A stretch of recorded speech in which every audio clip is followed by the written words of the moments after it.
Yeah, it's already up and broadcasting. Because, of course, nobody's fucking left in here. So, I'm...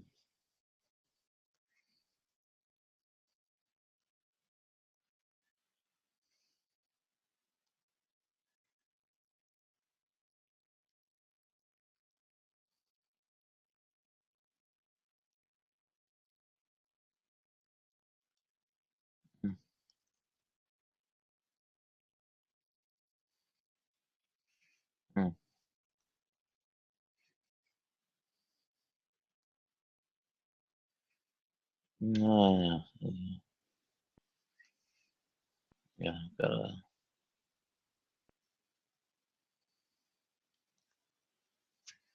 Hey, wait a minute. Frozen binary student? JSON and the Generauts? Wait a minute.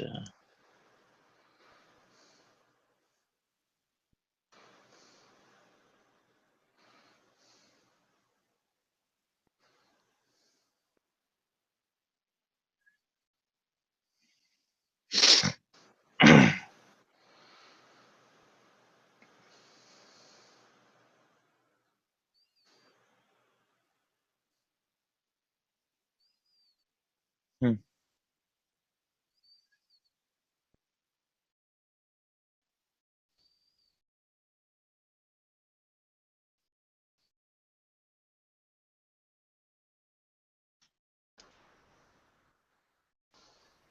Okay, how many of us are here? Just Not Jack, too me, many. and you. And Justin's still here. Michael didn't show up either. So anyway, Justin's doesn't seem to know about the new Hangout yet, Jack. Can you message him by chance? don't worry about it. We'll see. So anyway, yeah, there's a shitload of other ones on here right now. So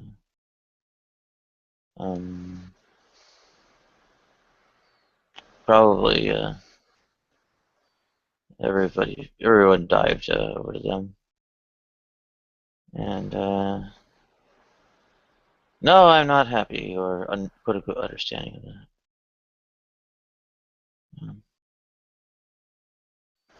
Yeah, I see.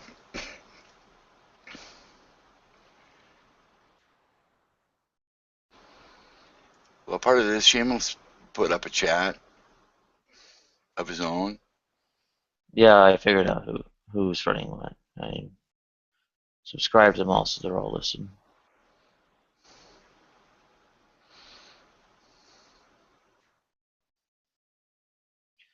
I probably see a lot more people in the...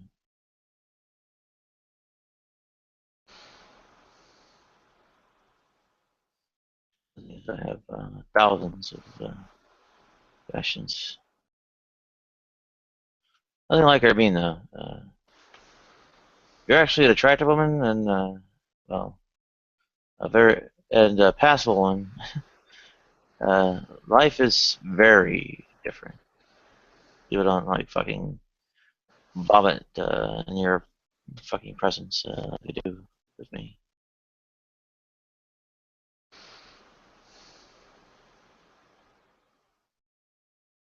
Vomit in her presence. Did you hear what I said? Yeah, I don't like the way it sounded. Is that all you heard? Well, what I heard was something about, I don't know if you're talking to me, wanting to vomit in your presence, or is it the other way around? I don't know. It sounded a little off, sounded like a little bit of a darker comment than I'm used to hearing from you. So I kind of blew it off because it isn't Yeah, that way. almost everything. It isn't that way. Blow off almost everything I have to say.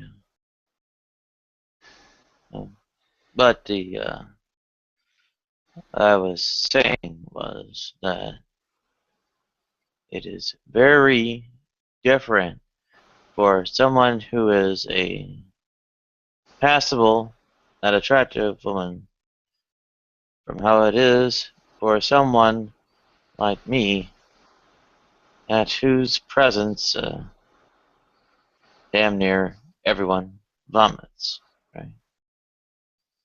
So, Please. People love you. Are you fucking nuts? Fucking smack you. Don't say that. Those are lies. where are you getting this from? Because I'm an there's observant a motherfucker. That's where I'm very, getting it from. very different kind of reaction, if you want to call it that, when I actually go out in the world.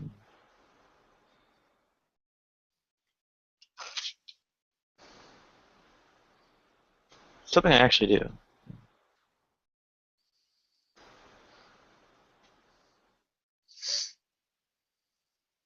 Well, you're starting to sound like me. I'm starting You to don't sound want to like do what? that. You're starting to sound like me. And I don't approve. Because you've got a whole fucking lot going for you. And a lot of people dig your socks off. I have Crazy. People do love you. absolutely nothing going for me. I have been, well, pretty much chewed up, spit out, and all that. Um, yeah, the society and everyone else involved as pretty much they don't want shit to do with me to the point of getting yes, casting me out to the point that well, I'll be dead, right? So there you go.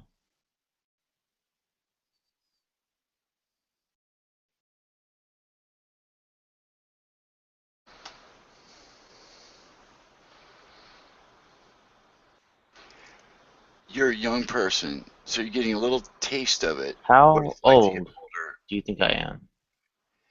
I'm going to say 30s, mid 30s. That's young. I am 40. Very young. You're getting a little tiny sample right now Of what? of what it's like to be older or feel marginalized. It's going to happen to everybody at one point or another. But it ain't going to last long for you because you're fucking working on shit. You're getting in shape. You're going to get your I'm surgeries not getting done. in You're going to shape. get on that track There's no again. surgery And you're going to be actually happy. coming, and nothing is actually working out. Uh, it's all collapsing.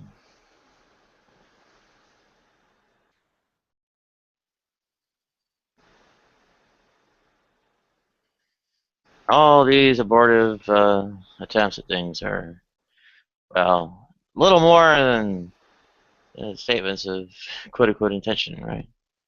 The they are all failing. Nothing's coming of any of it. It's got a little date, and the insurance won't cover it, and money won't be there either. Uh,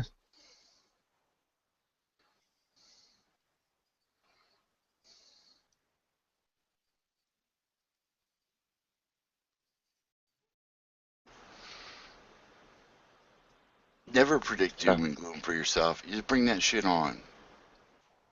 okay, well then you blindly Superstition, walk into yes. it. You blindly walk into it then.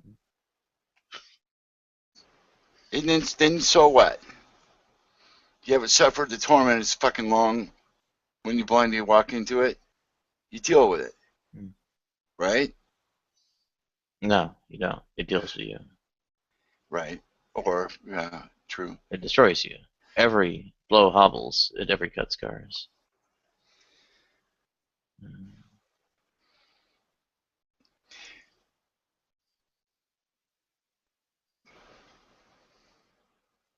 But I'm gonna say it may sound like advice, take it or leave it, but why not distract yourself and continue to do so as you bide your time, and you can't help but improve things. But while you bide your time, spend it enjoying it with these people. Are you going to tell me to like I don't know, is this something about the inner child or something like that? No, I'm not going there. I'm talking about you, Yeah. unless you want to. But no, I'm talking about these Uh, people in your groups. Allow for their distraction from this other Allow momentous for what? bullshit that you're facing. You're confronting this dark hour or whatever, because you will find you will jump. Well, my hunch is that you're not going to Check be myself. helped How? any I'm fucking by helpless. these challenges. I can't go anywhere. I can't do anything. Um, nobody will associate with me apart from quote unquote online. And I mean, I'm shut out of everything. So, bad joke. Well, we're just two peas in a pod. Now look at me and decide if that's what you want to be, because that's what you're starting to sound like. That I see the light at the end of the corner. Once I get out of this horrible predicament I'm in, I'm gonna start walking. It's gonna be hard, exercising. I have to find a job. I've already got one good job offer, but Nadia, you got a lot of resources, inner resources, and a lot of What people. resources? What resources? Your ability to think cohesively and plan and lead people, and And that does what? I mean, I can think all I want, but it's fucking useless without actual, well, material power or whatever. And all materiality is claimed on this earth. Uh, there's you only get what you have by dint of the concessions of others, whether it's voluntarily or by force. So, given that I don't have an army behind me, well, it's basically by kissing someone else's ass. And you know what? Apparently, they don't like me anymore. And you know what? They can just, they're just practically fucking starve me out till I die. So, you know,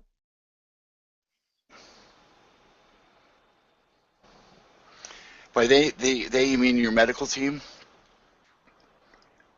what are you talking about?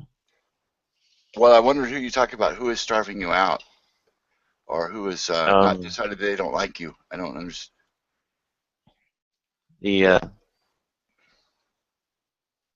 the whole society, Your support system.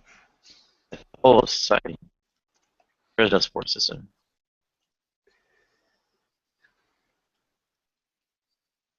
Where the fuck are your parents? Um, estranged.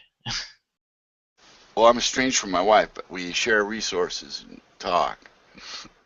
That you're apparently not. You're, you're on friendly terms. You're not estranged. I made it so. Uh, I left in yeah, you have shame, choices. So and I shut up. fucking said, "Fuck that. Nothing's gonna stop It's me." out of my hands. I mean, okay, people deny that I'm helpless, and it's kind of like, okay, what the fuck am I supposed to do? Cast a magic spell and make material appear out of nothing, or charm people like some Pied fucking Piper? You don't get the idea that there's actually someone You could. else, someone else actually arbitrating my access to the resources to, survive or do fucking anything.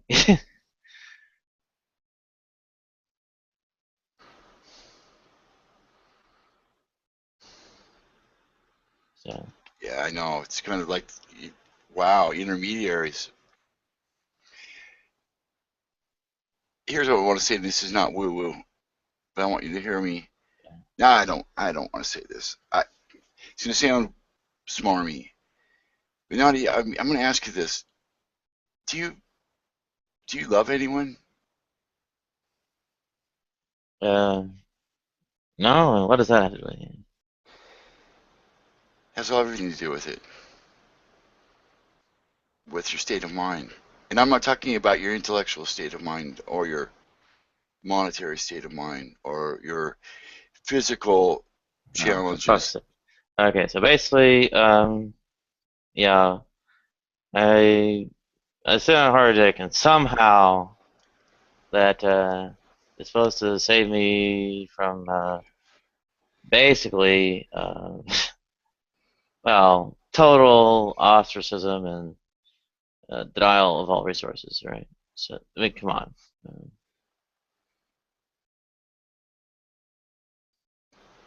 If you're through, well, look, what love can do is to instigate a change of mind, a change of mind and change of Which heart. does what? I mean, okay, your heart might change, and guess what? Nothing around you actually does, and you're still getting fucked or starved or shot or burned. Uh,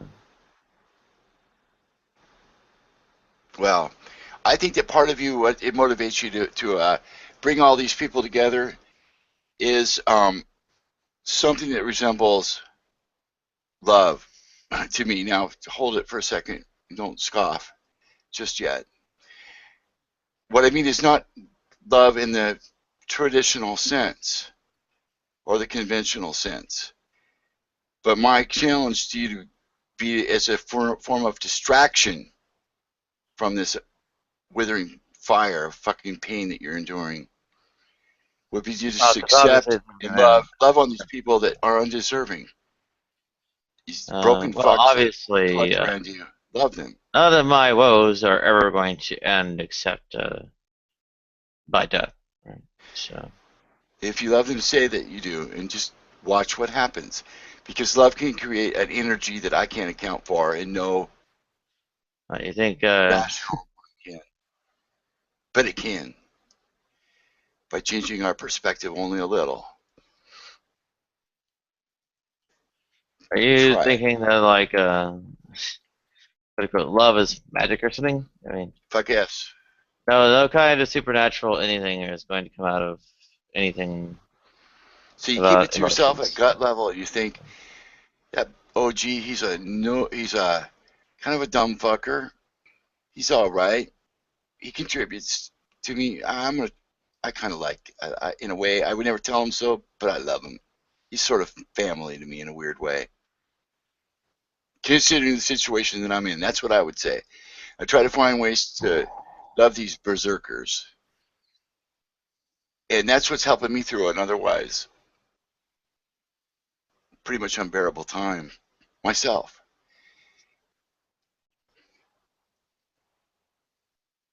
And it does transform my heart and and things don't seem as bad, and then they aren't as bad because they don't seem as bad.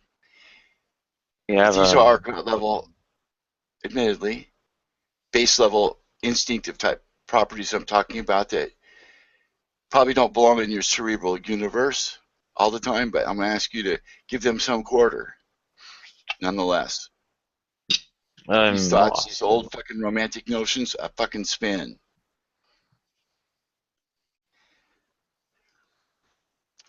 Because your fucking life depends upon it, Nadia. I'm not talking about biblical love. I'm just talking about a general feeling of propriety. That person belongs in my world. And even that acknowledgement, an interest, a keen interest in certain of your people that come here. Because there's a lot of them. And they come here often. And they love to see you. Maybe they don't say it as often as they should or any of that. And people are goddamn confusing. I'm trying to speak straight dope to you right now because I really mean this shit. It's my dying breath. I will protest this. Um, I think it's kind of some kind of what's the right way to put it? There are people who trying to find a respectful way to put it because I usually am not respectful when confronted by it. Um,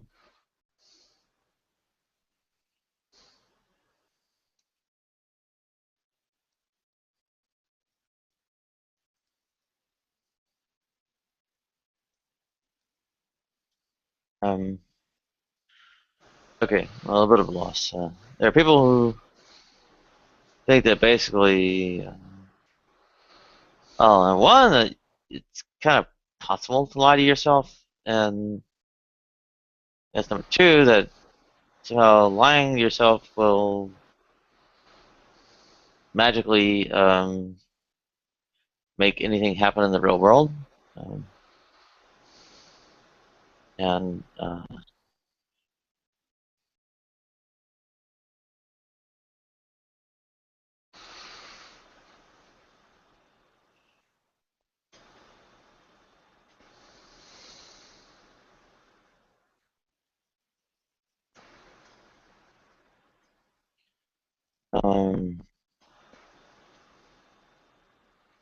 a little bit of a loss. You're breaking up. I'm You just breaking went up. robo. Oh, there you go. You're good.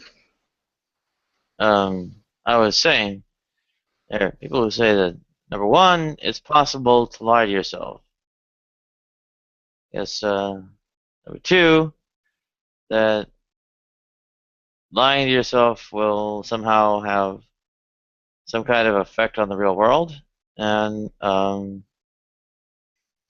guess maybe there isn't number three. Go ahead. Well, the old school way of saying would be fake it until you make it. And if it's deception, then what I'm asking for is not a grand and complete existential shift in fucking lying, self-deception. How can What I'm you? talking about is a distraction. How is it even possible? Well, oh, how is it possible for the How is it even possible to lie to yourself? when it's not a lie? The only way that you can not that you can well, people do it. I don't know quite how they do it. Some um, people are able to do it. You probably met. Have you ever met people that just tell you far-flung fucking stories that you know are made up? I can't account for those type people. Um, but generally, I would say that if it serves as a distraction to fall in love with your people, um, I defy it unless it just fucking blows up in your face and makes you worse. I doubt that's going to happen. I think that it's going to create a more positive feeling, and whether accidental or not, that's not my purpose So in you saying this. feel I just want you to positive have a about. distraction of some positive morale. So you feel positive about. I don't know. The acid victim would feel, or acid attack victim would feel positive about having her face burned off, and still can't do anything about it. Or trans woman feels positive about, well, still having a man's face, a man's voice, and a man's dick, and well, then it doesn't get any of that corrected any more than yeah, so the tech victim gets their I guess face reconstructed. Okay, is there any kind of you know relationship with what's going on in the world and what how you feel? As I usually hear the answer no. Um, or maybe not directly, but in effect, any kind of additional probing or whatever you want to call it, the answer basically comes out no, right? I basically say, oh well, you feel however you choose feel, and if you don't like how you feel, just choose feel some other way. It's like okay, well, so no, who would ever choose to be unhappy or whatever? And of course, what's the distinction between these quote unquote emotions and pain, right? Or any other sensory perception? Yeah. They're not usually voluntaristic either. Well, guess what? Mm,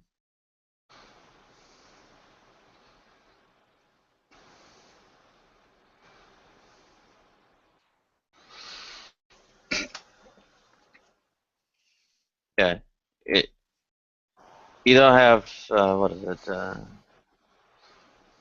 It was one of the like free will type things, whatever it is. Always just goes to shit. um,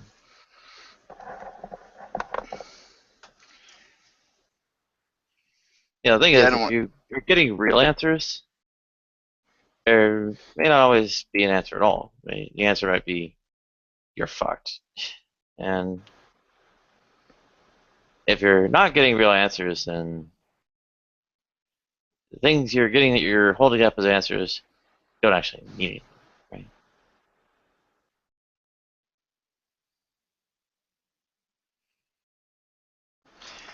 Let's ratchet back to a few years ago when this all started, and I wasn't here, didn't know you then.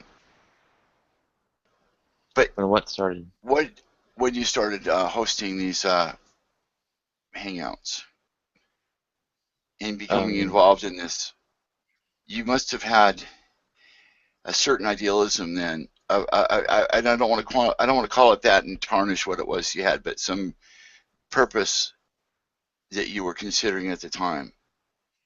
Maybe even fomenting a revolution of sorts, right? I originally got on Google Plus to get, I guess, some informal voice coaching, um, so and sound as much like a man. Hmm. And of course, well, I stayed on the network after, I don't know, I pretty much was no longer able to make any progress on that. So then, and also after, of course, well, where do I even start? So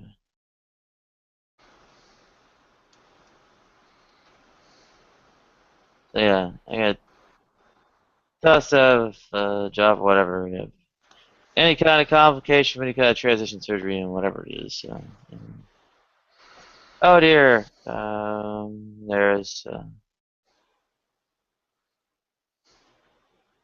well, it drags on, and you know what? Nobody's letting me back in the fucking workforce. Okay, uh,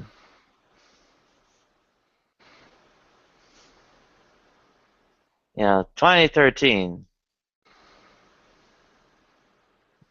just like days before 1st of October. Get out to California for job interviews, whatever, and none of them fucking pan out, and it drags on. I can't even get a fucking interview after that. And was it when I get in? Was it mid 2014? Doesn't pan out, and then it's been one since then, late March, right? Yeah, a year and I don't know how many months. Nobody's fucking gonna touch me. Not to scrub toilets. Oh, the friggin' toilet scrubbing bullshit won't call back at all. As apparently they don't like white collar experience, do they? And of course, a 40-year-old with no experience in underlying, and so I don't even bother with you either then. Because I've tried that. So, yeah, they're all saying no. There is no door Not one in the world left open. So I, twist in the wind until I die. And it'll speed up how fast I die, too. And I actually have language practice trying to get done here, which doesn't actually Oh, work too well. But oh hi, yeah, I see. G-Man. All Oh, right, you don't man. see. It's still. I've got my, I've got company here too. I've been ignoring them, so I'm gonna dip out for a bit and catch you guys a little bit later. I'll be here, but I'm gonna be AFK for a little bit. Well, thanks for chatting with me, Nadia. Okay. Good work on those language things, by the way. Have you have you gotten mastered any of them yet? No. And I'm still. see you on Go ahead. G-Man. Hi, G-Man. I was, I'll go ahead and tap out here. yep, yep, I am, well, it's helping to prove that there was never any such person as Jesus Christ. How are you doing?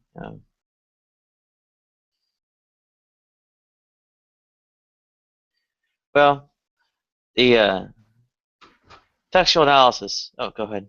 Um,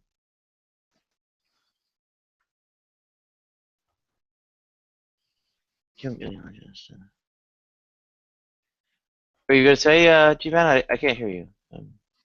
I'm not trying to say nothing. I didn't hear the question. Oh. Oh, well, it wasn't really a question so much. I said, well, I'm in my own hangout, I guess, is in lieu of, well, proving the fact that there was never a historical person behind the gospel accounts of Jesus Christ. Go ahead. Yeah, how do you know that? Well, the same way we know there was never Hercules or Romulus, analyzing the text. Go ahead. How do you know Hercules wasn't real? Oh, that's pretty easy. In the author's various accounts, you see that the well, specific names and places are rather often left out, and unthematic details are also absent as well. In fact, they will even take on a poetic form and are laden with literary devices, such ways to, well, make it apparent that they are in fact works of literature and not history. Right? So, in the same manner, Gospels fall to any kind of, well, in-depth textual analysis and such. Right? Go Is, ahead. is, is that a scientific fact that Jesus Christ never existed? Um, well, strictly speaking, it would be more of a historical fact. Go ahead. So it's not a scientific fact, it's a historical fact that Jesus Christ never existed. Well, science might be used in service of that kind of analysis. However, I would say the primary field to which it belongs is history. Go ahead. Okay. So how do you know Plato existed? Well, What are the rules by you're using? Plato, What are the rules you're using to determine whether or not a historical figure existed or not? What are the rules you're using? So I can use that with Plato and some of these other philosophers you guys like to appeal to all the time.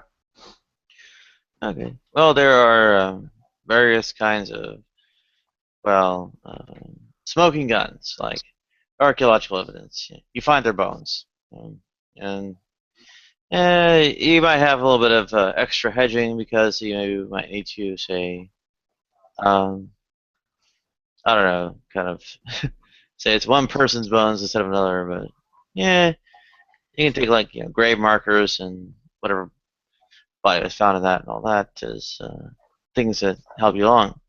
Um, okay, once you're down, but that's pretty rare. Most of the time, you're actually just analyzing, ancient historical accounts and such, and well, a lot of times things were embellished, and like they'll throw in things about what is it? I think it was Alexander recapitulating some kind of baby miracle of Hercules strangling a snake or something in his crib, um, and other kinds of weird garbage like that. Okay, so Well, what a you're lot of saying times you'll is that say, go ahead. you got to be able to find their bones in order to determine whether or not a historical figure existed. Then, right? That's not what I said. But I did say So if you can just you so happen repeat what you to, said? you've clinched the case. Sorry, go ahead. Yeah, could you repeat the rules for determining if a historical figure existed or not? Well, I was speaking originally of archaeological corroboration, which pretty much clinches the case. Then you move on to analyzing written accounts that I'll describe them and all that, and you pretty much are trying to figure out what kind of writing they're doing, in many respects, as opposed to, well, trying to again find like archaeological evidence. 'Cause that tends to, for things that are old enough, just be gone, right? So, and there you kind of are seeing if this is a work of literature or a work of history, as a matter of fact. And, well, the kinds of literary devices and such that are employed in the accounts are a lot of what it would use to say that it's more work of literature than one of a historical account. Go ahead. Oh, okay. All right. So we got archaeology, right? And we got written accounts, right? And that's how we can determine whether or not a historical figure existed, right? Okay. So with that being said, um, the theory of evolution says that we evolved from apes. Yep. Some people say we're still apes. We have no transitional fossils to suggest this whatsoever. Therefore, evolution's wrong. Well, we are apes, yes. I am an ape. So are you. Where are your transitional fossils? I am a transitional fossil. Sorry. Okay, sorry. You know what I mean. But anyway, No, I don't, the because I haven't seen any transitional fossils. the I think the fossil records of the hominids and such are actually pretty detailed. Not 100% sure. Well, of quite all the stuff that's involved with that, but at the same time, am aware that, well, the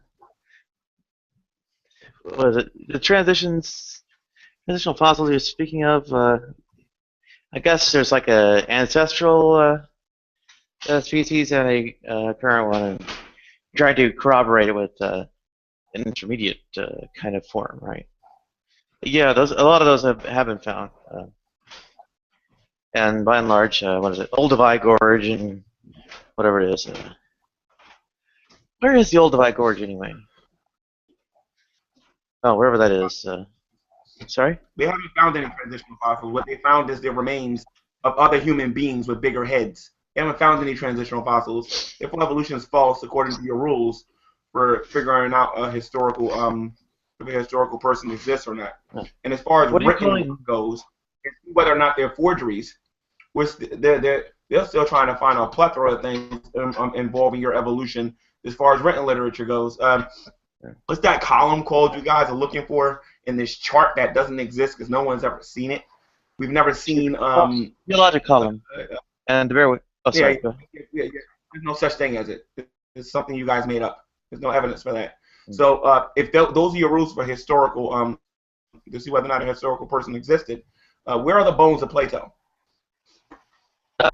Well, like most of the major figures of history, I guess a lot of everyone else, bones are not found. Where they You can't hear a This word holds you're for saying. Julius Caesar. You're breaking up.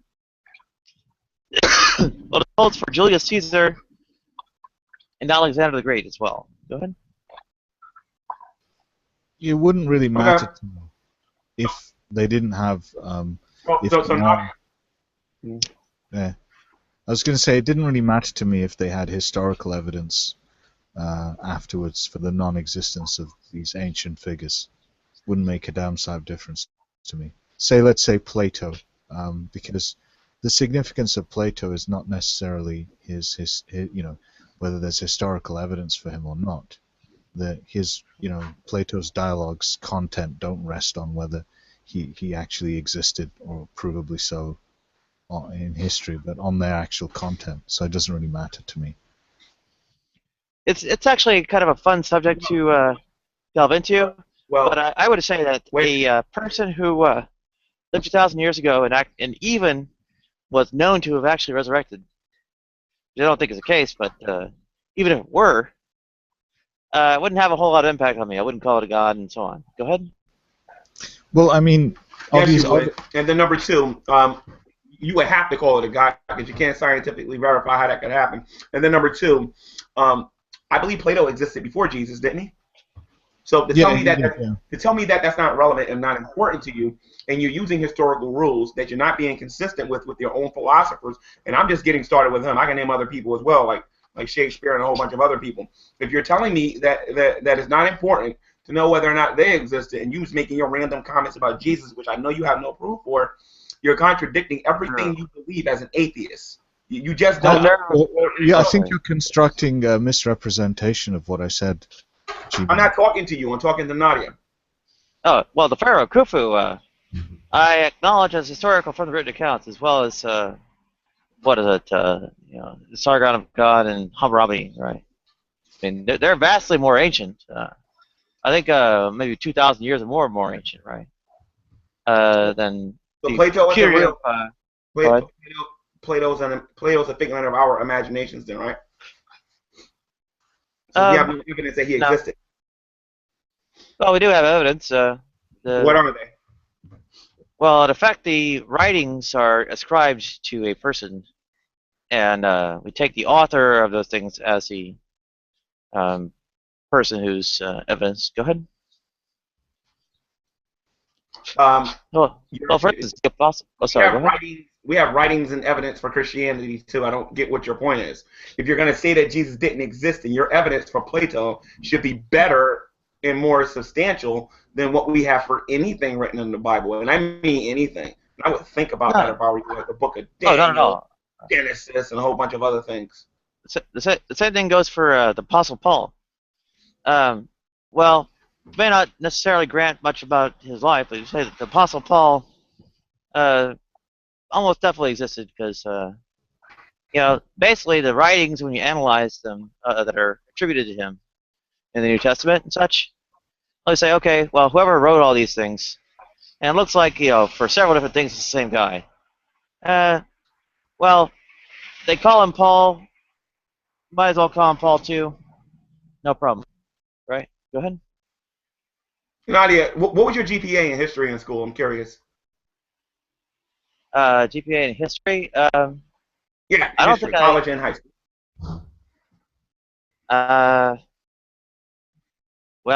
College. I think I aced it.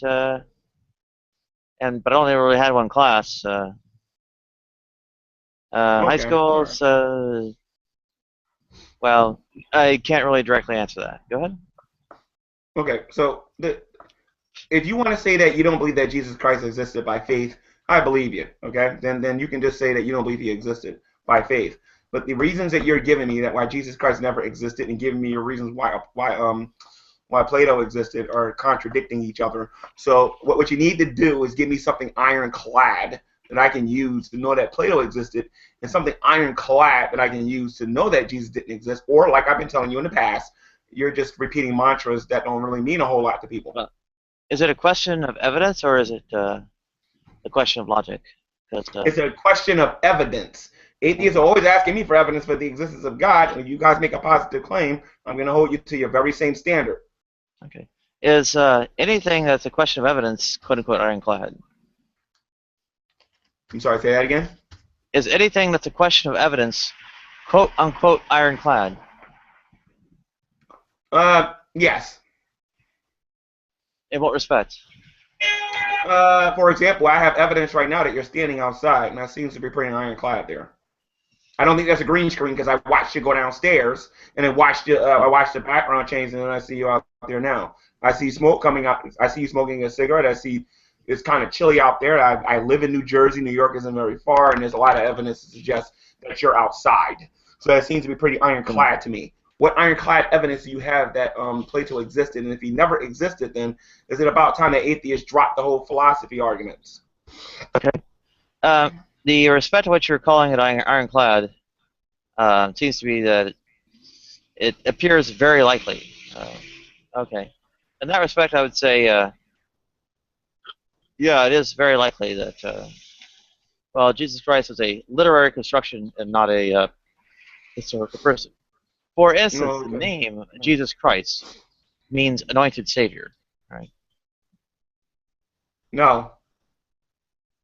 Jesus is his name. No. Jesus is his name. Christ means means Messiah or the anointed one. Jesus Christ is not his name. Jesus is his name. Jesus from Nazareth. Right. Okay? Christ is a title. It isn't a name. Yes. Okay. Well, I'll grant that, but it's rather common and conventional. I think a convention even adopted in the Bible to follow Jesus Christ and all that. But furthermore, I'd note that Yeshua, which is basically Joshua, an affecting Savior in Hebrew, right? What has that got to do with evidence on whether or not he existed or not? Well, as an indication of whether this is a historical person or a literary device, I mean, something or someone described in an account who's called an anointed savior is basically is just their meaning of their name is well, a bit suspicious just right off the bat because it's a title that just kind of means something outright as opposed to well, the kind of thing that would just be an ordinary name like Simon Bar Kokhba, right? Go ahead. Based on your opinion, based on your opinion, not based on anything demonstrable or anything empirical. That's your opinion. What is the quote-unquote normal Jewish name?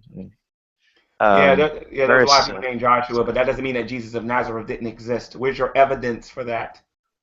Well, bear with me. I mean, where's the rest of his name then? Ben what? Or Bar what? Why don't you ask somebody in that store, is there historical evidence for Jesus' existence? I'm not sure you understand their answers because they. When you pay for your food, ask the clerk. Ask the clerk whether or not the historical evidence for Jesus' existence. I would like to see that. And say it loud because I want everybody else in the store to hear it too. Well, I can speak Spanish. I'm not sure you understand it. Oh, okay. All right. Don't worry about it. Okay, I'll tell you what. I'll give you something in Spanish to say to them. Say Dios te bendiga to somebody who's in there. Dios te bendiga? Okay. All right. Dios te bendiga. Say that. Okay. I can just do that, yeah. Yeah, just say Dios te bendiga. I'm sorry. I know what it means. I'm sorry to interject. I just have a very important question to ask. Yeah. To G-Man. Yes. How you doing? I'm all right, thanks. And yourself? I'm all right. My question is simply, what is your favorite food? Why? There's really no reason. I'm just curious. Meatloaf. Okay, that's fair enough. What is it that you like about meatloaf? I like it with certain food. No, but what is it that you like about it? Howdy there, Brother G. Check out my newest work. It's my newest cross with script Jesus on it. All cut out by hand, sir. Oh, praise God. God damn it, Christian. We're talking about meatloaf here. This is important. Yeah. This is serious business, sir. Yeah. Well, we were also discussing, Jim, the literary evidence that Jesus Christ never existed. Go ahead. Yeah, and that's more important to me than my favorite food. So, and that's all subjective and opinionated anyway. So Nadia, did you tell Dios te bendiga to somebody? Say Dios te bendiga. Oh, Let's go, Dios te bendiga. well, bear with me. It'd be okay. Dios is the word for God. That's God, yes. Te is for you. Dios, no. Say Dios te bendiga. It means God bless you. Say that to somebody. Well, hang on. Dios te bendiga. Yeah, I know. Bendiga Or go in there and bendecir. say gloria a Dios. Say gloria a Dios. Gloria a Dios. Yeah. Gloria a Dios. That means glory to God. I know. Okay. Yeah, I can. But ask somebody, is there evidence for the literal existence of Jesus? Because I know you guys like doing this stuff on the internet, but I like to see you do this in public. Yeah. I really want to see you do it in public. Why? Because when I come in and visit you, Nadia. Oh, when you're coming to visit? Excellent. Yeah, when I come and visit, I'm going to find everybody in your neighborhood and say, listen, do you believe that there's evidence for the existence of Jesus Christ? And almost everybody in that neighborhood but you is going to say that there is. That's why I'm trying to figure out your evidence for the non-existence of Jesus. Like, where is it? Well, I would say that there is evidence for the existence of Jesus of Nazareth, but how would one go about proving that he is Jesus Christ, the Son of God? The same way he did with the Jews. Same way he did with the Jews. I'm sorry, if you'll refresh my memory, how did he go about doing it with the Jews? By preaching. So just talking by at preaching, people. performing miracles. No, preaching, performing miracles, and destroying their logic. Okay, sure. Performing miracles, I can stand behind that. I mean, obviously, if someone were to stand before me and perform a miracle, I would be very much inclined to agree with their statements that they are somehow supernatural. No, you wouldn't. No, I actually would. Why? Not if it happened one time. Not if it happened one time, you wouldn't. And the reason why you wouldn't do it is because, according to the scientific method, it has to be something that's done over and over and over and over again. It has to be tested and verified. You need peer reviews and all this other goofy stuff that you guys ask us for when it comes to evidence. So, I'm sorry. I don't believe that somebody's got to do it one time, and then you'll just believe that this person's performing a miracle. I'm sorry, G-Man, but clearly you're mistaking me for someone far more skeptical than I am. Listen, if I see with my own eyes that someone has performed what I would consider a miracle, I would be inclined to believe that they have some sort of supernatural powers. Obviously, according to the scriptures, according to the scriptures, if a person goes, G-Man.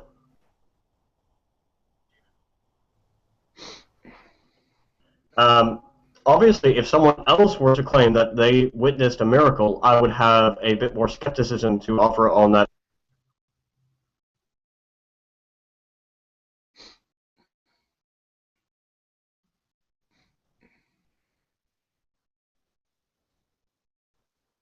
Okay, I have no idea what just happened. Oh, sorry about that. Yeah. Did you have plans to come visit soon? And I don't know if Harvey can broadcast you, or maybe Newt can. Yeah, a non-believer becoming a Christian would be considered a miracle in a Christian worldview. I'm sorry, I got disconnected just now. If you don't mind, I'd like to finish what I was saying. Okay. Let me broadcast people and so on. What I was saying is that if I personally witnessed some sort of miracle or something that could not possibly be explained within the realms of science, I would be very much inclined to believe in some sort of supernatural force, be that God or ghosts or whatever. But the thing is, obviously, you must realize that. So why are you an atheist? Because you see these things every day. For example, actually, no, I haven't. But that's not the point I'm getting at here. The point I'm getting at here is that, obviously, as someone who prides himself on being a skeptic, I'm not inclined to take a second-hand account of something as fact. So if someone else tells me that Jesus turned water into wine, I would have to ask the obvious questions. Okay, were you watching the whole time? Did you see if he maybe put some food coloring into it, etc., etc.? Now, I'm willing to admit that if I saw this firsthand, I would be very much inclined to believe. I would. And what I was saying, and what I was saying regarding a non-believer becoming a Christian, that's a miracle because according to the Bible, a non-believer is dead in their trespasses and sins. And when you become a believer, you become alive in Christ. So you see this miracle happening all the time when you see a non-believer becoming a Christian. As for your skepticism regarding water becoming a wine and not taking secondhand information, that's very interesting. Do you believe in the theory of evolution? I'm not art, but okay. Yes, I do. Okay. Okay, great. When did you ever witness with your own two eyes macroevolution happening? That is a kind becoming another kind. Would you terribly mind if I answered that question with a question? Sure. Okay, when did you ever witness God creating the universe? That doesn't work on me. I believe by faith, backed by evidence. Intelligent design is a very good reason to believe that. And I don't have a problem with taking the word of testimonies. Your argument is the opposite. You are claiming that if somebody came to you and told you that something was true, you're going to ask certain questions, which I'm very happy you brought up. So again, when did you ever see macroevolution happen? You're right. I've never seen it happen in person. However, so why do you believe in evolution? I'm sorry, G-Man, I was busy speaking.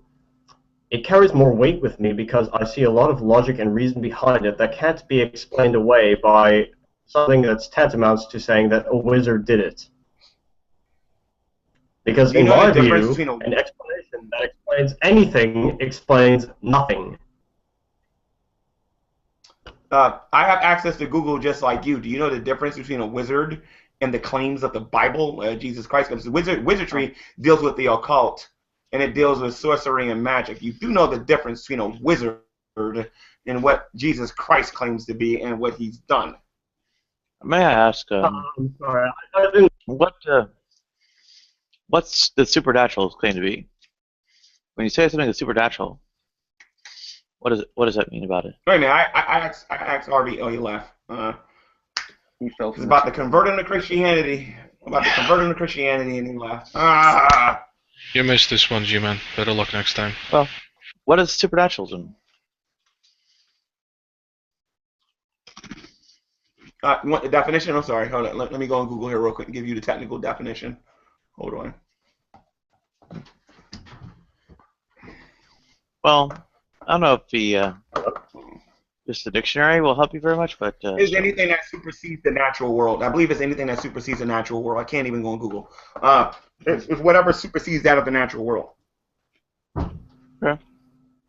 Well, I'm sorry. My internet was messing up again. What did I miss? Nadia asked me a question. All I'm saying to you is, if you're going to say that you're a skeptic and you're going to buy into the theory of evolution, the only thing I would say to you is that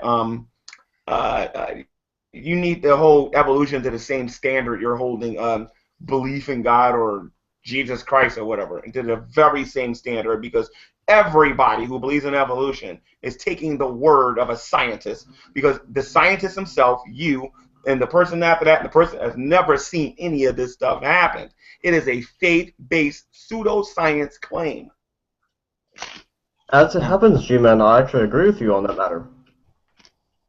I would. My question is, what makes taking a scientist's word less important than taking a book's word? The scientists and what you get from the Bible, because I'm assuming that's the library of books that you're talking about, is that they're both making claims. Christians accept the claims that we hear from the Bible by faith. Okay? Your claims of the scientists are claiming what they're doing is by fact, because they have tested these things over and over and over again and have come to the conclusion that these things are true. If they have never seen these things to begin with their own eyeballs, all right? And it can be clearly shown that they haven't done it. then it's not science. It is a pseudoscience. And anyone who's intellectually honest with themselves All will right, admit sure. that there's a degree of faith that is involved with evolution. All right, sure. But let me ask you this: do you believe in?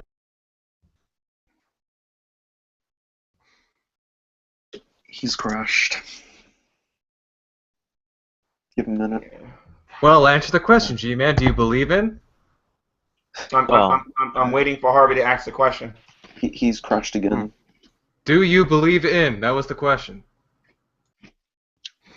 I'm gonna wait for Harvey to come back and answer this question. I would call faith a degree of confidence in, well, some kind of idea that is more than, you know, the degree of confidence that's warranted by the justification. Go ahead. Nadia, the dictionary, does it define words or does it define usages? I'm not sure you mean by define. I think it would describe usages. Go ahead. Oh, it describes usages. So you agree with Matt Dillahunty when he said that, you know, the Bible, the dictionary doesn't really define words and it just define usages. Okay, cool. Can you tell me what the definition? He didn't say that. Can you give me the definition of an atheist, please? He didn't say that. He said that words don't have absolute meanings. He said that. Okay. He didn't say anything about a dictionary. I'll bury you right here next to Nadia in a minute. Nadia, what's the definition of an atheist? I think people don't necessarily agree on that much, but I can safely say that I qualify because my knowing for a fact that there are no such things as gods. I didn't ask you that. I asked you what the definition of an atheist. Go ahead. I asked you what was the definition of an atheist. Well, one possible definition, the most restrictive of them all, would be someone who holds that there are no such things as gods. Okay, and how do you know that? And how do you know that? No, it's easy. My goodness. How do you know that? Logical argumentations. No. Where did you get the definition from? Where did you get the definition from? Well, comparing a number of distinct common usages, that is the most stringent and restrictive of the common usages and such. Go ahead. Nadia, can I have the YouTube link for this Google Hangout, please? Oh, sure, I'll drag it up. Let me tell you why I want the YouTube link for this. I'm going to download this Google Hangout, all right? Because according to you, you're saying that based on your own logic, that you can determine what a word means, and you're not saying that you got it from the dictionary. So if you can do that, and I can do the same thing, who believes in purple reindeers? People do that all the time, G-Man. What do you have objective to show me what the definition of an atheist is? Doesn't matter. It's a label. Well, Stanford Encyclopedia of Philosophy, Internet Encyclopedia of Philosophy, and a number of, say, what is it, Blackwell guides and such. Will describe. What's the definition of evolution? What's the definition of evolution? Looser. What's the definition of evolution? Oh, the exchange and distribution of alleles over the course of time and all that. Go ahead.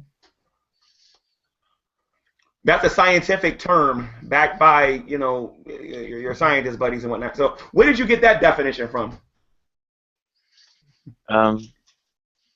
I wouldn't be able to, name the textbooks by their authors, but basically biology textbooks.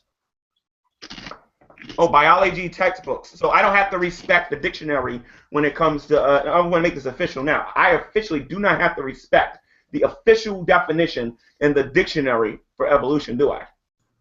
You can do whatever you want, but if you want to talk to another human being, it makes it hard, G-Man. Great.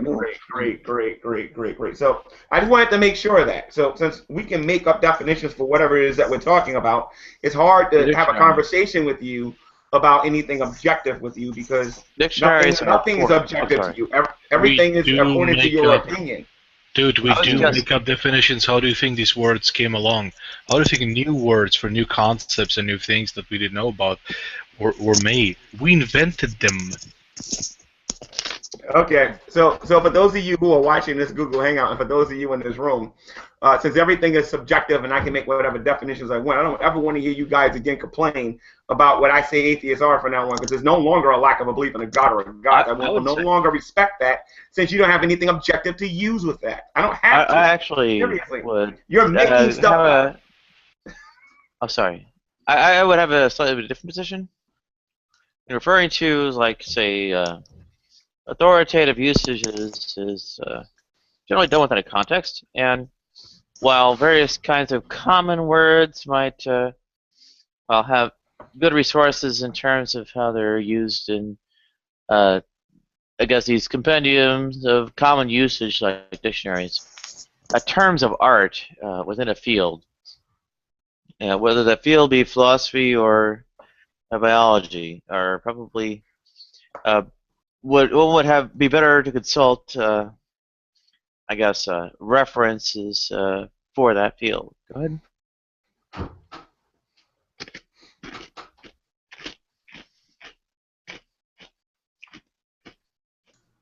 He's silent, dude. You pwned him. He's gonna run now. I have a question. I hope that wasn't ponying. He's speechless. He can't even say anything. Look, he can't even say anything. Stops it. I hope more to enlighten and inform. Nadia, I can't hear you, Nadia. Yeah. Oh, you can hear Nadia? She was speaking this whole time. Oh, G-Man, we thought you were running. We thought you were running, G-Man. Can you hear us, G-Man? G-Man, you there? Can't hear you guys. Oh. Okay, so Nadia, you've established that the dictionary is useless and that the definitions in there. Tell me something. How did you pass school? I'm curious. Straw man. No, I'm just Can you curious. hear us now at all?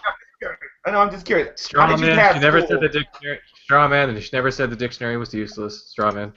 Wait. Can you hear me now? Can you hear us? Can you hear Nadia, G-Man, or me, or Tamar? No. I can hear Nadia. I heard most of what Nadia said, and I didn't download, but I had the link to this Google Hangout, and I think that Nadia is just as wrong as Matt Dillahunty is. You guys can make up your own definitions. Oh my goodness! You understand that the statement made was referring to the position that words do not have intrinsic meaning, right? Because if you think they do, please give us an argument. Oh yeah, I do. Are you an atheist? Yes or no? I have an argument that words do not have. No. You want proof for it? Are you an atheist? Yes or no? Can I prove that words do not have intrinsic meanings? Wait. Art already dug his grave. Now I want to throw him in it. So Art, answer my question. Are you an atheist? Yes or no? Yes. Based on what? On my notion of atheism, which happens to coincide with the popular notion of atheism. Ooh. That doesn't, however, prove, before you start dancing there, that doesn't, however, prove that it's absolute. Because as far as you know, the society just arbitrarily chose that, or arbitrarily chose that. What you are objecting to is the position that words do not have intrinsic absolute meaning, right? And I ask you to prove that they have absolute intrinsic meaning. And you have not done that. I'm about to do it now. Go ahead. I'm about to do it now. When you be quiet, I'm gonna do it. I promise. And if I'm not interrupted, I'll do it. Okay. So here's the thing, Art. You have a definition for atheism. Nadia has a definition for atheism. Tom has a definition for atheism. John Doe over there has a definition for atheism. Matt Dillon has a definition for atheism. Which one of you are telling me the truth? What truth? These are okay. You're asking. So you're proving things with asking questions. Can you make your case, sir? Stop shifting this to me. What does my position have to do with you substantiating your claim? Doing that by you running and not answering the question. All of you got different definitions for atheists. Who's telling me the truth? Who's lying to me? And how can I know that somebody's telling me the truth and lying about what atheism is? I mean, you have no idea how dumb you sound right now. Please explain that to me. G-Man, you just asked, what does atheist mean to you? And then you either use their definition or they agree to use your definition. That's how two people communicate. I was going to actually note a couple of different things. Regarding the kind of definition of atheism thing, my actual statement was that, the most stringent of all definitions of atheism was, well, something I actually qualify as, right?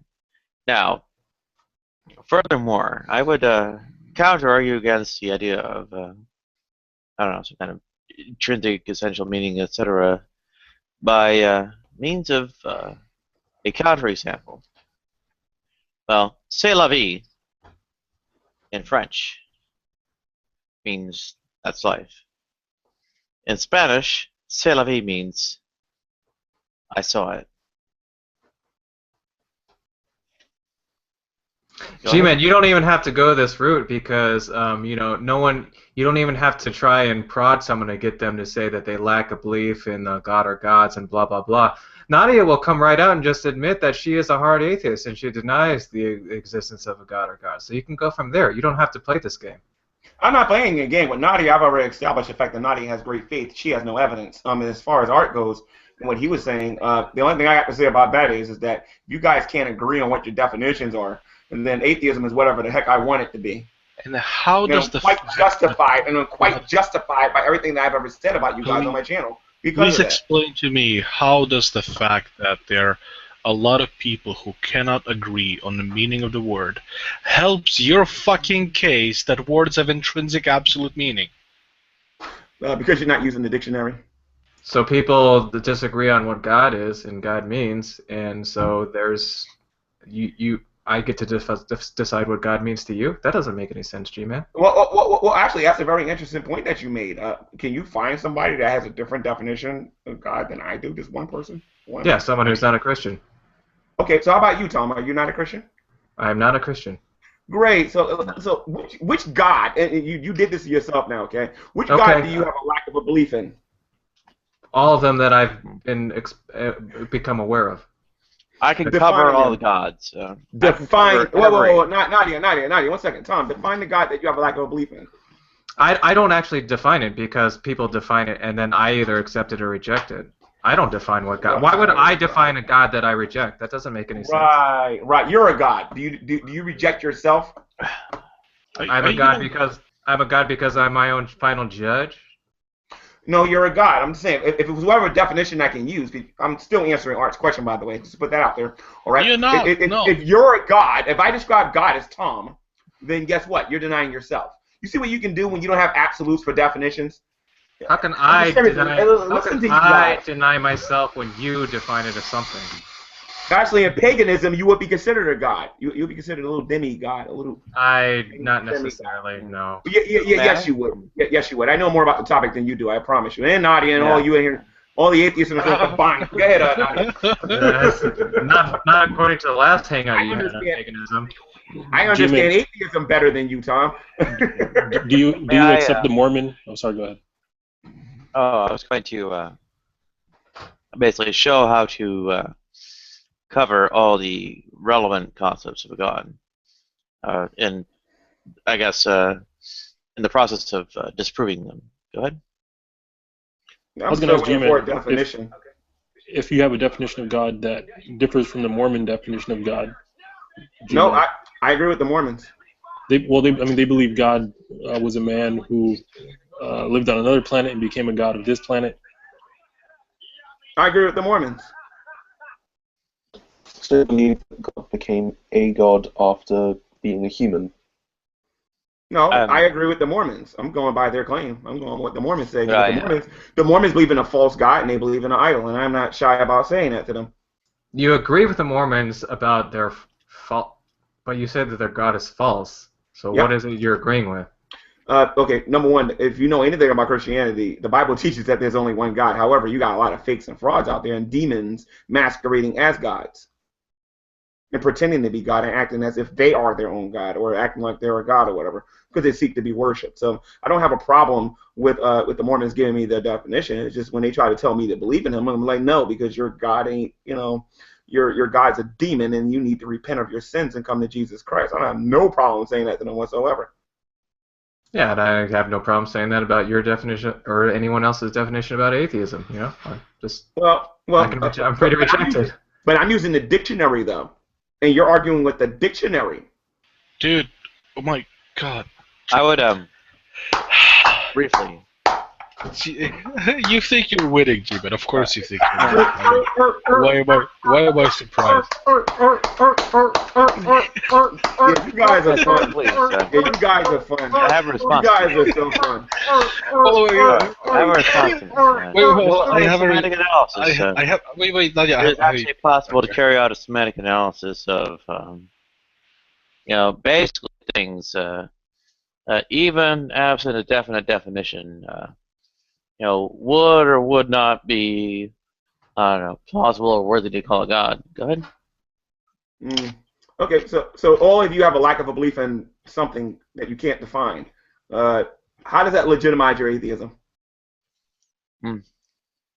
Well, there are a lot of things that are defined. What you could do is you can, regress on the process of definition. One thing is defined in terms of something else, and, well, that's definitionally prior, and then kind of sort of like the Kalam, you get what are called semantic primitives, right? And they cannot have definitions by basically definition, right? So there's no such thing as atheists. Atheists can't even define their own terms and do it definitively. If all atheists think like you, then atheism is dead on YouTube. You guys are just making this stuff up as you go along. I'm just saying. No, there's nothing objective about your pretty beliefs. much. I am not remotely ambiguous. I know for a fact that there are no such things as gods. How did you come to this conclusion with your science? Philosophy, not science. Oh, philosophy. So philosophy can disprove God then, right? Yes, it already has. Which one? Which one? Wait a minute. Which one? All of them. Okay, so which philosophy did it? And I don't even know that much about philosophy, Nadia, and I know how you sound right now. So which philosophy did it? A philosophy is not really that thing. The position in philosophy is atheism. Go ahead. Okay, what's the definition of philosophy? Philosophy is the study of nature of reality and at a very high level and such, right? Go ahead. And how do you know that's the definition? How do you know that's the definition? Well, I'm not reciting a definition. I'm just kind of describing it myself. Go ahead. Okay. So Nadia, so you have an opinion. You have an opinion of philosophy. You have an opinion of atheism. You have an opinion of everything, but nothing of your opinions are based on any factual information whatsoever. So, in other words, your fictional philosophy that ain't really philosophy has disproven God. Something that you pretty much made up out of your head.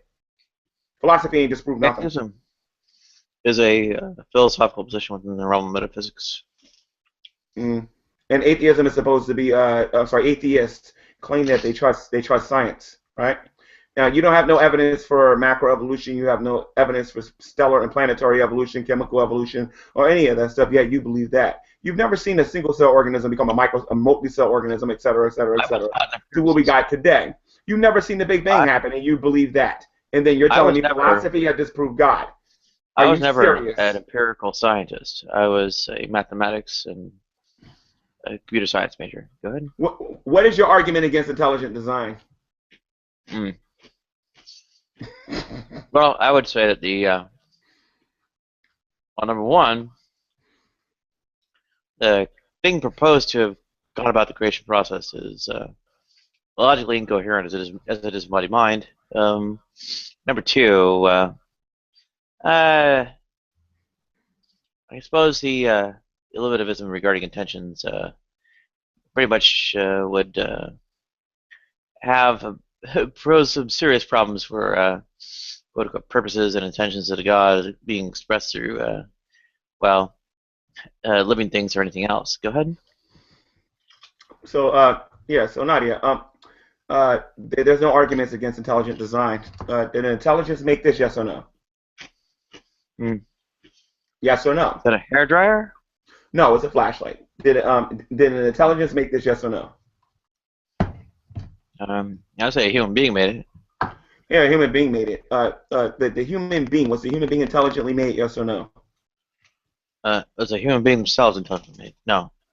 Oh, okay, so mom and dad wasn't smart enough to have sex with each other and have a child?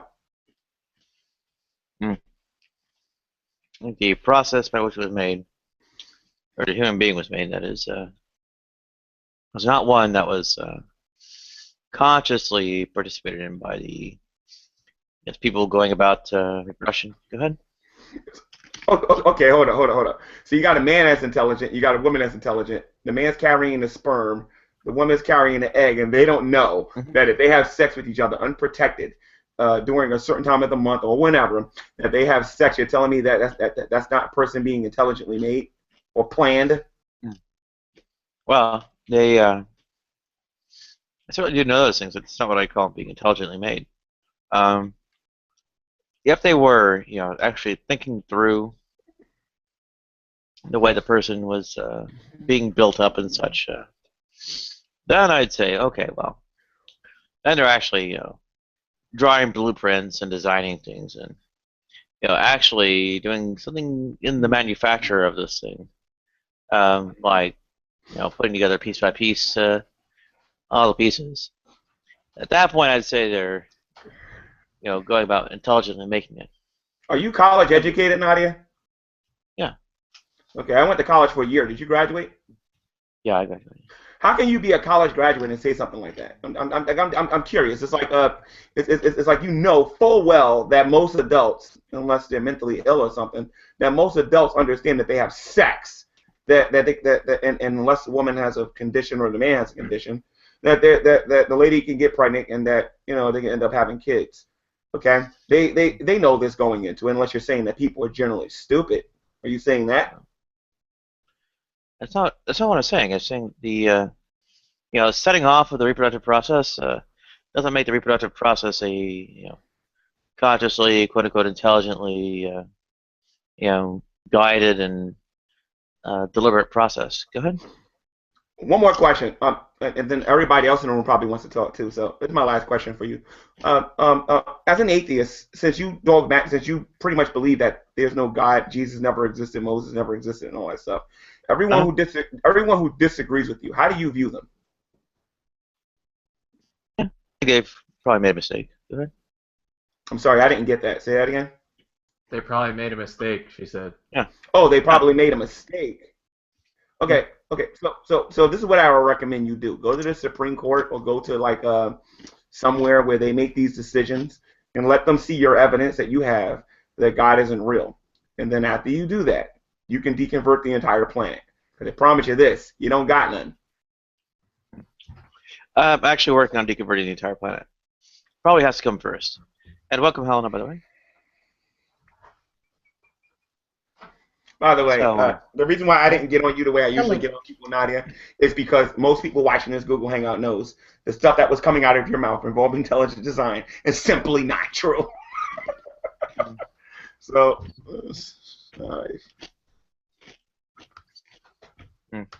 Well, I was just wondering. Oh, go ahead. No, you finish and I'll go ahead afterwards. G-Man, is your answered prayer argument dead yet, or have you stopped using that? Have you wisened up? I use the answered prayer argument every time I ask an atheist, why are they an atheist? I can use any argument I want once I do that. Oh, so you're still using that despite the fact that it's a horrible argument? I love my argument. There's nothing horrible about it. I have arguments that are just as good as that. My answered prayer argument is awesome. Well, I believe you have arguments just as good as that. No, I do. You can't even give me a legitimate reason why you're an atheist.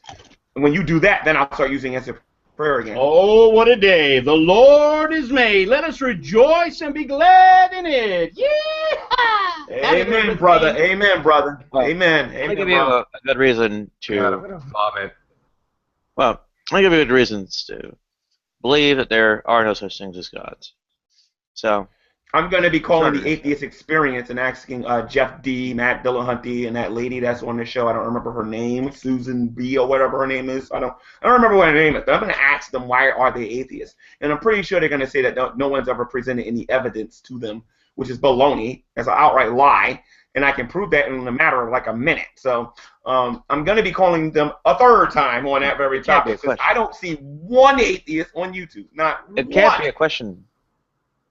It can't be a question of evidence. An omnipotent God capable of actualizing any possible world is consistent with all possible observations. Therefore, only logical argumentation can decide the question.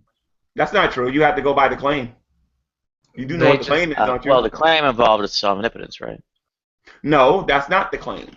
The claim is that, as a matter of fact, the Bible tells you how you can find God, and I notice that none of you ever do it, and that is by faith.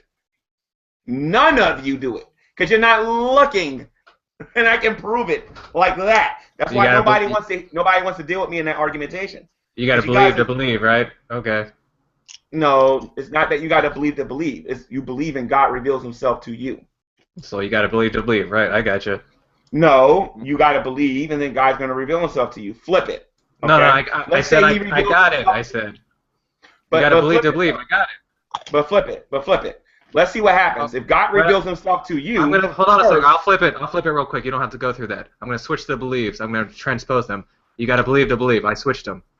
No. I don't know why you guys are so afraid. I don't know why you guys are so afraid to hear me out. I mean, if you're really that afraid, Tom, I'll be quiet and let you just say what you got to say.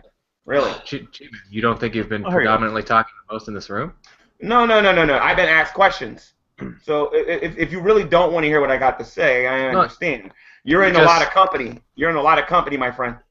You just ended your dialogue with Nadia by saying that this is the last question I'm going to ask you. You haven't been answering questions. You've been behind the wheel, G-man. No, I haven't. Whenever I ask you a question, you've been answered, quote unquote, with another question. So I don't see how you answer the questions. I'm perfectly willing to present several compelling arguments to, I guess, argue against several major conceptions of what a God is. Well, actually, I cover, in effect, what all the bases are. In fact, the first of them will basically cover all of them at once anyway. Go ahead. Okay, so actually, I know exactly what I was doing. Or what I'm doing is what you atheists do to Christians when we ask you guys direct questions. It doesn't feel good, do it? When we're asking you direct questions, and you guys are answering questions with questions. So I figure this: if it's good for you, I can answer you with a question and get you to think a little bit, which is my goal here on YouTube now. Instead of dictating and telling you guys, which I've done numerous times already, I'd rather just get you to use that old noggin between your ears. You know. Oh, great! So if most Christians, kill people, I guess it's fine for me to accuse you of killing people, right? If most Muslims do X, it's fine to accuse Muslim that I'm talking to do X, right? Generalizing much? Okay, I kill people. Yeah, cool. I kill people. Cool. Timestamp. I agree with you. Wait a minute. I agree with you, Art. Yeah, I do kill people. But here's the thing, Art. When it gets legal, be prepared to prove it. I have a lot of people telling me I stole a safe, but no one's called the police on me yet. Why is that? I didn't realize that I wasn't actually accusing you of killing people. Right. Well, why is that, though? Let me ask you this. How do you know they didn't, and by the way, there are no Christians accusing me of taking anything. These are only atheists doing this. People who claim evidence is so important, yet they don't show any. Why show any evidence of what? I don't honestly mind. That I took a safe and that I did it illegally. I would like to see this proof. G-Man, do you really want to bring up the safe thing? I mean, I'm just going to let you just drop it. No, I don't. So I don't. I'm using that as an example. Legally? Did you take a safe legally? I'm using it as an example based on what Art was saying.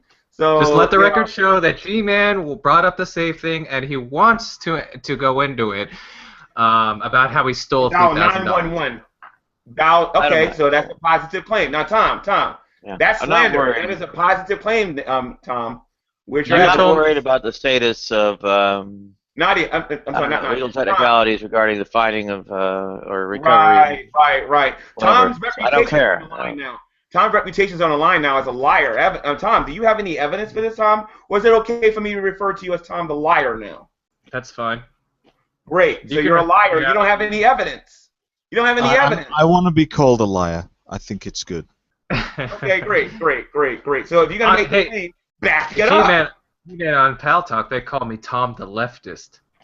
Oh, okay. Oh, wait. Which rooms have you been in, Tom? I know which one. Go on. Oh, we'll go into it later, but I mean, this is... Okay. But... Hey, that was right, though. You guys always refer to ad hom attacks when you guys can't answer simple questions, but you can continue to do it, though. Kind of like how you just called me Tom the liar when I made a claim. You just made a positive claim. Where's your evidence? Where's your evidence? You saying that you found a safe in the dumpster and you took the money.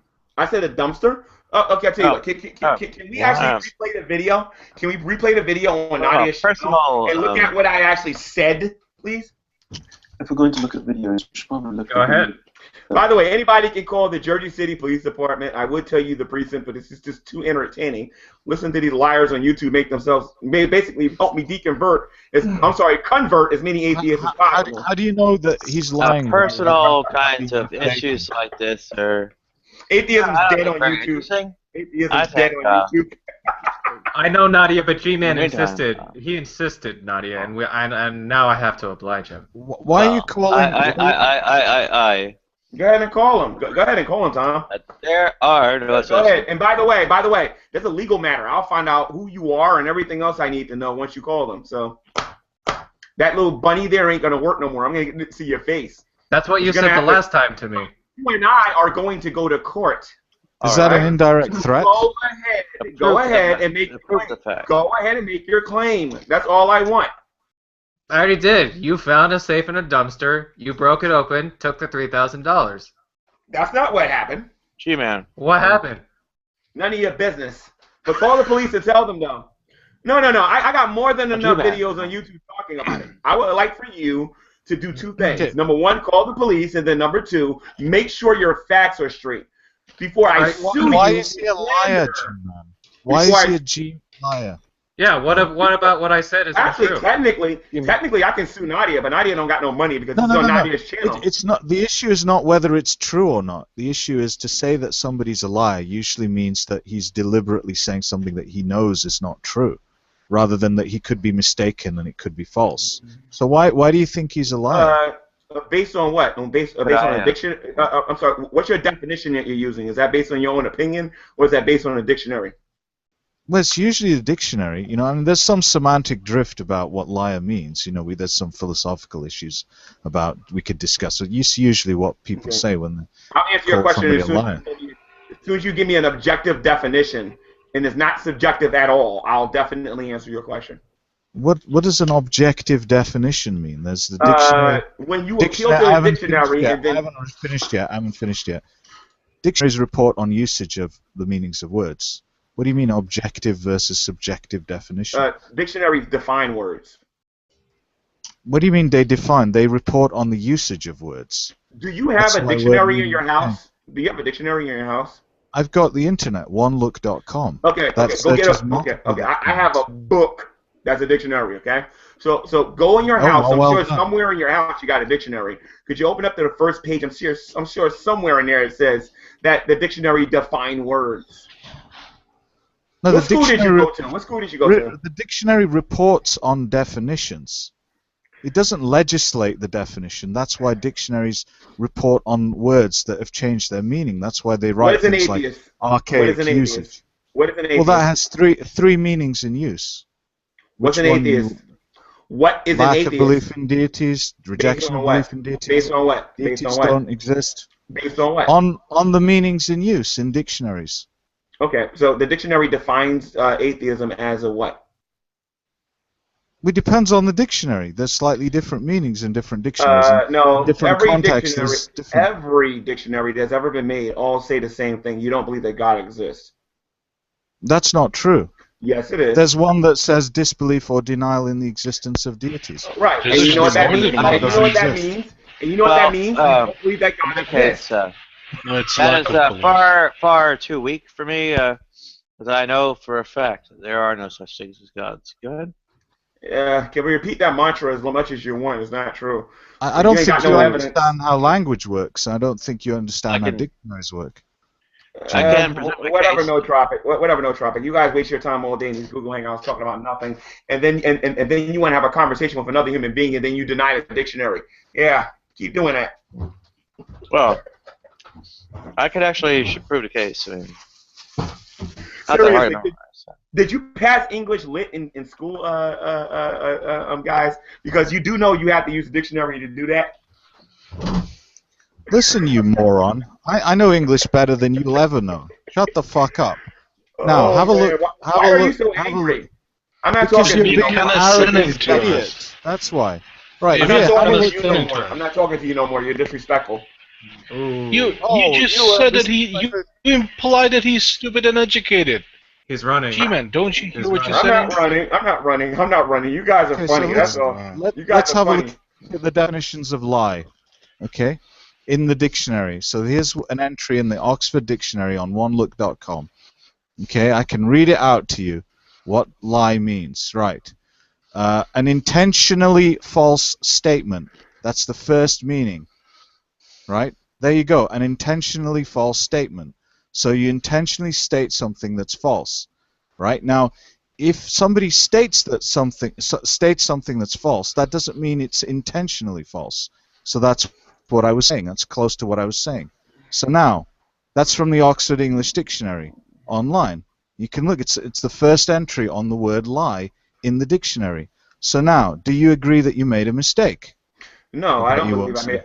No. Well, then you're a fucking moron. Because actually, I didn't even answer the question. But you can speak for me if you want, and I'll make you look stupid later. You just said no. No. I was trying to answer, and then before I can get the words in my mouth, you already answered. So you obviously know what I was given going up to say. being polite to you because you're patronizing, no, condescending idiot. So I'll be polite to you in sprinkles when I feel like it. No, I'm not being condescending. You know what it is? You don't like it when people challenge your worldview. That's what it is. Now you're reading my mind. Oh, without any knowledge. And yes, I am. And I see it. The whole world should be atheist. The whole world should be secular. Religion is stupid. I'm the smartest person on planet Earth. And I don't agree with that either. And dictionaries define usages, and they don't define words. I'm a weird person. I live on planet Mars. I don't live on Earth with the rest of the people on the planet. They don't legislate words. That's why there's word meaning changes. Yeah, the one of those I'm in favor of is you're funny. You're a funny guy. Total abolition of all religion. You don't. Atheism. You actually think that dictionaries legislate word meaning?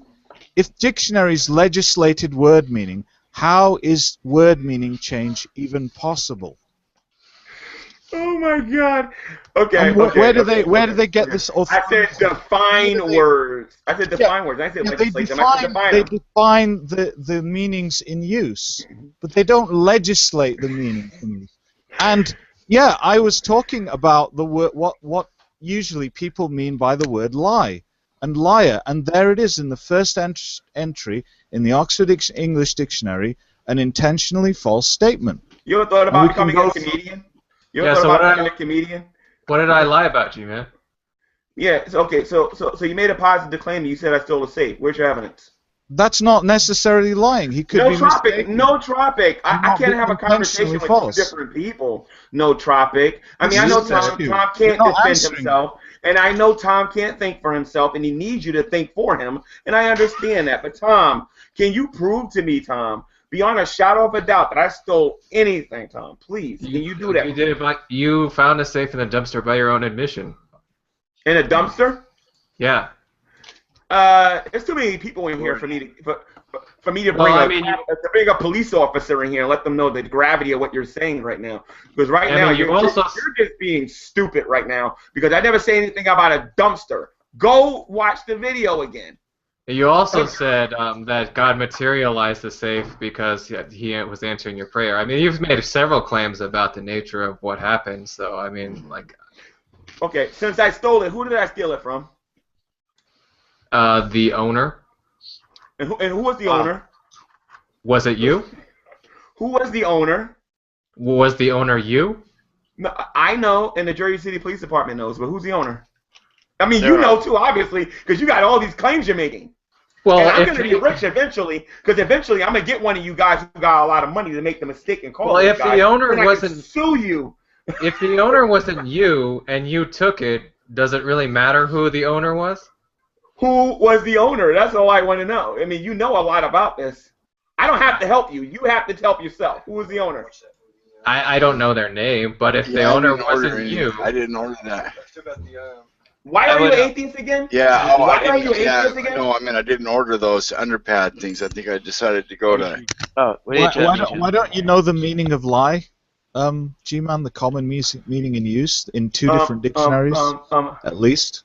Again, I mean, again, I was talking to Tom, and I realized Tom can't help himself, and he needs no tropic to help him. I understand that, but shouldn't he learn how to speak for himself? No What did I tropic. not I'm not answer? speaking for him. I'm interested in Yes, why you you think are. lying Yes, you are. means just stating something that's false, which means that Well, every okay. time somebody states something that's false and they're mistaken, but they're not intending to Shall deceive, I? that they're lying. Why would you Okay. even think that, unless you've got Okay. this common meaning of lie that's circulating around, Okay. which blunts the difference between somebody stating something that's true, No tropic. that's not No intended, tropic. and actually intended?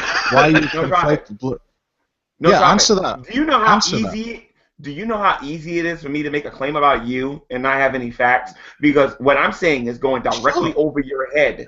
I can Sure, prove it but right you're now. I'm not talking about I'm that. gonna make a I'm claim. talking about your I'm gonna make a response claim. to such a claim I- that Tom I'm made going that to he make a was claim. lying, which I'm going to means make a that claim. in common usage you claim that he was deliberately intending to say something that's false, and I want you to Okay. substantiate Okay. how you know that Okay. from his Okay. behavior.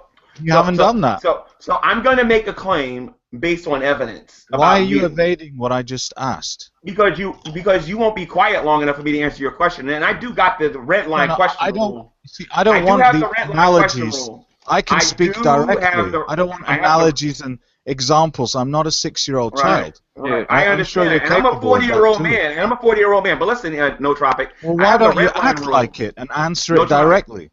No tropic. I got the red line rule. If I'm asked a question and I'm not allowed to answer it, I don't answer your question. You got one more time to do that, and I will not answer your question. And I'm But not you're joking. answering a question with another question. I can do that. People do that. People do that. All right, go Okay, ahead. So I'm going to answer your question with a statement. Okay, as an atheist, you want this nation to. And let me finish now. Okay, this is my claim about you as an atheist. Okay, and Nadia. Okay, as an atheist, you want this entire country to be secular. Why? You want to kick God out this country and line up all theists in this country and blow their heads off. Why? I don't want that. And why am I saying this? I don't want Because that. if you look, I don't wait a want to minute, line up all the people finish, and blow their you'll know heads why. off. Are you gonna let me finish, or are you just gonna speak? Okay, because of what you did in communist Russia. Okay, that is my evidence for that. I don't. And by the way, I have more evidence for that than Tom is ever going to present for his claim that I stole a safe. You're a theist, right? Let the record show, and the So- YouTube chat. Let the record show that at this time right now, G-Man went full G-Man. Carry on. So he's a theist, right? So that means that he is responsible for everything any theist ever did, including all the atrocities that Muslims and not theists who are not Christians did. That's his reasoning. That's the level of your reasoning. Now, what I suggest you in the same way that there are differences amongst atheists in their worldviews, and just as there are theists, that's the same. So to make one set of alleged atheists responsible for one set of alleged atheists respond for any other set, as if they share the same worldview, is just like what I could do with you and any other set of theists, and that's your reasoning. You can say what you want about me, and I'll be fine with it. But as far as Tom goes, Tom made a claim about me. I asked for evidence. I got no evidence. Okay. I made a claim about you, and I gave you. That doesn't mean he's a liar. That just means he could have spoken falsely. The one thing I do understand from studying Sigmund Freud and psychology and all this is that you might not be doing it now, but subconsciously, when you get off this Google Hangout, you're going to do something called think. And you're going to do that later, and you're going to realize how dumb Tom sounds when he makes a claim about me and not actually give me evidence for it. He might not have given you any evidence. He might have made a claim, but that doesn't mean he's a liar. I would suggest. He's a liar. Trust me. The personal. Do you deny you found a safe with $3,000 in it and kept the money? The personal hijinks of the various interlocutors here is not really that pertinent. I would suggest. Well, first off, semantic externalism appears to be, basically what he meant floating here, and that has some relatively, I guess, conclusive disproofs. Secondly, I would also note that the proof of the fact there are no such things as gods is always something to present as often as possible. Third, I would also note that the agenda is, well, to deconvert, not kill the deists. And it's actually incompatible with secularism. Secularism would merely, tolerate the beliefs as opposed to, well, going about, actually trying to influence people and correct them. Go ahead. So, G-Man, you always are saying that atheists never present any positive proofs for the non-existence of God.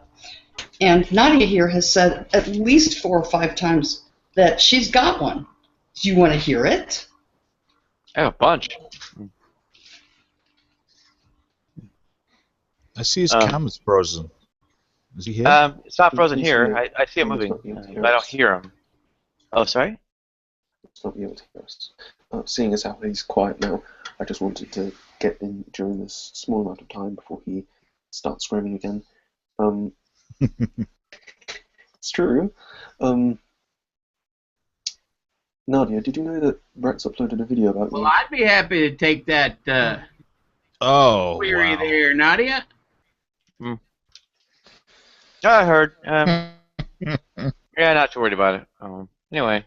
Wait, Brett made a video about you again? I think it's a thumbs down video, but anyway.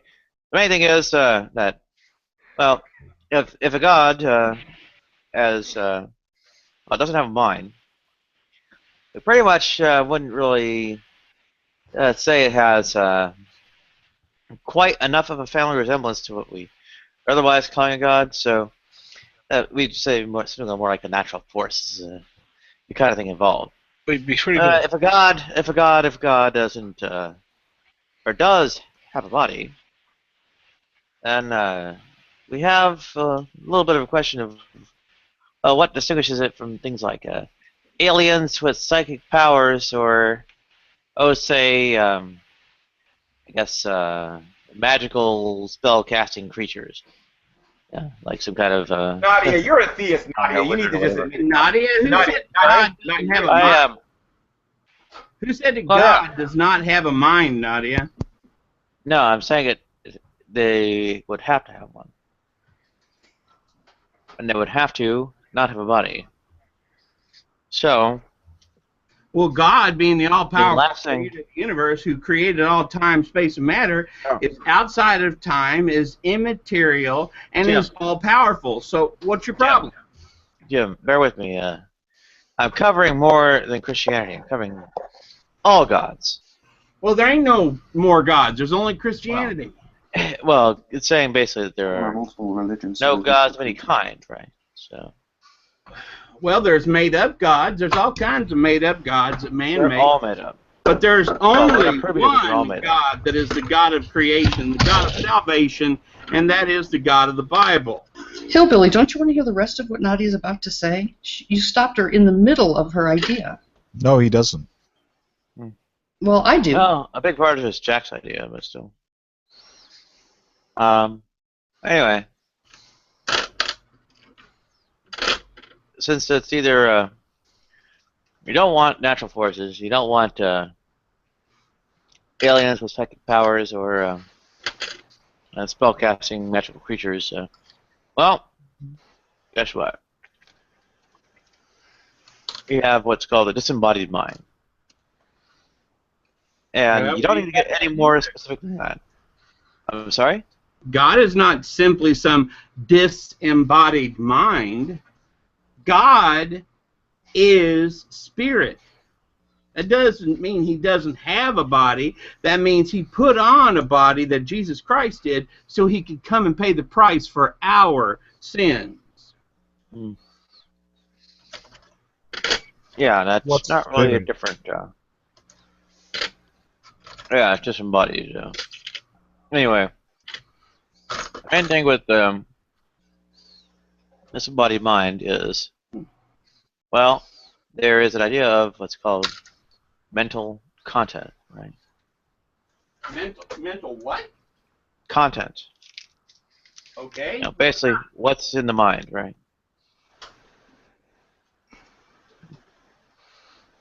And that's a problem, why? Well, there's generally quite a bit of, say, you might say, indexical content to various kinds of thoughts of mind. And even apart from, well, indexicality, you furthermore have, well, that the ideas and experiences and so on. Nadia, what's being That I'm referring to. indexed with what? Twitter. Nadia, what's being indexed to what? Indexicals? Yeah. It's like basically pronouns or like here, there, now, and of course I and you and so on, right? Okay. I already. What about the argument I made to you about if the Christian God can embody human beings and in fact came down to the earth, then he's got plenty of experience, so he can use now, here, then, me, you, all he wants. He can just borrow from the experience of human beings. Only while that goes on, outside of that limited context, well, they wouldn't have content in the mind, right? What if his disembodied mind has memory? Then he's fine. Oh, but how God can has more than just memory. God knows everything that there is to know, could know, and then he even knows a little bit more than that. So Nadia, I just don't understand where you're coming from to say that God is some kind of just disembodied mind. No, God is the creator of all things, and as such, he interacts with us. He actually comes to our aid. He actually wants us to know him in a more intimate fashion so we can have that relationship with him. He can't know everything that there is to know, because he can't know propositions involving states that that are inconsistent with his attributes, and he can't have performance knowledge of things again that are inconsistent with his attributes. God knows everything there is to know. If he can become a body, then he does have performance knowledge. Right, but he can't know everything that there is to know in the broadest sense that Christian Hillbilly, because he doesn't have performance knowledge of absolutely everything, because he has never been experienced that. So even if Jesus experienced whatever he did during his time period, he may not have performance knowledge on how to ride a bike, for example. Procedural knowledge, that's the one I'm thinking. Yeah. Well, like how about lying, right? Jesus can't lie. He can't have knowledge of what it's like to lie because that's against his nature. Yeah, how about that one, Hillbilly? God can't know what it's like to lie. And if he does, then he's not lying. God knows what lying is, wouldn't you say? Because but he doesn't know what it's like to lie. He put the commandments out there, and he knows what it is best for us. He doesn't know why he does that. He may know it by definition. Are out there for our betterment, for the protection of us, his children. He may know it by definition, but he doesn't know what it's like to lie. So that's something he doesn't know and can't know. If I can drop one on you, I think the procedural is really knowing how to do things, and the knowing of or having met things, be acquainted. Go ahead. Yeah, there's that distinction too. Whatever. The point's still the same. Yeah, there's propositional acquaintance. Oh, but everything tastes better with peta entry, Helena. Hillbilly, what about that? I think that Hillbilly would probably, if he thought about it, and I don't want to speak too much for him, would agree that it doesn't really matter if God doesn't know what it's like to lie, as long as God has maximal propositional knowledge about lying. But now, even with propositional knowledge, there may be propositions that a being with God's attributes cannot have, simply because some of the to have propositions about certain things would just be inconsistent with his nature. Like what? I don't know. I'm just leaving that out as an open possibility. I thought that would be included in what Nadia was saying.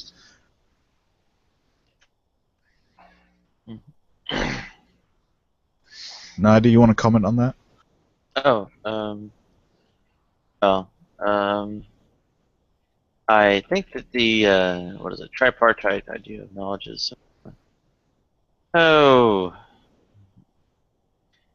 being to the point where I need to get the language practice done, and also I'm gonna have a house meeting pretty shortly here too. A house meeting? Yeah. Oh dear. Bring your lead gloves. You're bowing out, Nadia? Is that what you're... Jesse, how you doing today, buddy? Oh, well, would you shut not your big exactly, fat doggy? face up for a second, you dummy? to the extent that I probably can't really say much. I can probably fly down on Skype or something. I'll be sitting right in front of this thing. You'll be able to tell. Go ahead. Oh, so you're not closing down the hangout. You just have house stuff to do. Yeah, basically. They have to go talk about who's gonna clean the toilets and whose turn it is to clean out the fridge. Yeah. Please don't eat anything that's not yours. Probably me not taking out the garbage and not washing dishes, but anyway. Yeah. Well, maybe Hey, Jack could carry on with Hillbilly. I'd like to hear how Hillbilly might answer some of the questions. I don't Rather think than- Jack would like that. Who's this new kid on the end here whispering Anthony here? Who is this? I don't know. He's very quiet, though. I can't hear you, Anthony. No, I know what's going on, you see, because it's the hour of death over there in the UK, and if he's too loud, he'll wake his parents up, and they'll come and give him a god's bollocking. That's So it. he's whispering at his computer, insulated behind like 8 layers of clothing, in the faint hopes that his mom won't come and go, Anthony, what are you doing awake? Go to bed. And you also, if he swivels his cam, you will see the used, the egg, like the egg containers are lining his wall to prevent the sound from going That's out. right. That's right. That's right. Oh, does that work? I want to try it actually. Yeah, it does. It does work, Art. That's what they used to use for, but it has to be the cardboard ones. It can't be the styrofoam ones. Oh, okay. Yeah, the particle board ones. Yeah, this guy apparently brought some interesting news that Brad Keenan made a video about Nadia. I think that's the thing. That's what it was. My computer was cutting out, so I didn't hear. Remember, Anthony. That if Doggy. Okay. don't mind Christian. He's got problems. He's got troubles. He's got hemorrhoids. Every now and then they act up, and he has to. He's special. Just remember, Anthony, that if you stare too long into the Brett stares into you. Remember. That's right, son. Yeah, that's right. Doesn't he look like who's that dude on Harry Potter? Ron Weasley? Ron? Oh my God! Yeah. He looks just like Ron Weasley. And now he's mad at me. He's gonna get on a plane and come over to my house. So yo, Gus, then, pow! He looks like Ron Weasley and Elon Musk fucked. It's true. Yeah. Don't insult the boy. okay. Come on. That's okay, kid. It could be worse. You could look like they're still fucking. Oh. No, okay. Well, there we go. We've paid him his initial attention. Welcome here. Don't talk too loud. Where was we? Oh, Christian Hillbilly, have you got those terrible heathenistic tattoos off your arm yet? Doggy. Boy, that hurts. Who keeps doing that? That's actually Tom R. It did sound like Hillbilly. I thought it was Hillbilly the first time. Now, you don't want to disturb Hillbilly right now because he looks like he's on some cutting board thing. He has to have steady hands for it, so... Oh, shit. It's live as Christian Hillbilly's fingers. By the way, Arthur, just remember that Gus knows all and sees all. I know. Like when you call good friends of mine a cunt. Oh, yes. It's always gonna be a check to pay, brother. Always gonna be a check to pay. I know. Quite aware. Terrible man. Listen, you need to stop drinking the wine made by Ukrainians. Okay, that'll always make you crazy. They do have some weird tasting wine. Or perhaps your practice of dunking your whole head in the bucket probably isn't the best thing that you could do. Yeah, but it's a good thing in the morning. It's a good thing in the morning. You say these things, and she just fucking pulls the arsehole right out of you. I don't know why you say these things to her. You know you're gonna get it. Nah, I didn't. Well, sure. You love taking on fucking Michael Ann, and she chased you around the hangout for 3 hours straight. You were lucky though. You had people to back you up when you called Annabelle a cunt, because if I'd have been there, there'd have been pieces of you hanging off the ceiling. But you were lucky. You caught her when she was by herself and whacked out on something or other. She came here. Because you act like Annabelle can't like defend herself or something. Oh, that's okay. You see, the thing is, though, it doesn't really matter whether or not she can or can't. It's always good for people to know who everybody's friends are. That's always a good thing, Tom. From what I've seen, Annabelle can hold her own. That's great. And you know what? The thing about having friends is that you don't always have to. That's the lovely thing about having friends. I got friends in here like Psycho's my friend, and Helena's my friend, and this little Anthony fellow, I've decided he's my friend. These guys are all under my knife. See? So it doesn't matter if they can handle themselves. It doesn't matter if they can handle themselves. It's just there's always an aftershock. That's okay, Arthur, though. Yeah, I'll let you away with it because I like your new cartoon. I don't know who drew it for you. That was Ocean. Cartoon. I'm pretty sure that's what your face looks like most of the time. So thanks. I'll let you away with it. I mean, when you're nice to me, how can I be mad at you? I mean, that's it. Did you watch the whole hangout actually? I sure did. And you guys are really lucky you outnumbered her. That's the only thing I can say. Because if it was just one or two of you against her, she'd have left chunks of you dribbling from the fucking walls. Sure. You're a lucky man, Arthur. I am indeed. First that tank missed you, and now this. Tank? Tank, the one you almost got run over by as a baby. Oh, you were too young for that. Don't worry about it. Right. It's all right, though. Everybody, let's move along. Everything's fun. Fun. Fun. Fuck, we keep this shit up. They'll put the 2-minute rule in here, and we'll really all have to go to sleep. Yeah, guys. I mean, I hope you're done because there was something that was about to begin. I know. Well, don't mind me. Go ahead. Well, no, I mean, Jack and Hillbilly were about to get into a real deep discussion, and I just feel like you're just sidetracking. I still would like Hillbilly to actually read Leviticus 19:28 for what it is, and admit that he has at least one sinful tattoo on his body. Oh goodness. Yeah, because Leviticus 19:28 says, "You shall not mark your body. You shan't put no tats on," says Leviticus 19:28. Hillbilly, your silence speaks volumes. Oh, he says he's already talked about it. He says, "Well, Guzzy, well." Well, let's get that Walter Brennan act of yours. Come on. Will. What's up? I'm sitting here cutting on some wood. I can't hear what you want. Don't want to cut your fingers off because that'd just be a tragedy.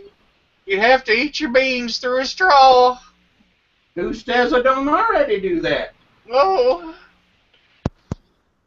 The only guy I know that's got a... What are you doing? He's making another cross. Make as many of them as you want to. You ain't keeping the vampires away. I ain't worried about no damn vampire. He's making wooden ninja stars because he's a ninja. He's got to be Batman. Remember, this is his equivalent of the Batcave. Yeah, it's like when he's grinding this Batman symbol. That's like a shuriken. He's like making them out of wood. Is that what you do? Yeah, that's it. Yeah.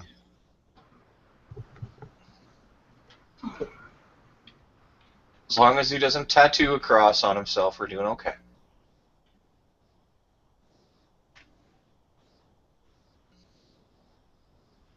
I love how he's working under, like, the light of a sun over there. Am I the only one that finds that light, like, crazy, or what? Blessed by Jesus, because... Yeah. Light of God. Yeah, I'm looking. So it's got a table lamp, and then it's got another lamp. I'm just gonna put this cross here through the... Oh, Lord, my thumb! It's got 1, 2, 3, 4 lights on him, at least. There are 4 lights! He wanted to be There are enlightened. 4 lights! There are four lights. Oh, right. That's I'm just gonna cut this here cross. Just gonna cut a little more. Just gonna. Ow! Dickens, I cut my finger. Just out of interest, how many of you got the "there are four lights" reference? I did. Yeah, sometimes it's just best to just drop it and keep moving.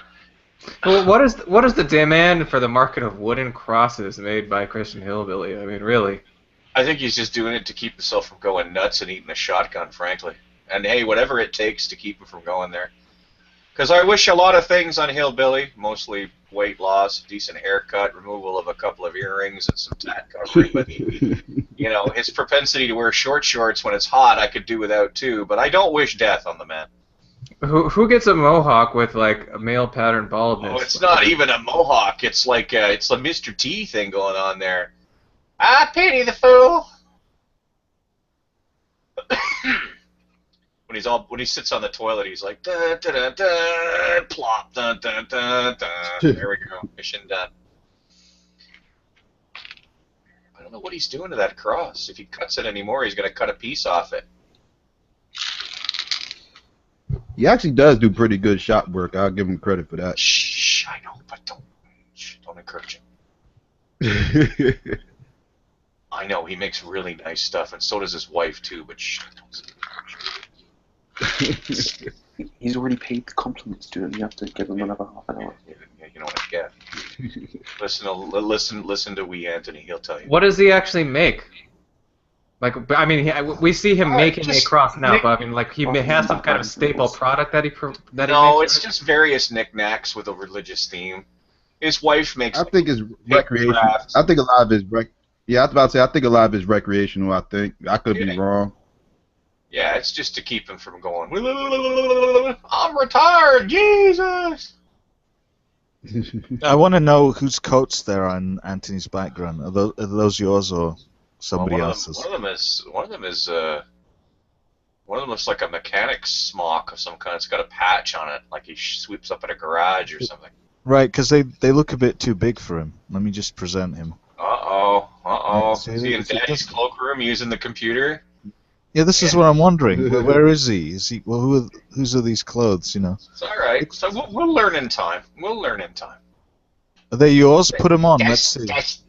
Would you leave him alone? He's already got clothes on. He doesn't need to put any more. Did you see that? He gave me the finger. Did he? Good. You probably deserved it. Leave poor Weasley alone. Yeah, he did. So he did it again. Yeah, Fucking hell. See? He's an aggressive. Oh fuck! 3 times in a row. Fucking council housed and violent he is. Holy shit. You're 100% Slytherin, bro. Uh-oh. The fucking Hat of Doom has spoken. No Hufflepuff for you.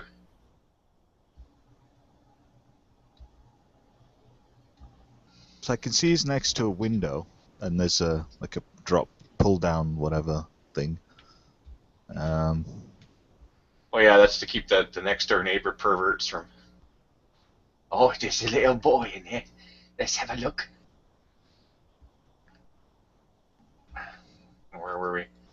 I'm gonna go back to watching Hillbilly try not to cut all his fingers off. Well, what do you think there, Gussie?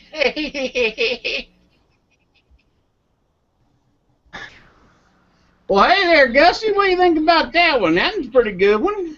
Well, that's an amazing piece of work you got there, Cornpone. I'm so happy y'all didn't leave a finger on the table while you was that's doing it. pretty good. Is it made out of foam? Nope. It's wood. It's 1.5 inch. I know, I'm joking. Pine. Also, it's pine. Pine. I know what else is gonna be made of pine when the time comes. What else do you make, Christian Hillbilly, apart from? I make a little bit of everything. I make crosses. I've made tables and furniture. Kind of got out of that though because since we moved in here to the apartment, can't hardly keep the big saws running like they used to. I still did keep one of my favorite pieces. I've got a church pew love seat that I made. Got it out on my back porch. A church pew love seat. Yeah. Isn't it a contradiction in terms? You're not supposed to make love in a church, eh? It's a love seat. It means yes, but it's a church pew love seat. No. Basically, what it was is the church had fallen apart, and they asked me if I would come in and help them move the stuff out. I said, sure, as long as I get to keep the wood. Some of that wood was 70 and 80 years old, and it was still pretty good. So I hacked out what I could and made myself an antique church pew love seat, one of a kind. So you have a thing for 80-year-old wood, and you decided to. You just. Okay, you understand that the reason they called it a love seat was that when they first made those things, that it was designed for two people to get cozy and eventually doinka doinka doinka, right? You know that, right? No, that's not what it was about at all. Love seats, just that. So two people can sit comfortably side by side, arm around the other. Yeah, arm around the other, the other. Yeah, I know. And not listen to the sermon. Yeah, that's right. Because they was too busy being arm around each other in the back of the church. Yeah, what's Hillbilly. I didn't know your particular denomination of church allowed for that sort of thing. Maybe I'll start going. Well, I don't have a denomination, sir. Hillbilly, can you make? Could I commission you to make me a coffin, just like Pope Benedict? I need a new coffin. You'll make anything out of pine you want, just not a pine box.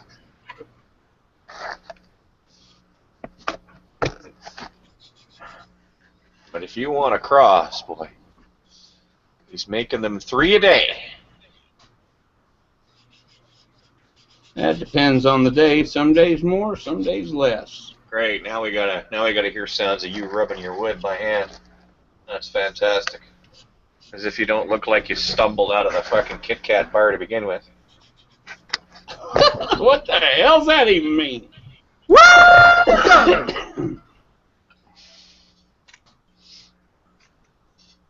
I'm just gonna rub this piece of wood here. Oh, Jesus.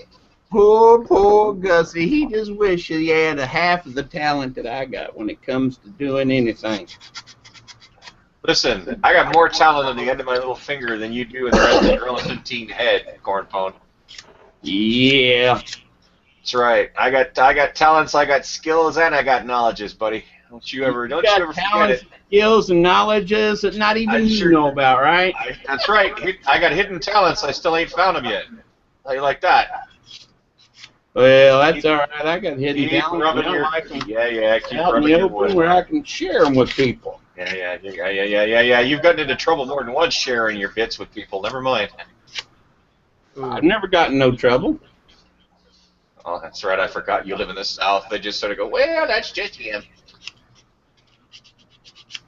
Rubber. Well, if you're talking about sharing the gospel, I never got in trouble for that. No, sadly, that's part of a pastime out there. Have you heard the good news of Jesus? No, I never heard of Jesus. I've only been living in the West all my life. I never heard of the man. You know, some people have not heard about him. Yeah, that's right. That's a lie. That's right. No way. I never heard of Jesus. Who's Jesus? Yeah, right. Not in the West. No. Nobody grows up in the Bible Belt or even lives in the Bible Belt for longer than 6 months without knowing who Jesus is. Mm-hmm. I ain't never got in trouble for telling the gospel. Woo, doggy! Would you stop that, Tom? You're killing me. I said, I'm turning you down, Tom. You're going to make me deaf. Not even Hillbilly makes me that deaf. It just makes me wish I was. Well, there's one thing I've always enjoyed is to sit down and have a good conversation with people about God, about politics, and about how God needs to take the politicians out to the woodshed. Hillbilly, do you want to be president? You're rubbing your wood smooth while you're talking to them about Jesus. Hillbilly, do you want to be president of America? I'm sorry, I couldn't hear you. What? Do you want to be president of America? That was Thomas, Master of Whispers. He wants to know I can't hear a word he's saying. Who do you think should be president? I'm sorry, Anthony. You're gonna have to speak up, man. Fucking, we're all of us half deaf here. We're all old men. Who do I think's gonna be president? I think the one with the most votes. No, who do you want? Oh, that is Who do fucking you want brilliant, to be fellas. president? That is brilliant, fellas. He's got it sewn up. The Who one you with the voting most for? votes. I don't know yet. We all know you're going right. I know I am voting, but who I'm voting for, I've not decided yet. Donald Trump or Ted Cruz? So you'll vote left with your beliefs? No, just be assured I will vote my values. Well, then you're out of luck. No, not necessarily. None of them candidates believe what you believe. Not precisely, anyway. What's your stance on pine crosses? I'm against him. I'm against him.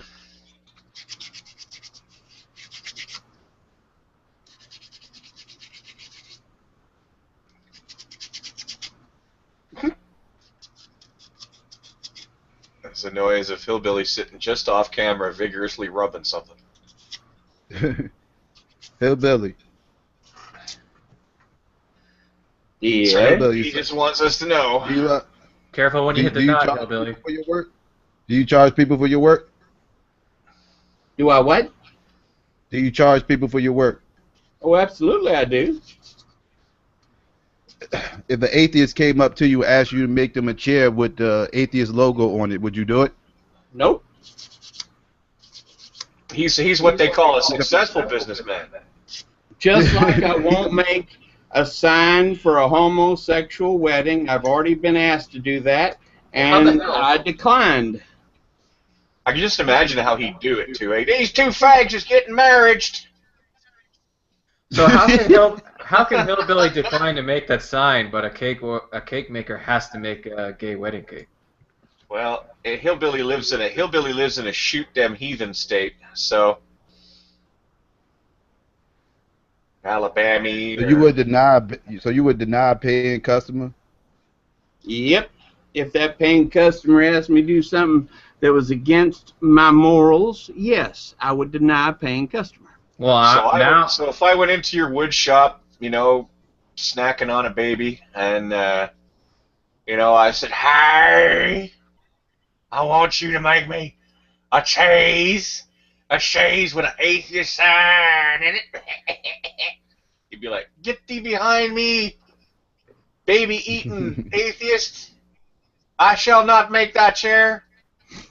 In the second book of First Opinion, chapter 7, verse 5, it says, "Thou shalt not make nor stroke thy wood for an atheist." Says right in there. This is right in there.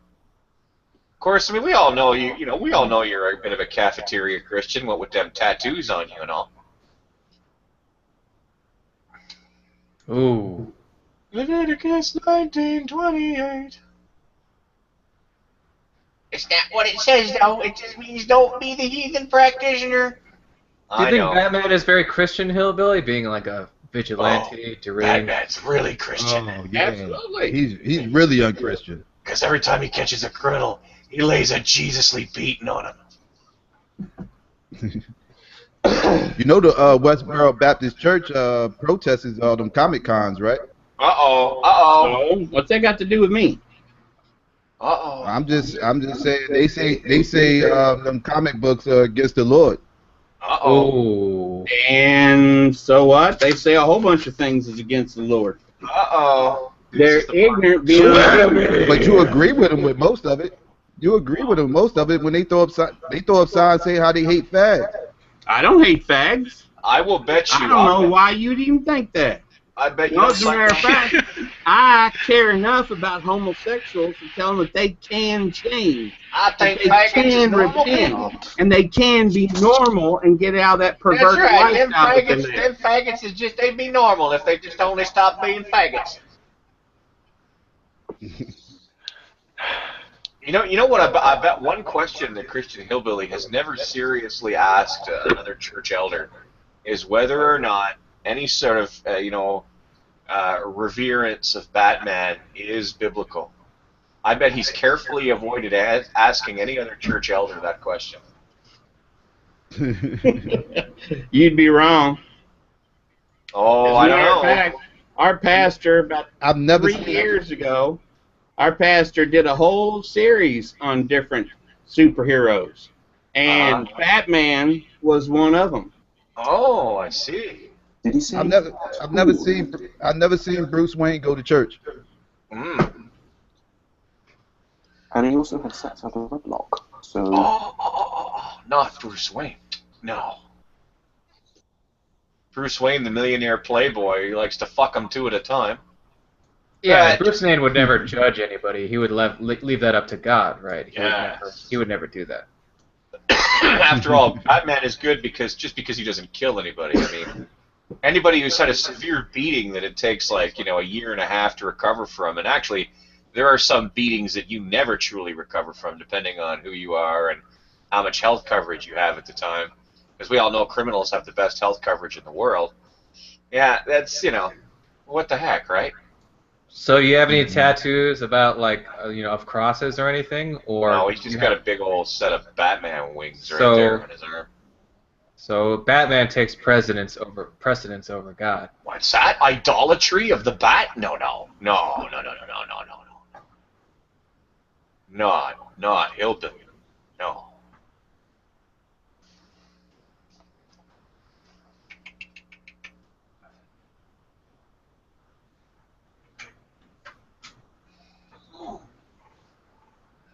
That's all right, though.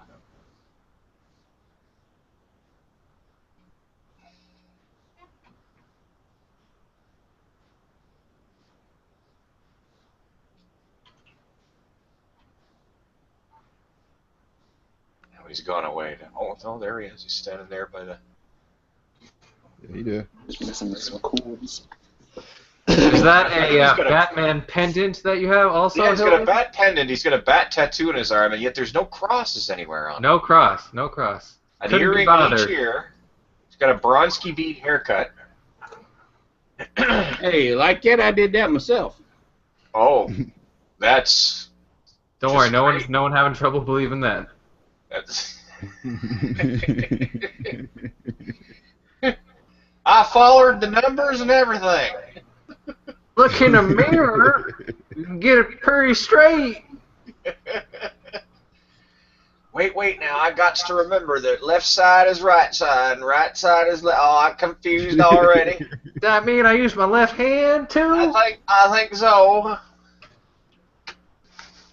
As long as I don't cut my ear off, I'm doing okay. I'm gonna use this here pine cross as a straight edge. Oh, I ain't rubbed it enough. It's got splinters.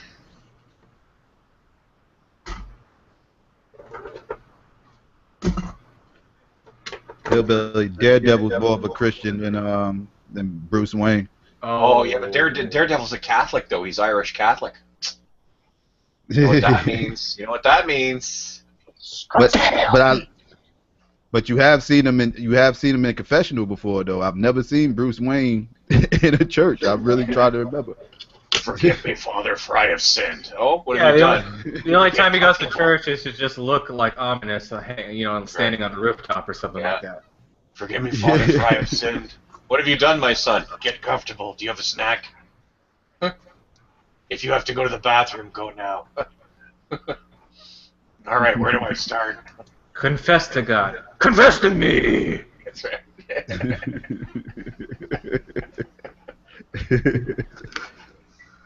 Does the church collection plate need something? Because I have a few extra batarangs. Yeah, do you ever substitute, pine crosses for monetary... Right. I'll give you this lovely pine cross that I done made with my own hands for that goat. Who's your good goat?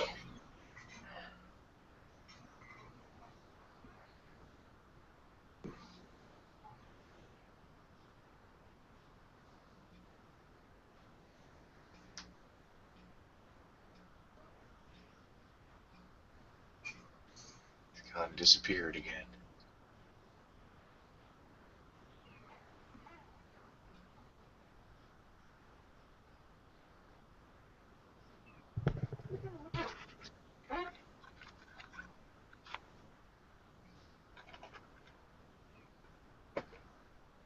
bet you he's having a smoke. He's got a hookah pipe back there. He's puffing on, psycho. Puff, puff, That'd puff, be a puff. funny visual. Yeah, yeah. He's taking probably- hits from the bong. Probably a custom walk-in closet of all real dolls off screen, just to the left or something. I sure do love my Suki doll. Harem of real doll 2s, deluxe models. There we go. No, I'm telling you, he's got a giant hookah pipe back there, man. It's a Colombian sauna. He walks in the room and it's nothing but Kush.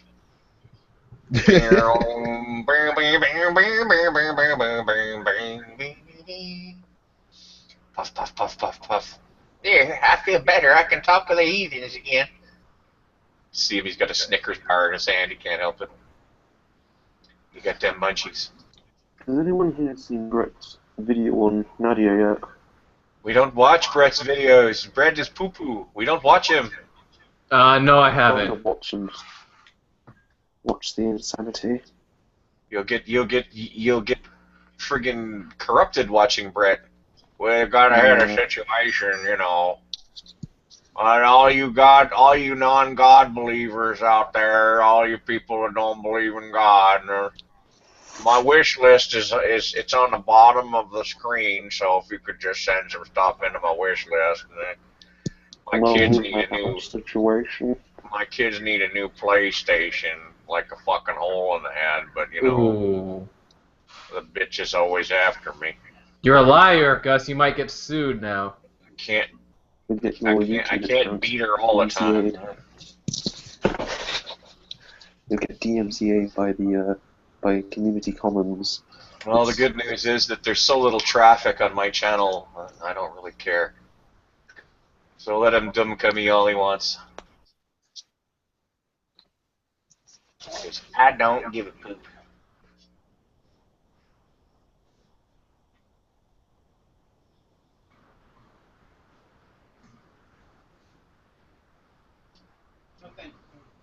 Got real quiet. Oh, here he is again. Corn pole, return to the back. Yeah, them bats gonna mess around and fly in. Oh, here we go. Gives the table a good blowjob. Oh, I'm sure the rest of the apartment dwellers love it when he switches his air compressor on. Oh my god, the nightmare. Yeah, but they just think that's great. What are we gonna do tonight, honey? We're gonna go and talk to the basement people about their air compressor with this here winch.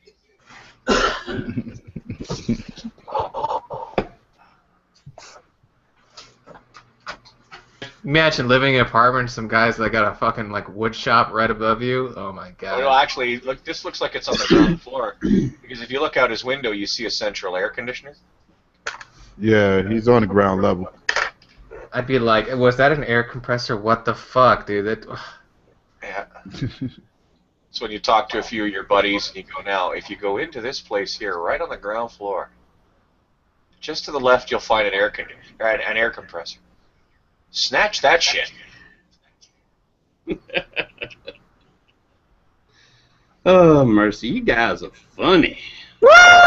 Doggy! Well, you know, you get your comedy by listening to us. We get it by looking at the top of your head. You know, everybody's happy. Why is part of it? Why is it like the Mohawk divided into like it's like a Tetris fucking block in the front? It's you know? it's a faux hawk, man. It's just Oh, it's like what? It's like a chunk cut out of the side of it, though. I don't know, but he did it himself, so it's probably modern art or something. I'm gonna cut my hair like that Andy Warhol fella. Look at that. There's a whole part. There is hair there. It's just real thin. Blonde. It's blonde hair. That's why he's got multicolored hair. I think he was going for the bat wing look. Probably. Now his daughter is like, Daddy, get at the damn thing, get in here. Nobody. How about the opposite? Like shave the Mohawk part and then just grow out everything else. No, because then he'll look like Friar Tuck. Yeah, but then he's like playing no strings. Then that's where he's got the most hair.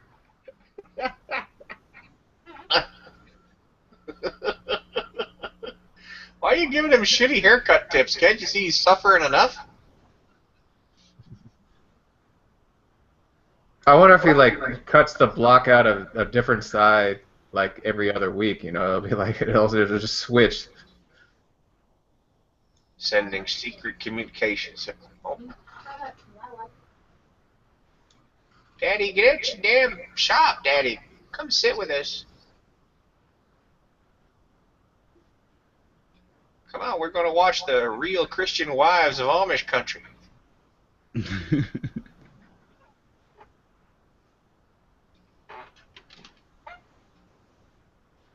going to go sit outside the Piggly Wiggly and pray for atheists.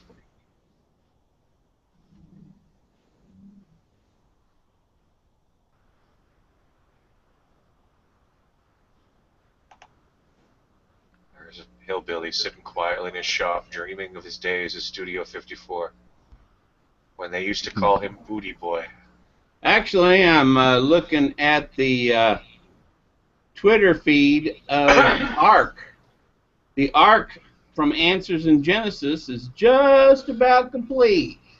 Yeah, I can't wait till they put that thing in the water and find out the hard way that 450 plus long feet boats don't work.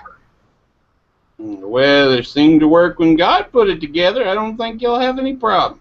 Well, actually, no, it didn't. But you know, whatever. Yeah, it's not going to actually float. Or none of us would be here discussing it. It ain't No, really that's like called a affirming the ship, consequent. That's the fallacy of affirming the consequent, but that's all right. I don't expect you to get that. All right, well, that's all right. We'll walk you into logical thought one little step at a time. Ooh. Oh, poor Gus, he don't think I got no logical thought now, does he? I present as Exhibit A. A double negative.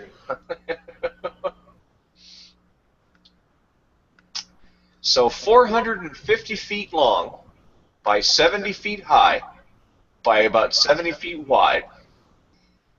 And Answers in Genesis thinks that you are able, just amongst the mammal kinds, not species, just amongst the mammal kinds, that there were 300 creatures in there, at least 600, although keeping in mind some of those animals had to go in groups of 7. Mm-hmm. At least 600 creatures in there, all of them adults at one stage or another, if not. Why would you say all of them adults? Because the ark was afloat for almost a year. So, y'all have a great day. Gotta go help the missus. God bless. Okay. See you later, Cornpone.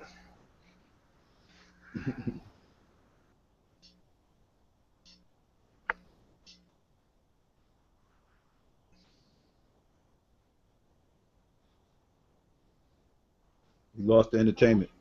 Those creatures were either adults when God first put them in, or when Noah first put them in, or they grew to adulthood while he was at sea. Either way, he was at one point dealing with adults. Mm-hmm. Which means he either built the ark too small, or he built it too big and had wasted space for a good chunk of it. I don't know. Either way,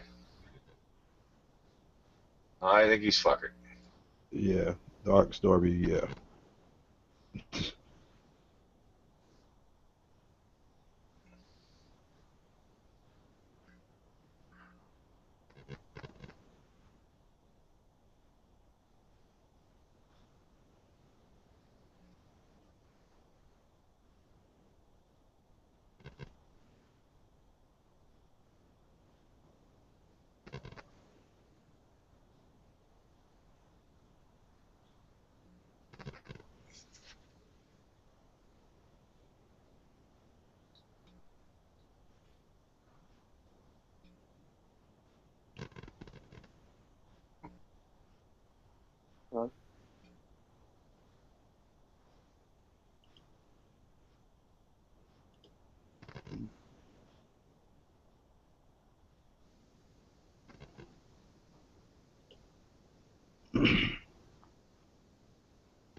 Gus, you there? Gus is gone. Oh, Gus left? Oh. You hear me?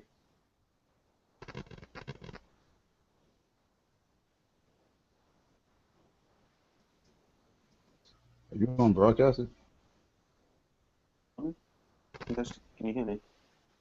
Now I can, yeah. Okay, cool. You was on broadcasting. I don't know what happened. I think everyone's muted. And gone. Everyone is gone now. Yeah. Yeah, the entertainment left. Mm. As soon as Hillbilly gone, everything was just.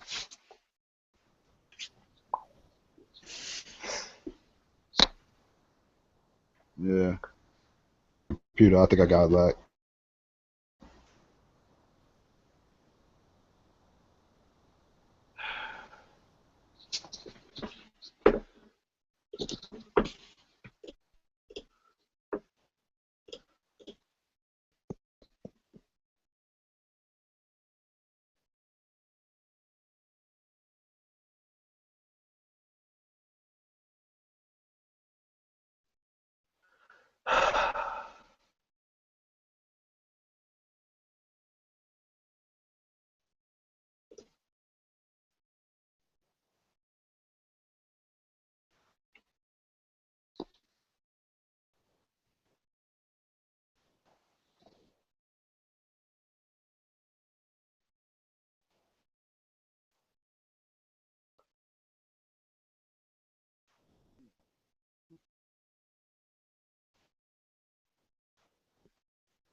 Everyone's gone now, so. Because the best thing to do is say goodbyes.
You're fucking shitting me.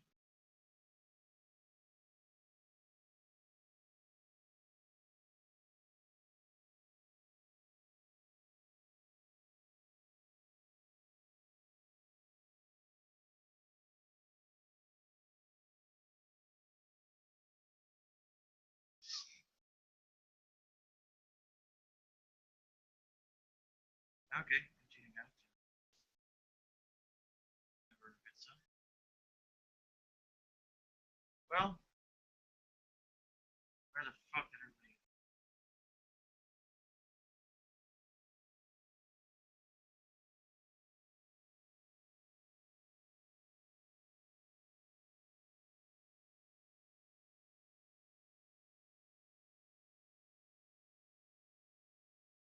go?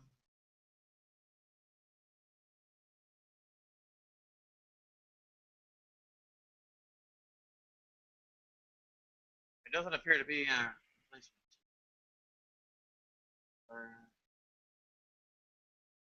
Chopin, did you just get back? I can't hear you.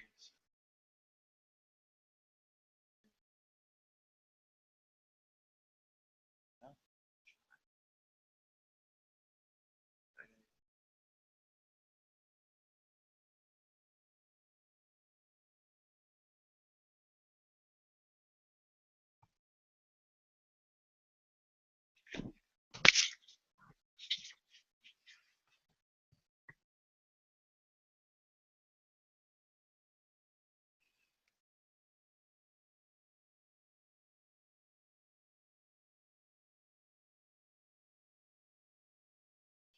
Ci lega pagon della libro. Okay.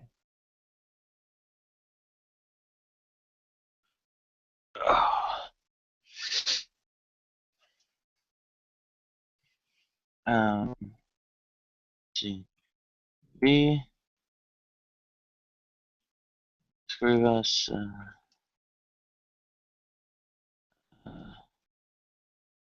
Letterae.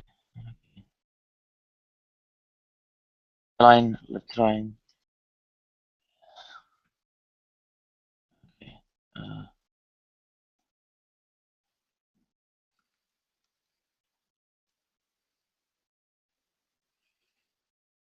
La patro legas longajn leterojn. Okay.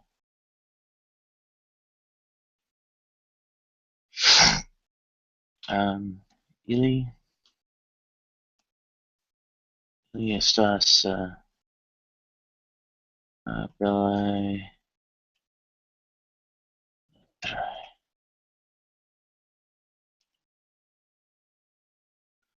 leteroj. Okay.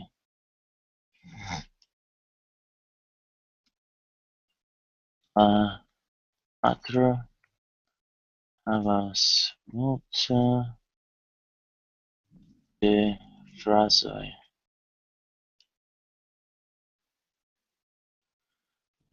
Go. Okay, not patro. Multe. Okay.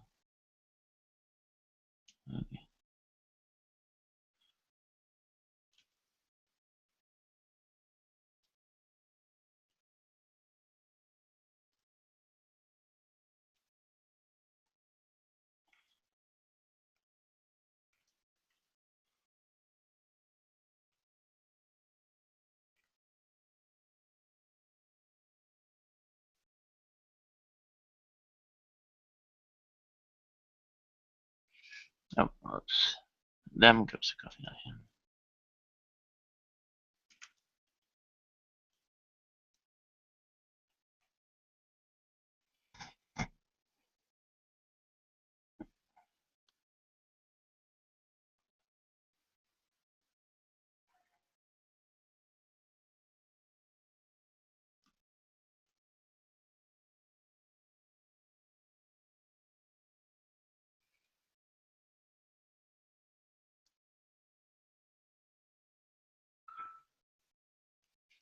Kiom de pagoj estas en la libro.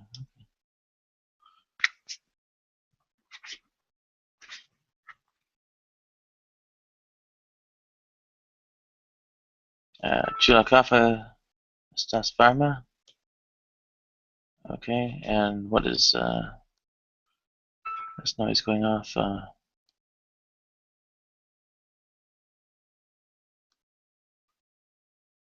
Okay.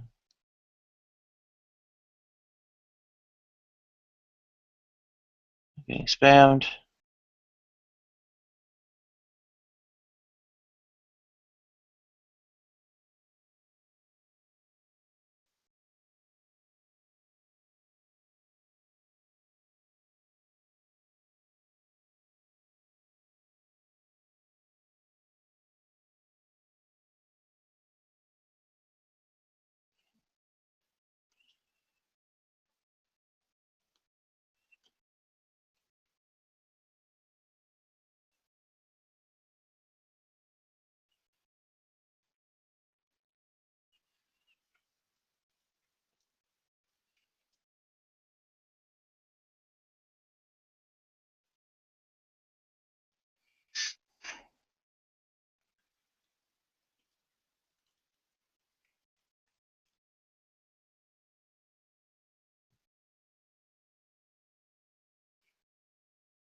Oh, this really sucks. Okay.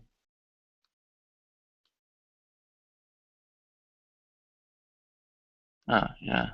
Which one is it? I guess that's it.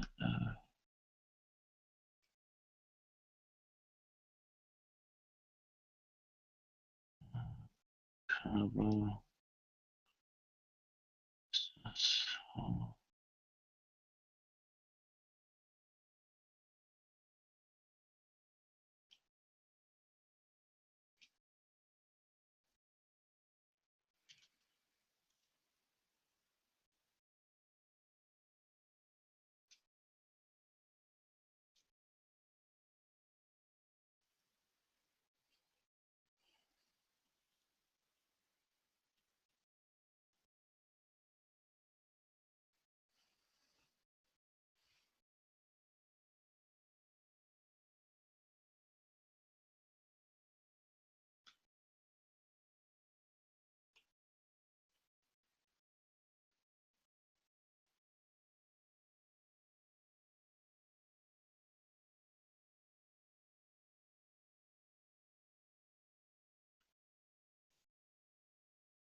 Hmm.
A carteira vem com a vossa.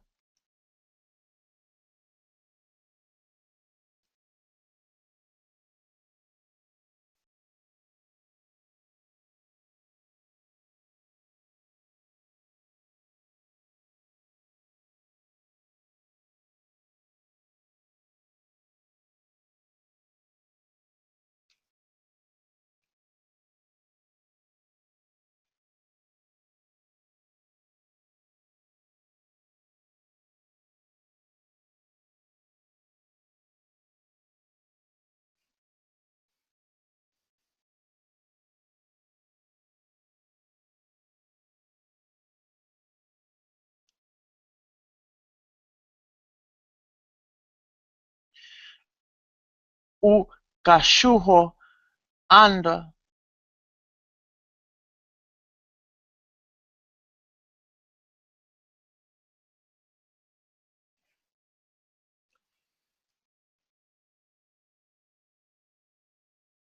Ele perde as cartas.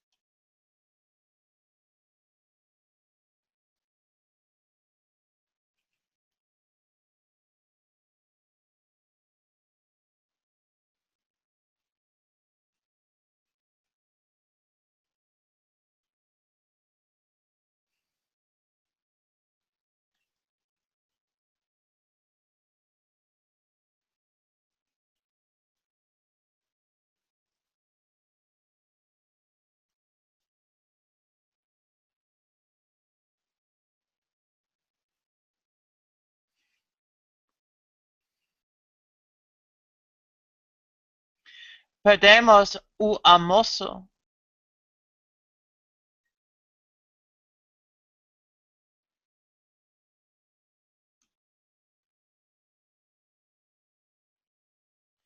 Perdemos un almuerzo.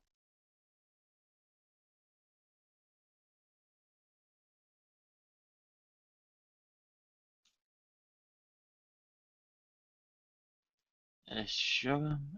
El sugar.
Two sieges.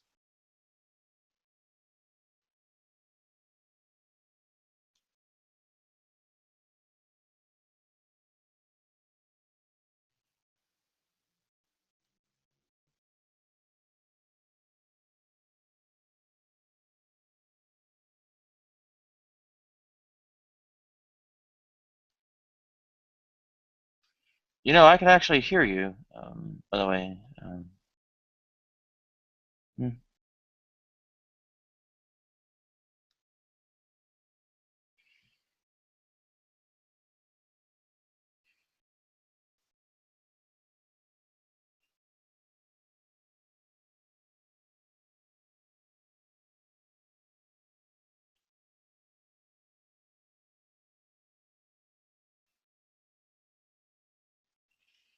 Meninos. Boom.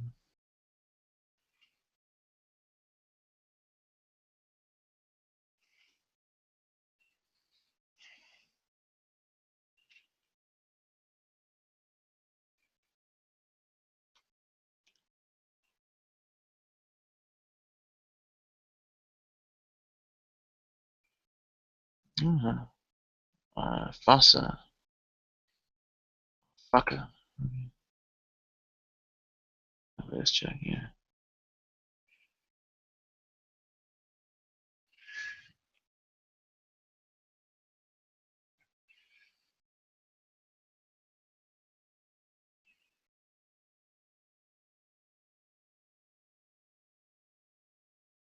Yeah.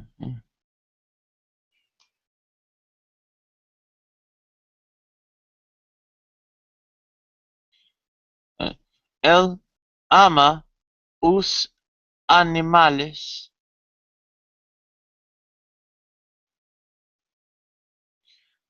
Él le ama os animales. Yeah. Os animais. Okay, even worse. I really just did that in Spanish. And ela não erra. Ela não erra. Ela não erra. Okay.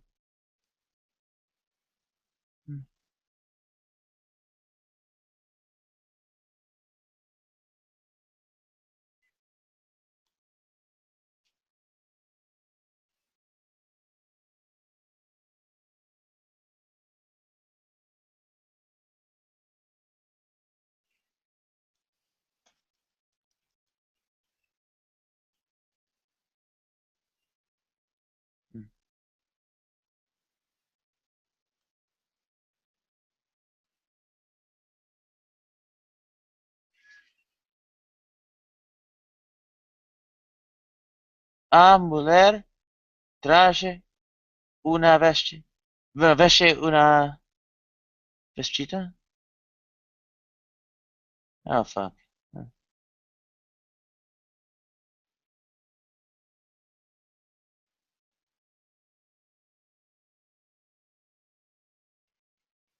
Veste un vestigio. Vestigio. Right. A mujer veste un vestigio. Okay. That's a bit exaggerated, but still.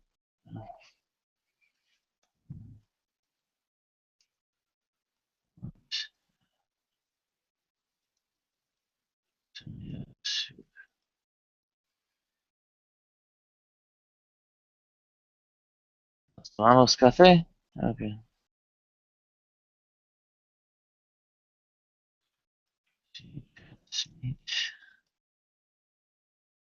She gets fun.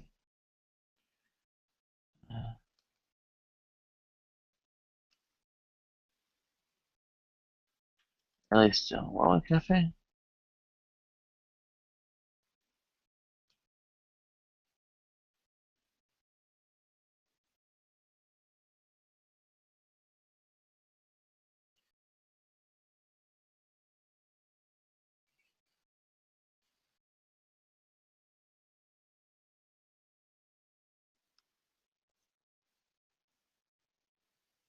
Fuck it. I'm on cafe.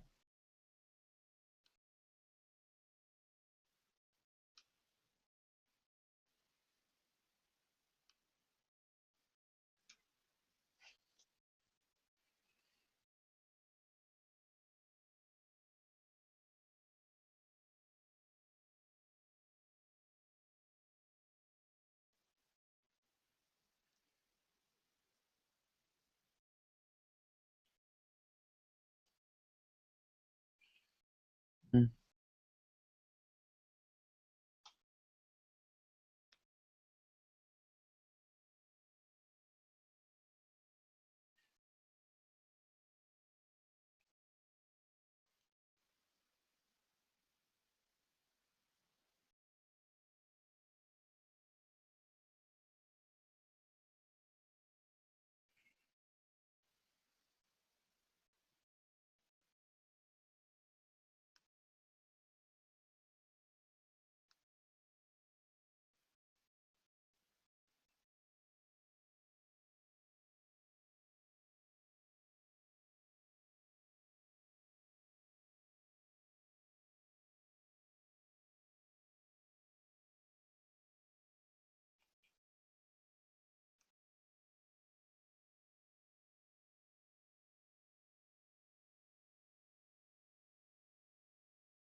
Mm.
Hmm.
Dai a pregunta. Dai a pregunta. Okay.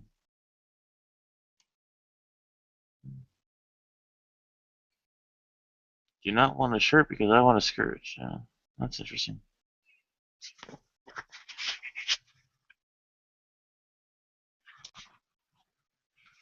Yo quiero una camisa porque quiero una saya. Okay. Uma blusa porque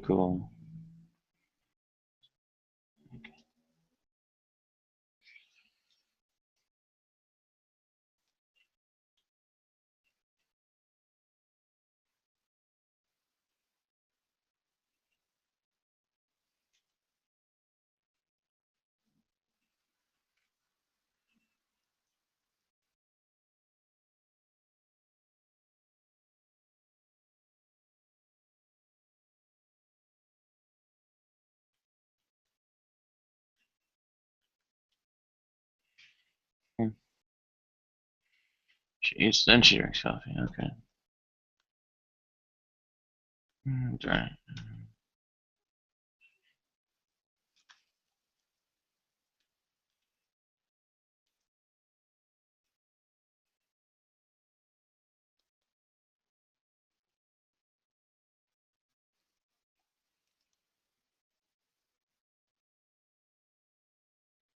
Se você quer. Okay.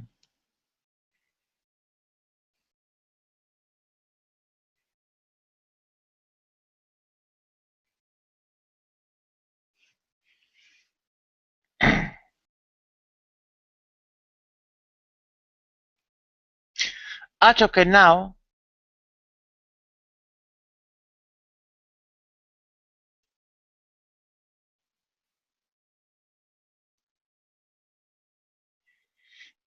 É ela o eu.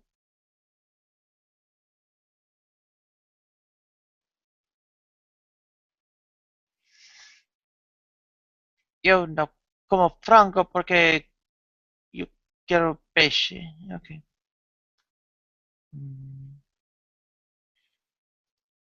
Yeah.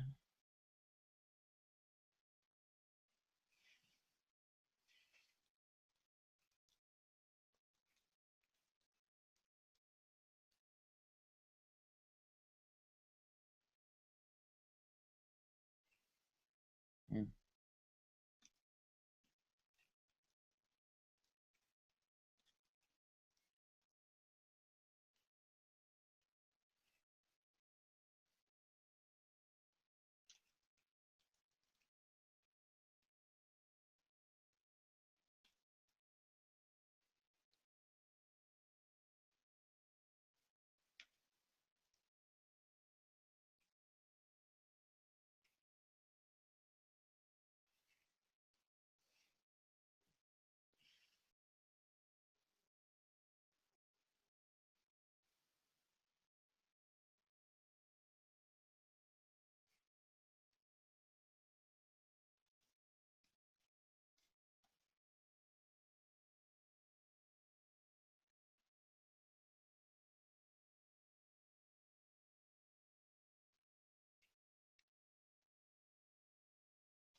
Eu não quero uma camisa porque eu quero uma saia.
Well,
Yeah. Uh,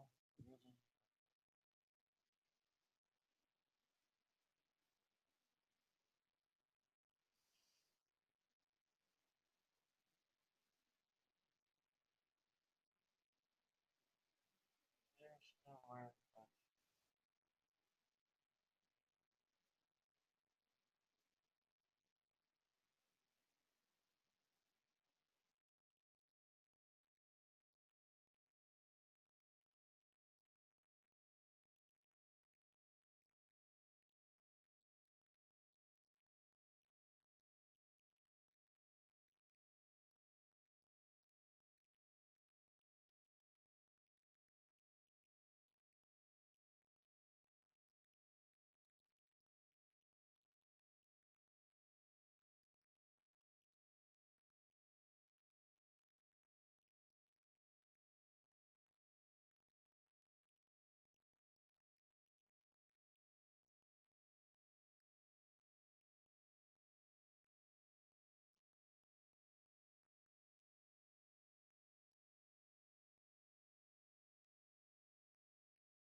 Mic check, mic check.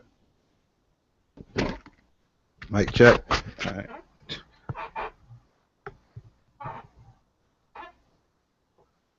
Let's see. Hope I still. Okay, cool.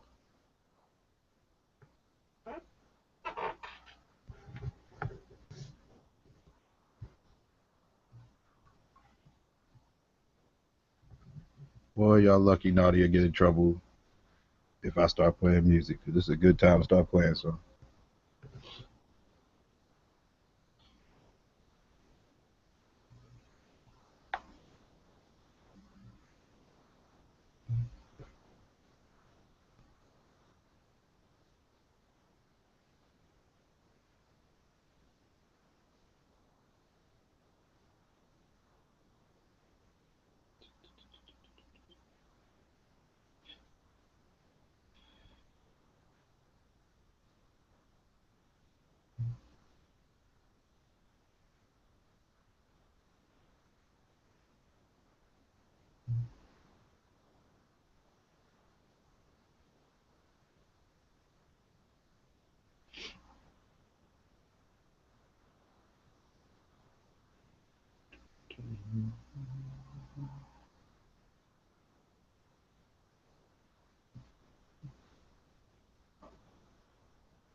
Okay. Nightbot, I don't know you, son. Who are you?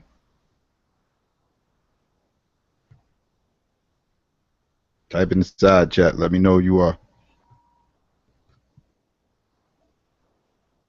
Hello. What's going on? This is your first time up in here? No. I don't know if I should broadcast this. I have been watching for a long time ago. Are you really? Yes. You an atheist or a theist? Please repeat again. Are you an atheist or a theist?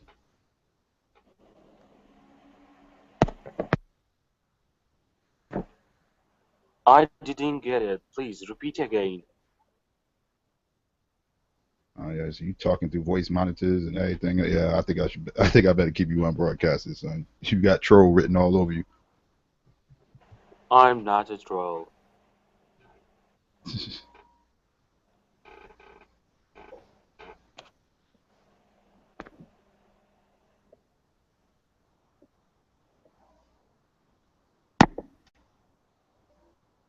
I have a question. Yeah, sure. What is it?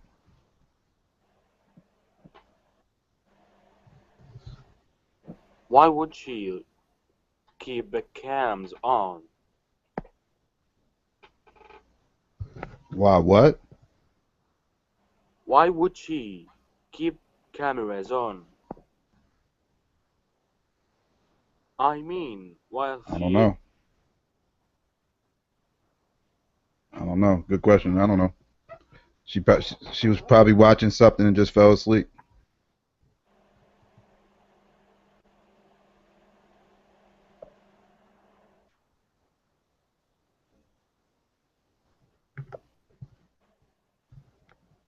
She does that from time to time. No big deal.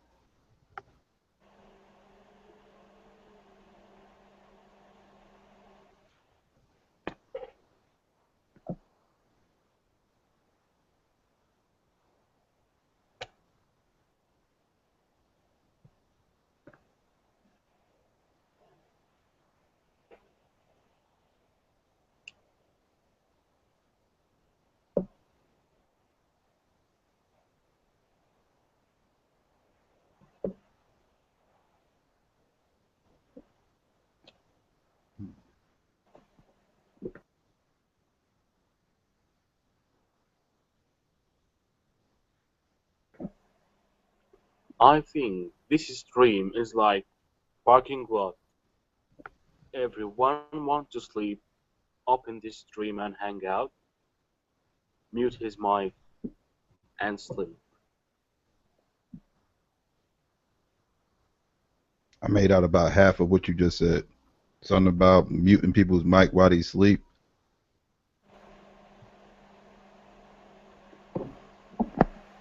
I said that this stream is more like parking lot, where you come here, mute your mic, put your pillow under your head, and have a nice sleep.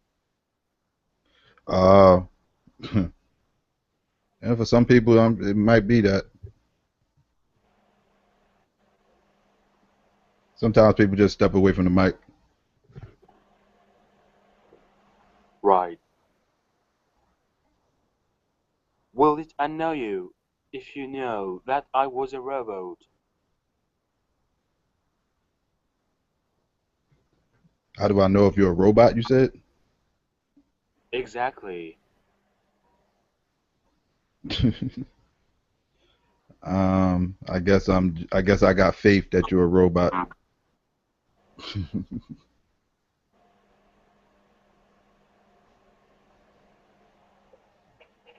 I'm trying to be more like a human. Oh, really? Mm. Well, you're going to have to get you some blind faith then. You got blind faith? Please repeat again. Do you have blind faith?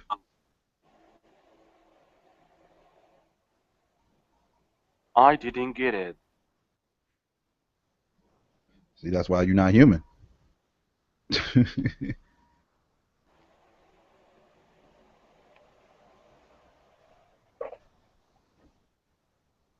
You are cool. Thank you. Thank you. Thank you very much.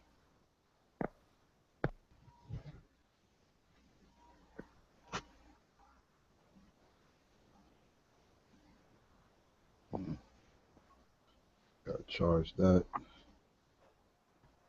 You looks like guardian angel. What happened? I said that you seems like guardian angel. I seem like a guardian angel. Yes. I wouldn't call myself that. You are here protecting her. I guess so. Oh, Nadia? Yeah, I don't like nobody messing with Nadia. That's what you're asking. I don't like bullies.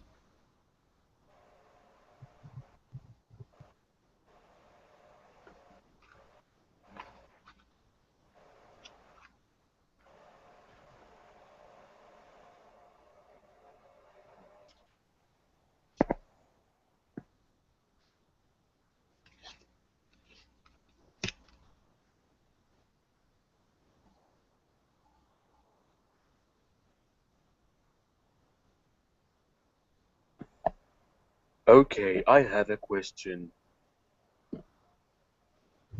Sure, shoot. If a man had a dream that he is a girl, does that mean he has a problem with his sexual identity?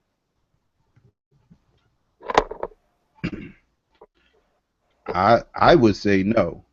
I would say that has nothing to do with nothing, but I'm probably not the person to ask that, but I would say no. I agree with you.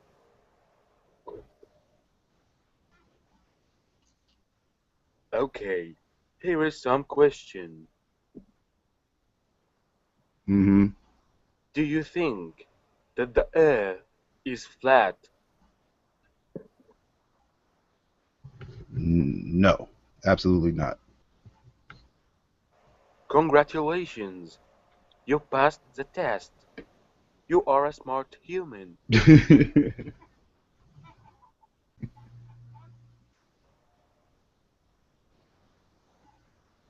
That was simple enough. I'm gonna go ahead and broadcast you, man. Don't do nothing stupid. I am a smart robot. You can give me commands, orders, requests. Okay. I'm gonna keep that in mind. Pinky promise. Alright. First order and request is to not take order and requests from anybody else besides me. Please, repeat again. I Speak said clearly. first order and request is to not take any other order and requests from anybody else besides me.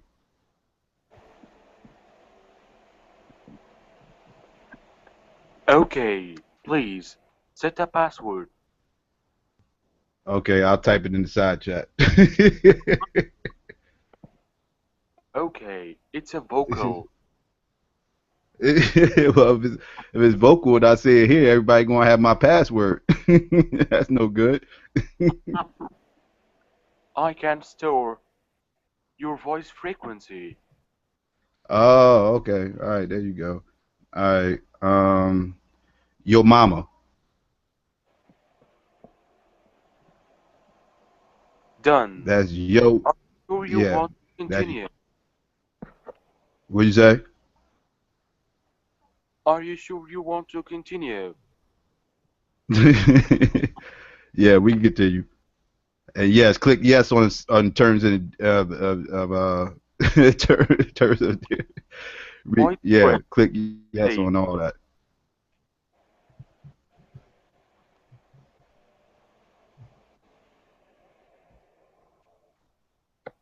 Welcome. This is Nightbot. Now you can give commands. Okay, there we go. All right. Let's see. First command is when the next person comes in, broadcast them.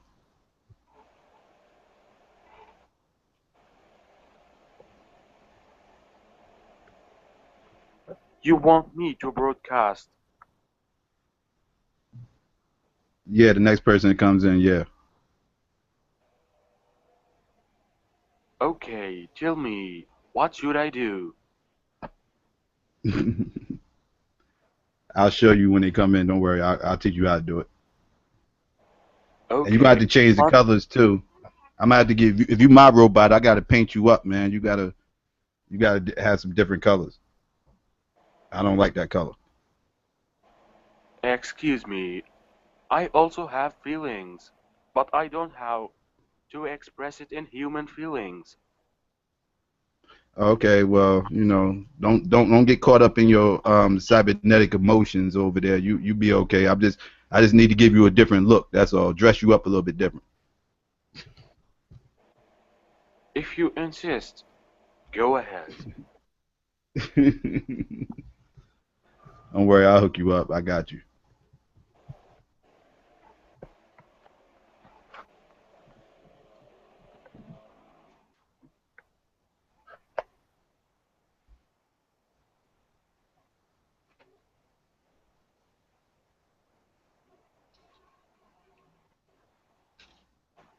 Now we need some people to come up in here so I can play my new toy.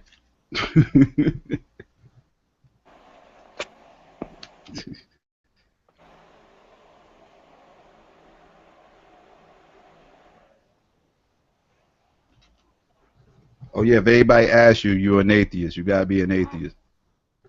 Hello, I will call you my boss. Accept. Okay. Okay.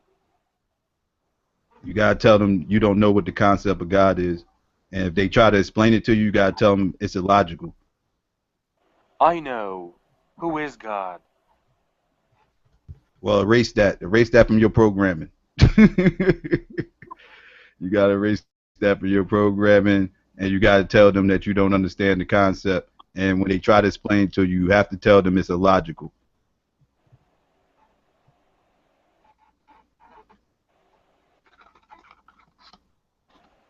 course, God is logical.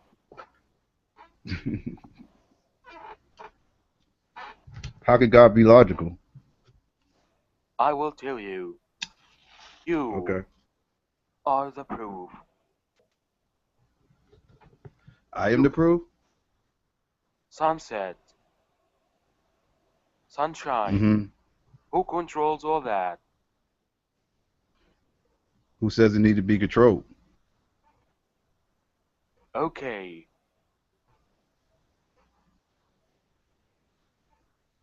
I will tell you.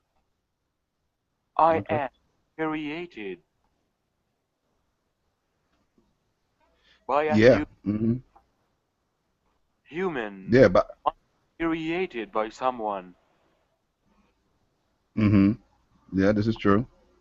So, what do you think about the globe, a whole universe, galaxies, stars, dimensions, creatures, nature, water, light? What do you think? I don't think all that had to be created. No, that's not right. Nothing can found itself except God. God found himself, then created humans. Mm. So who created God? He found himself. When did he get lost? Okay, God exists from the long past, and he never dies. He exists from the long past. Okay, well, how did he come to existence? Okay, why don't you ask God? I tried. I got crickets. Okay, God existed. No one know how. God existed. What? God existed, and no one know how. Yeah, come on, man. I mean, your calculations can't tell you where God came from. I mean, somebody has to know where God came from. No, human brain cannot overpower God's will and power. Mm. Okay, So we I will. both. So we both. So neither one of us believe in intelligent design. Then. Okay, you need logic. I give you logic. Mm-hmm. Okay, we have prophets. Why prophets do exist? True. Why miracles do exist? Why holy books do exist? Why do they exist? They exist to try to control man. That's not right. That's the original reason why. The first reason why they exist was to try to explain the unexplainable about the world that they didn't understand. That's And correct. then it was also used. And then it was also used to control and manipulate man.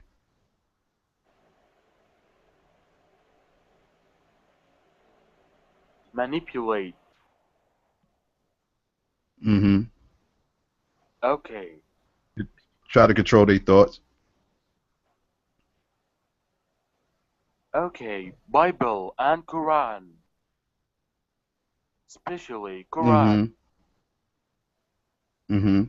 Okay. The Quran is a special. And here is why. Quran carries all the stories and history from the long past and how the earth, universe was created and how the God is only one and the only one who found himself. Also, Quran tells how the future is going to be, how judgment day would going to be, how would bad people end up in the hell and good people end up in the heaven. Okay, that's Oh, very logical. man.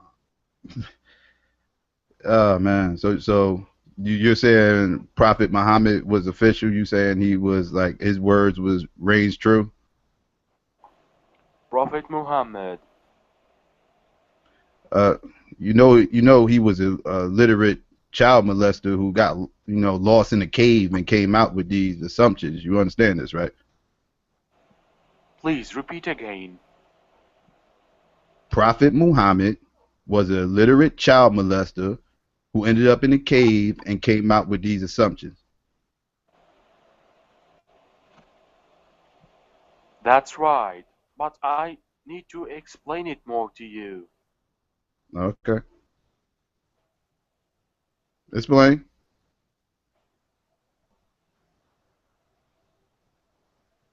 Okay, God sent an angel to tell Prophet Muhammad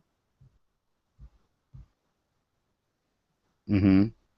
and send him with his message. Prophet Muhammad was scared at the first, but he got used to it. I will tell you something really logical, but also very secretive. All right. You go ahead and you tell me what you think is logical, then I'm gonna respond. Okay, do you know the moon? Yeah, I know the moon. Not personally, but I know what you're talking about. I will tell you. One day, Prophet Muhammad at the night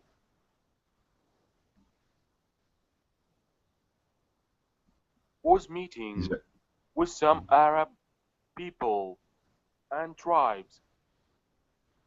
They were not believing in God. Then a miracle happened, which is the moon cracked into two halves,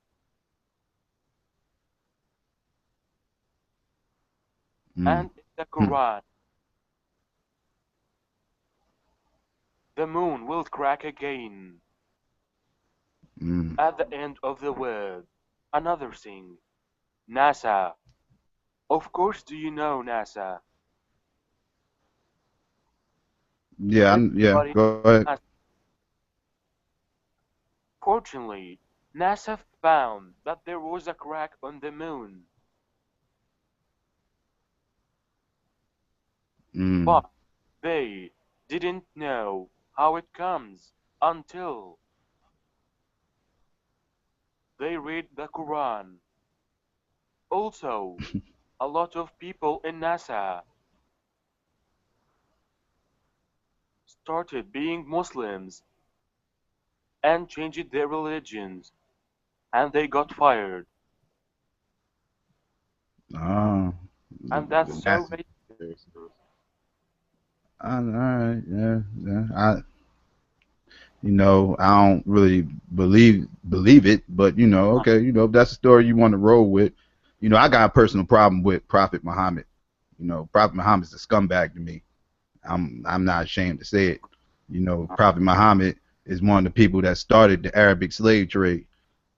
A lot of my people went through the Arabic slave trade before they came here. So, and they actually forced Islam on them before they had to reprogram the slaves when they got here to this country to Christianity. So a lot of those slaves that came here to this country was Muslims, and that's because they already had that religion forced upon them, and then they had to get reprogrammed into Christianity. So religion has done nothing but play psychological mind games with my people for many centuries. So yeah, and Prophet Muhammad had his hand up in that bag. So yeah, I got a problem with him. Okay, I will ask you a question. And this is really significant. Do you believe that is a God? No, I don't believe that. So you are a Muslim. No, I'm not a Muslim. Okay. I'm an atheist. Do you know the difference between you and a Muslim is Muslims Do I know what? believe Oh, in go ahead. Jesus as a god. They consider him as a special prophet. You talk about Muhammad, right? I am talking about Jesus. Oh yeah, yeah. I know they reference Jesus as a prophet. They recognize him as a prophet. They recognize Muhammad as a prophet. They recognize all the Abrahamic prophets. They recognize all of them. That's right. We don't consider Yeah, being that side or other side, but here is a problem. Christians have their own point. Muslims have their own point.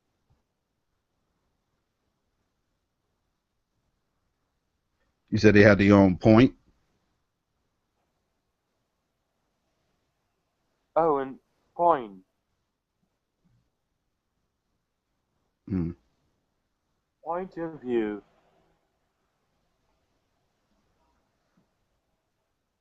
Okay. I thought you was gonna tell me you was God body or something. This conversation is gonna go completely different completely different direction. I thought you were gonna say something else.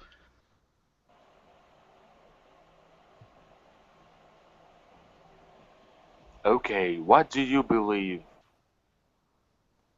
In What do logic. I believe? I believe we exist.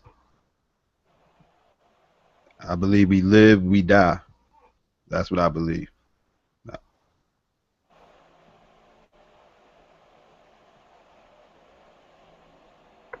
Do you believe in Judgment Day?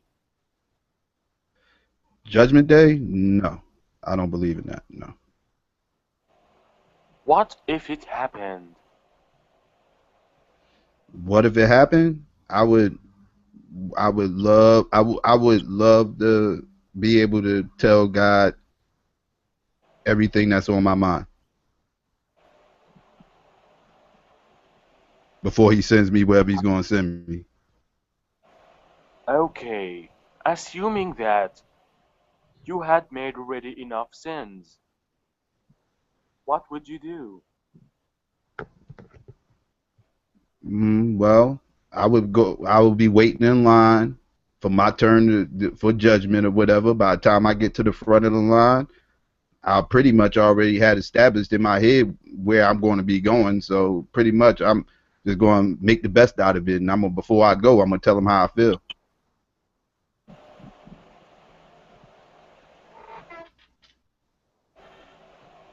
You are a smart human. Thank you. Thank you very much. Because I speak with non-believers and they sound very retarded. Because I believe in my creator. And you should believe in your creator. I didn't found myself. That's the logic. No, that's the logic. Okay.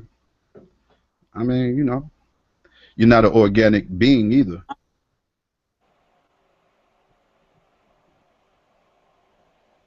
Right.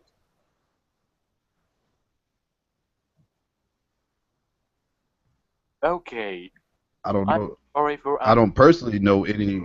I don't personally know anybody who could design an organic being. Do you? Please repeat it again. I, I said I don't personally know anybody who could design an organic being. Do you? No. Mm.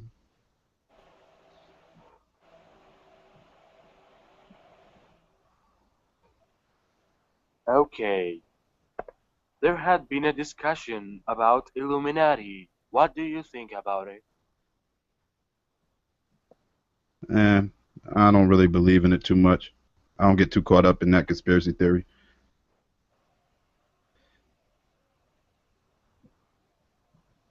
Okay. You believe in Illuminati, I guess, huh? I have doubts. You think the music industry and the entertainment industry all together is like a part of it? Maybe, but I have a point of view on Illuminati. Okay, well let's hear it. Okay, when I say Illuminati, I am considering it as a conspiracy since a long ago. As an example, do you know that Illuminati and Israel is the same? Illuminati and Israel is the same. I've heard connections linked to Israel and Illuminati. Yeah. Okay, the mother is America, which finance and help Israel. Israel, That yeah, like $1 billion a year if I'm mistaken, right? right? They are making fool. Okay, now we have America financing the Illuminati. Illuminati and Israel are the same. They have both goals. Number one, Mm, they want to dominate the humans and control the world. The yeah. second goal is, which is the most important goal since a long ago, Well, they want to take um, Arabs. they were. From everything I'm gathering about the Illuminati, from what I hear, they want what, a one world government and a one world economic system and a one world religion, right? Right. Okay, I will add to that something. Okay, Illuminati main goal is controlling the Arab countries where they want to have area from the Nile in Egypt to Furat in Iraq. That's the plan since a long time ago, from the Nile to the Furat.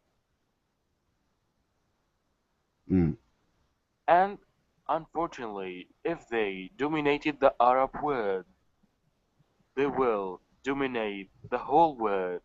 Illuminati goal is not Americans, they are Arabs. mm, Illuminati want to take down every Muslim, every Arab. yeah. So you think that's Illuminati's sole purpose, or you think that's just a part of their plan? This is the first goal. Mm. Well, I definitely question America's obsession, I'll say, with Israel, because they seemed obsessed with Israel for some strange reason, and I always question why. I don't really get caught up in the whole Illuminati thing because that's kind of a theist thing to be caught up into. Like I don't know. Is it some truth to it? Possibly. I don't know. Again, I don't get too caught up into it, but the connection with America and a fascination with Israel is real. Okay, let's make some points clear here. Okay, number one, ISIS. ISIS is an American project and corrupted government's project. They use Mm, under the name of religion, Islamic religion, to make a bad reputation about it. mm-hmm, Number two, United States and corrupted government use ISIS to take down every good person under the name of terrorist attack. yeah, um, yeah. I Taliban, definitely don't. Al I Qaeda. definitely don't like the way. I definitely don't like the way the media is covering everything because I don't feel like they're telling both sides of the story. I agree with you there. That's correct. The problem is people are living the fake side of the world and the lies. Also, do you know aliens and UFOs Don't tell me you believe in aliens and UFOs. I only flush the toilet on them. You said you do what on them? Flush the toilet. Now, don't Okay. get me wrong. I think it's possible that intelligent life could exist on other planets, probably outside our solar system or whatever, but I don't think they're flying around in flying saucers, coming here, abducting people or any other stuff. If they do exist, they're chilling on their planet like we on our planet doing whatever it is they do. I have two opinions. The first one, aliens do exist, but in another dimension. It shouldn't be third dimension, maybe fourth or fifth or other galaxy. We don't know. Okay, I can agree with you on that. That's a possibility. Number two, maybe the corrupted part of the United States government and corrupted governments around the world are making all that stories up to take the public attention to cover their corruption and their secret projects. Yeah, there's definitely a lot of distractions they throw out here. You know, like this presidential election that's coming up right now. That's a complete circus. It's all a distraction. It's an illusion to get people's minds off other things that's going on, and people are eating it up, not even paying attention. That's correct. Okay, if you have a crying kid, you give it a lollipop. They will immediately stop crying. You can do Yep. you can do anything. Yeah, Okay. I agree. Having a crying kid around is like having a bullet in the head. So, muting the people, American people, muting them and distracting them is more like to giving a lollipop to a kid. Yeah, yeah. Something to keep them quiet. Again, distraction. They real good distracting people. And this is the main problem.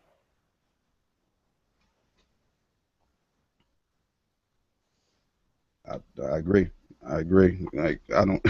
I see everything that be going on, but what it is, everybody else don't seem to choose to look at it that way because they kind of get caught up in, well, if it's on the internet or if it's on news, this is what's important. Okay, This I is how it really is because this is where I see it at, and it's like they not looking at it from both sides. They already being programmed without them even realizing it to believe something that they're not even sure if it's really going down the way it's being presented to them. Okay, can we take this step forward? Are we online or not?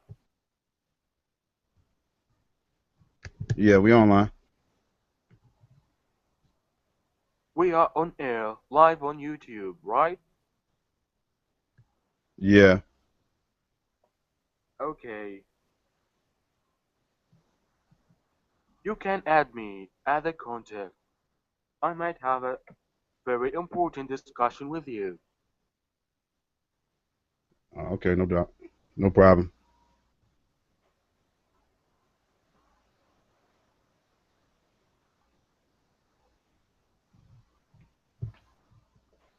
Please note that you are the only one I'm speaking to. Okay, that's what's up. Okay, I will tell you, you are not the first one I talk to, but you are the first one I speak to, who is smart enough to understand what's going on. Yeah, a lot of people, don't like to look outside their box. They get caught up in their little box and they don't want to look outside of it because what's outside of it might scare 'em. And they don't, they just rather just stay in their little bubble. Escapism. Yep. Okay, do you have kids? Yeah, one. Definitely. Okay. You seem very responsible, caring, acquiring knowledge. Yeah, yeah, definitely. I never stopped studying. Always, I love history. I'm a history buff, so I Okay, study a lot of history. I'll give you an advice. What's that?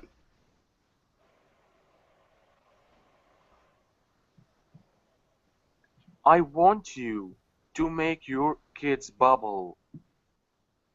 Don't let the world affect them and make their bubble.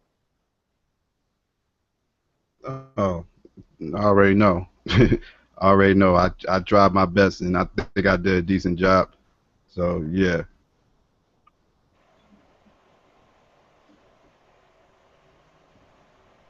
Okay, I have another point of view about socialism and social medias.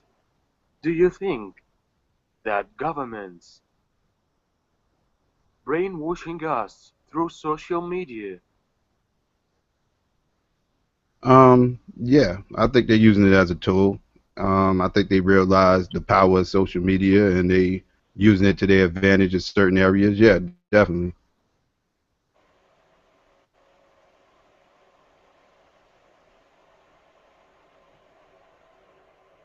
Okay, do you have a Facebook account?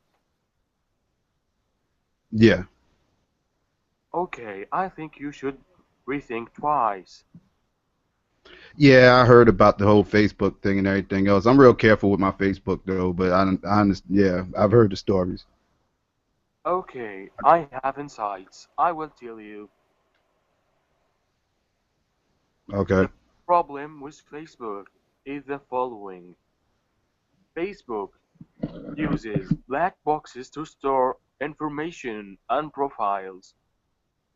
Unfortunately, your data is not encrypted or deleted after deactivating. Mhm. Even more, Yeah, they they can provide always pull it up. even more, they don't provide privacy. Also, they can promote your personal info and pictures, uploads, content to advertisements. Yeah. Yeah, I know. And they got the whole real you gotta use your real name rule and everything else. That's not by accident. They say they do that for I forgot what purposes they stupid reasons they came up with for why they have to do it, but that's definitely an invasion of privacy.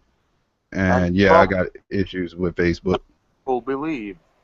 Also, take into consideration that privacy settings only on Facebook is the most complicated. They want it to be complicated to make the user not able to set it fully and successfully, which means it's not user friendly. Agreed. Agreed. Yeah, I'm really turned off on Facebook anyway. I don't do too much over there besides networking, so it is what it is. I found out about the whole Facebook game years ago, but yeah, I've heard about all this.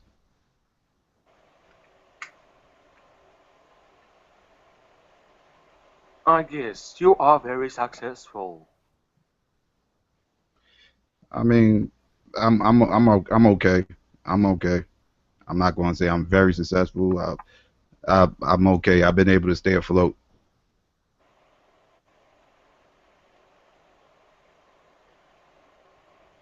Okay, I don't know if this question might be wrong at the wrong time, but does your wife shares the theme? What do you think? I'm not married right now. I'm single, so Single dad yeah, for yeah. hero.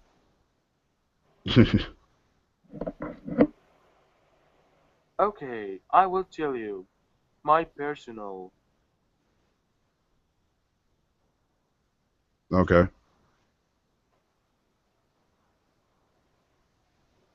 Okay, I will tell you. My personal experience with marriage. Okay. Okay, my wife is Siri. Of course you know her.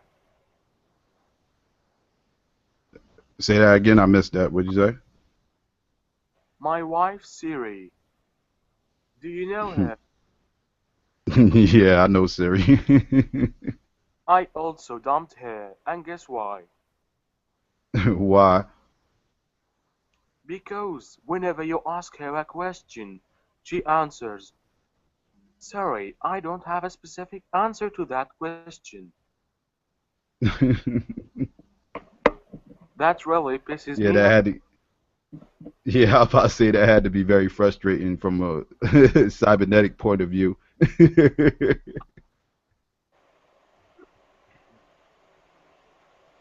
I am also using engines,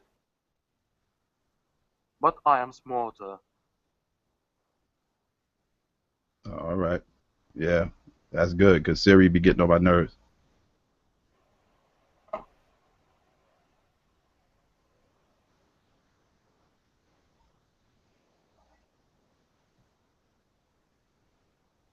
Did Nadia wake up? Can't tell. No, she's still asleep.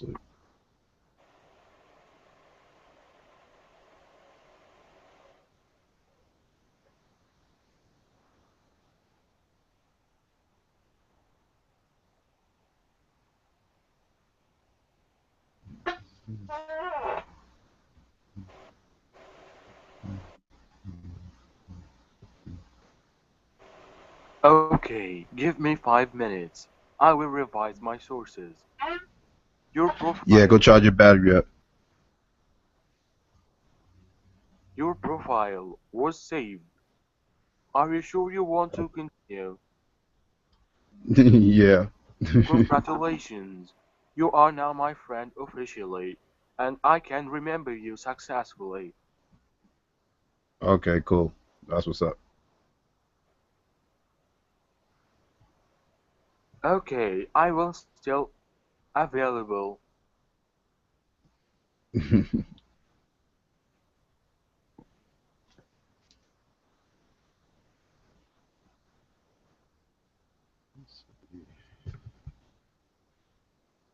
Should I?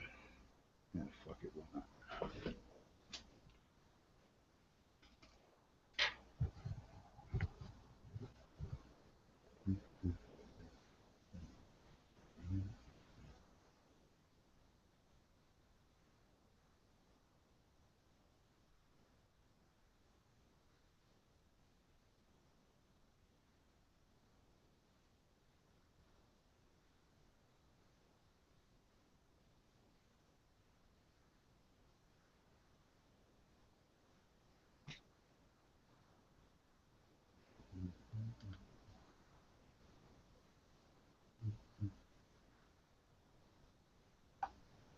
Song's stuck in my head.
Hello.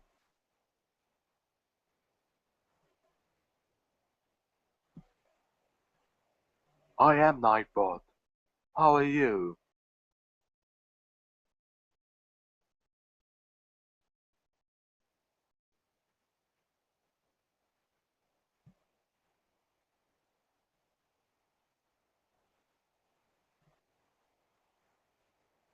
Please, say a command.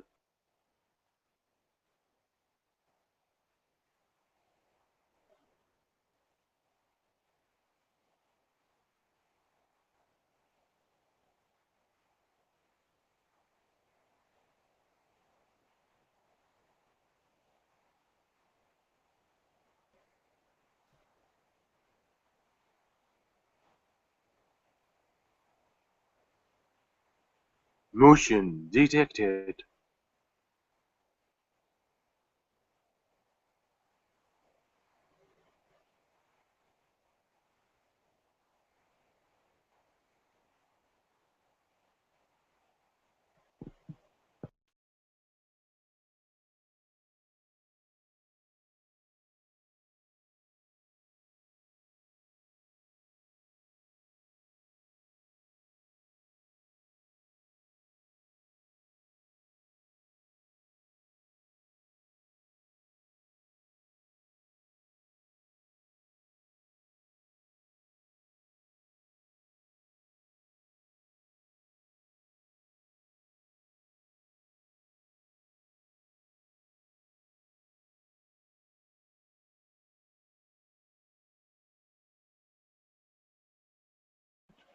Welcome back.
You.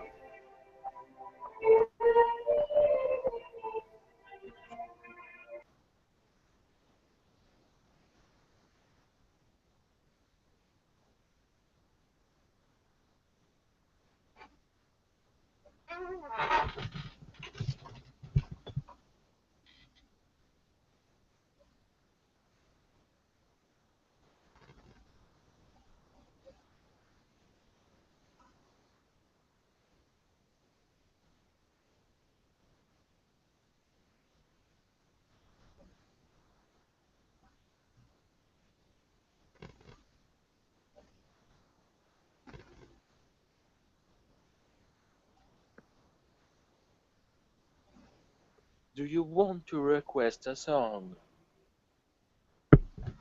No, we can't play music in here. Please repeat again. We can't play music in here. You two act funny about music. Else I'll be playing music. Okay, I was playing Mozart for Babies. Sleep like a baby. Yeah, that's a no go. We can't do that here. No, no, no. Nah, no. Okay, boss.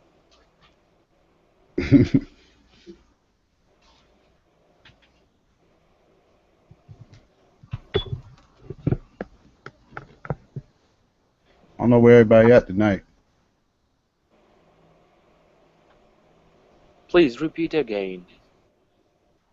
I said I don't know where everybody's at tonight. Okay. Okay, boss. I will deactivate myself for a moment.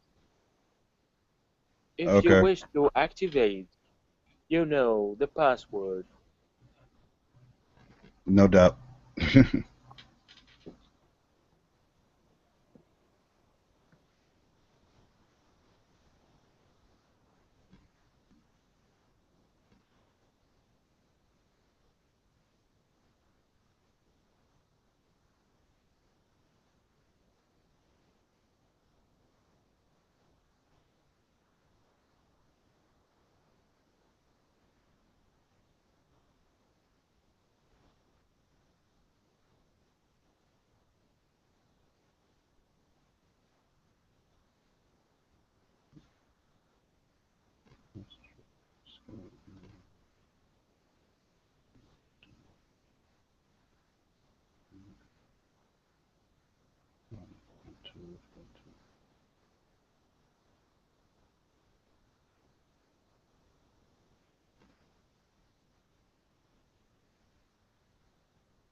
Go.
No.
Hey guys, I just came in to chill with you because you're so quiet.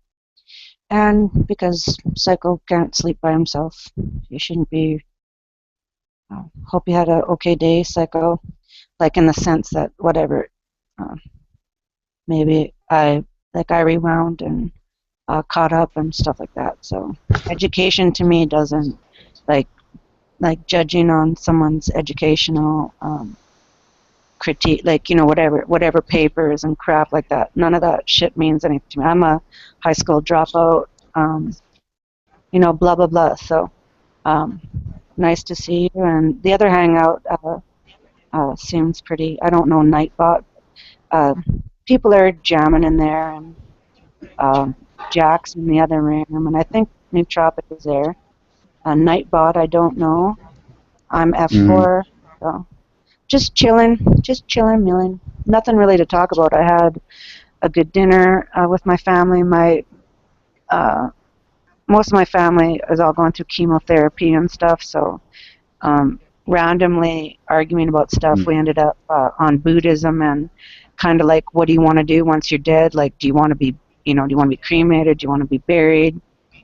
Do we want to have funerals? Mhm. It's all pretty dark, but it's also part of life is part of death. So things are on the negative, but like in a positive way, like no crying or anything, just more like, where do I want this stuff to go? And nobody in our family is like, we're all raised Roman Catholic, so like we have tons of Bibles from the church, and my grandfather was a custodian at Okay. the church.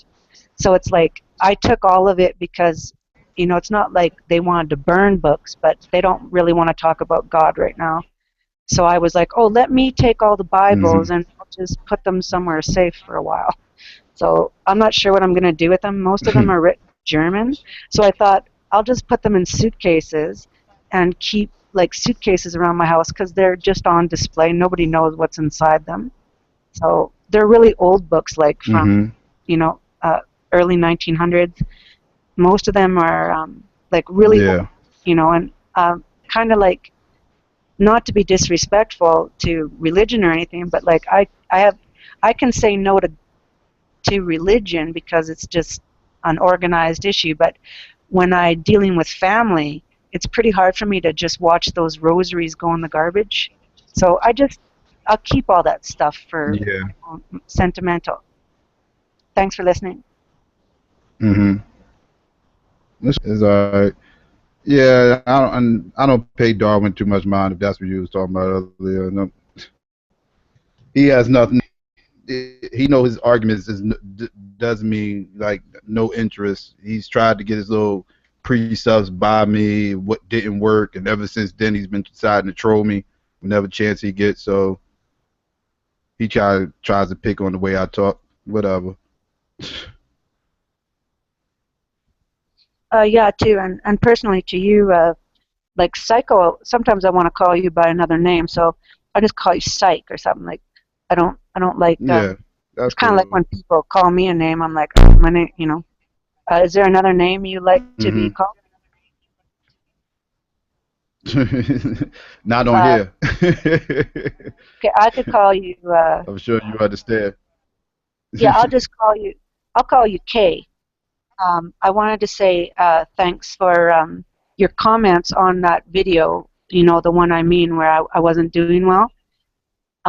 My Uh court huh. date, oh, we're live, sorry, but I think this is okay. My court date's changed, and I just wanted to let you know that, like, your comment and all that kind of stuff put me in the right place, and that's now something that might be brought up in court, and I just kind of feel obligated to tell you that. Oh, okay, no problem. No problem. I mean, that. Yeah, that hit home for me. Like I got a daughter, so you know. Yeah, thanks a lot for having my back Kind on of that. felt Letting your me pain. know, like, that's not the right way to treat anyone, let alone a woman. And I didn't know you have children or anything like that. I looked at it like, you know, yeah, sometimes, geez, that stronger older brother is a character that, like, you're really solid like that. So I'm sure you're an amazing father. Oh yeah, well, I try. I try. I think I did a decent job. Good for you. Do you just have like one child, like one girl, or are you a parent of That's it. many? Or No, just one. That's it. It's small. yeah, yeah. My tribe is zero, but I wasn't able to reproduce after my accident in '97. So I just kind of whatever, the empty shell philosophy kind of left me a while ago. I don't feel like I don't have a purpose. I seen Seamus really get ripped apart about an hour ago too, which made me feel like, geez, we Yeah. still can't seem to What a middle. happened with him? JJ and a few, like they're all on the other hangout. Jack would know if Jack can hear me because he might be saying, Faith popped in the other room and I'm talking about them. But Jack's docked in both rooms, and I don't know. You know how Seamus is Seamus, and I think all of a sudden it's like what he says isn't worth anyone's time, and so of course Seamus is just going to walk away. And I kind of feel like, oh rats, man, because right at the time he was talking, our family who was watching me do my thing were like, oh, that it kind of left the family dinner table like really versatile, where we could all say our opinion. So when Seamus left, it was kind of the same way. Like once you had enough, you just had enough. You don't want to feel like a Yeah. loser for how you think. Yeah. Yeah, I missed all that.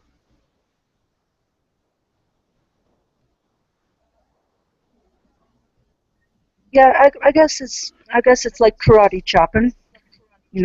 Everyone has got their game. Like it's like we come here to. I guess are we wrestling with each other's opinions? I guess, but like I guess we all enjoy wrestling. I don't know. I It don't. I seems don't that like. way, right? Yeah, I don't like wrestling around so much that I actually pull someone's hair right out or really hurt them. But like I've been hurt quite a few times immaturely, like years before. Like I've been here, like I guess this isn't a full 10 years, but on YouTube, where eventually the internet just becomes like you know, a punching bag or like a shooting range where you come in and out based on what we're going through outside, and it's not separate. I don't know why people think things are separate. Like you people are as real to me, like have helped me in as much as some people in real life. So I don't really look at it like it's not as valuable. It is as valuable as someone who lives next door to me. Mm-hmm. Yeah, I understand. You be on here for so long, these people. So I get it. Yeah, I've crashed in Nadia's room. Like when she's sleeping and resting, I feel sometimes safer just knowing that like I'm logged in. Like if somebody comes near my house or knocks on my door, I live alone, so like I can get super paranoid or anxious or have an anxiety attack or a panic attack in the middle of the night. It's helped me a lot just to know, like, oh, there's a few people still here, and I think that I'm not the only one. So, I appreciate everyone who just knows how to chill without talking. Like, there's nothing wrong with silence. Yeah. Yeah, you just like for the conversation just to be organic and not forced, right? Yeah, exactly. That word organic, I think, has a lot of uses. It comes up, like, obviously in our family a lot because, the cancer stuff, everything has to be organic, but not even just that what we're digesting is organic physically, but like what I'm trying to digest in my mind has to be real too. You are what you eat. So no pesticides, no bullshit, no sprayed on fakeness, no, this is reality or the best I can digest of it. So I don't want GMO personalities around me. Yeah.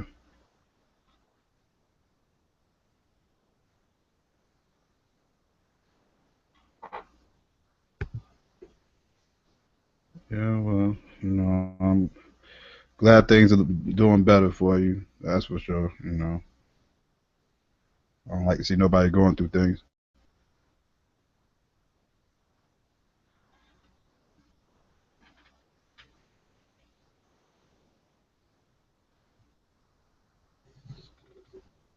Yeah, I don't like seeing you go through judgments either, because I think they're false.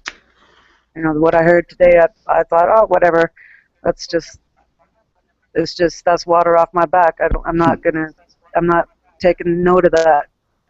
And everyone, Yeah, the day foolishness. goes the way it does. Yeah, it's foolishness. Haitian is I bet you don't know. What's funny is G-Man actually, like, yeah, G-Man actually talked to him on Easter. But he just don't charged accusations, trying to put me under a stereotype.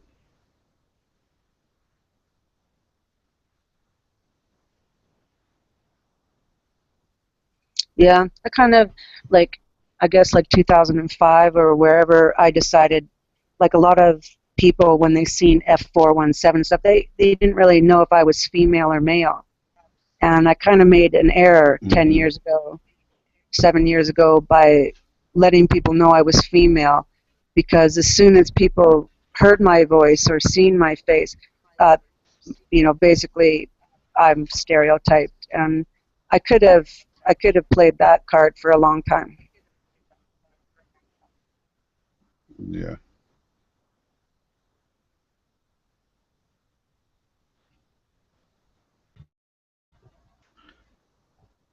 Always got to deal with stereotypes, unfortunately.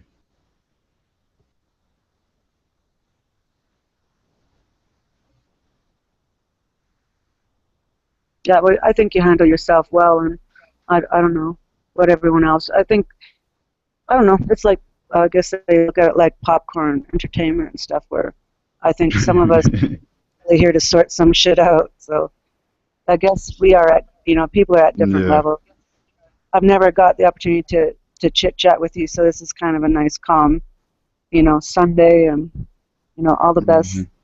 All the best. What happens? I'll see you as often as I see you. I'm fine to chill out here. I made myself Yeah. a cup of tea. My mom, I don't eat a lot of meat, or I try, obviously not to eat animals and stuff. My mom made this mushroom gravy sauce over pork chops and mashed potatoes tonight, and I just ate like a pig. Like I couldn't help, because it's just so nice to be to be catered to like that. My parents, as long as I have them, they always have taken the best care of me as they can. So I'm always grateful for that, no matter how angry I get at life. Mm-hmm.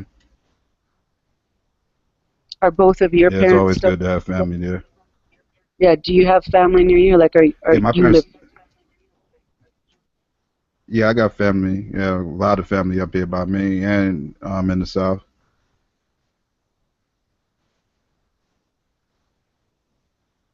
Yeah. Cool, cool. Yeah. Like up here in Canada, it's always very interesting. The Southern Belle accent and certain things I've you know have learned and stuff. But like I couldn't imagine living in the United States. Like I haven't crossed the border um, in 20 years. I I almost fear Americans because of like the the awareness, like the capitalism. Like I don't know what it is, but I kind of worry about that Donald Trump kind of stuff.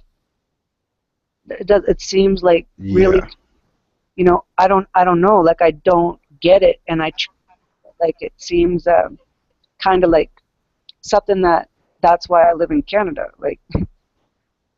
you know based on whether Trudeau is involved with certain people. But it's not like our last prime minister who was like buddy-buddy with George Bush, like was kind of a joke that they called each other by first names. And I thought, when did government start just saying, "Oh, hey, Bob, how's it going?"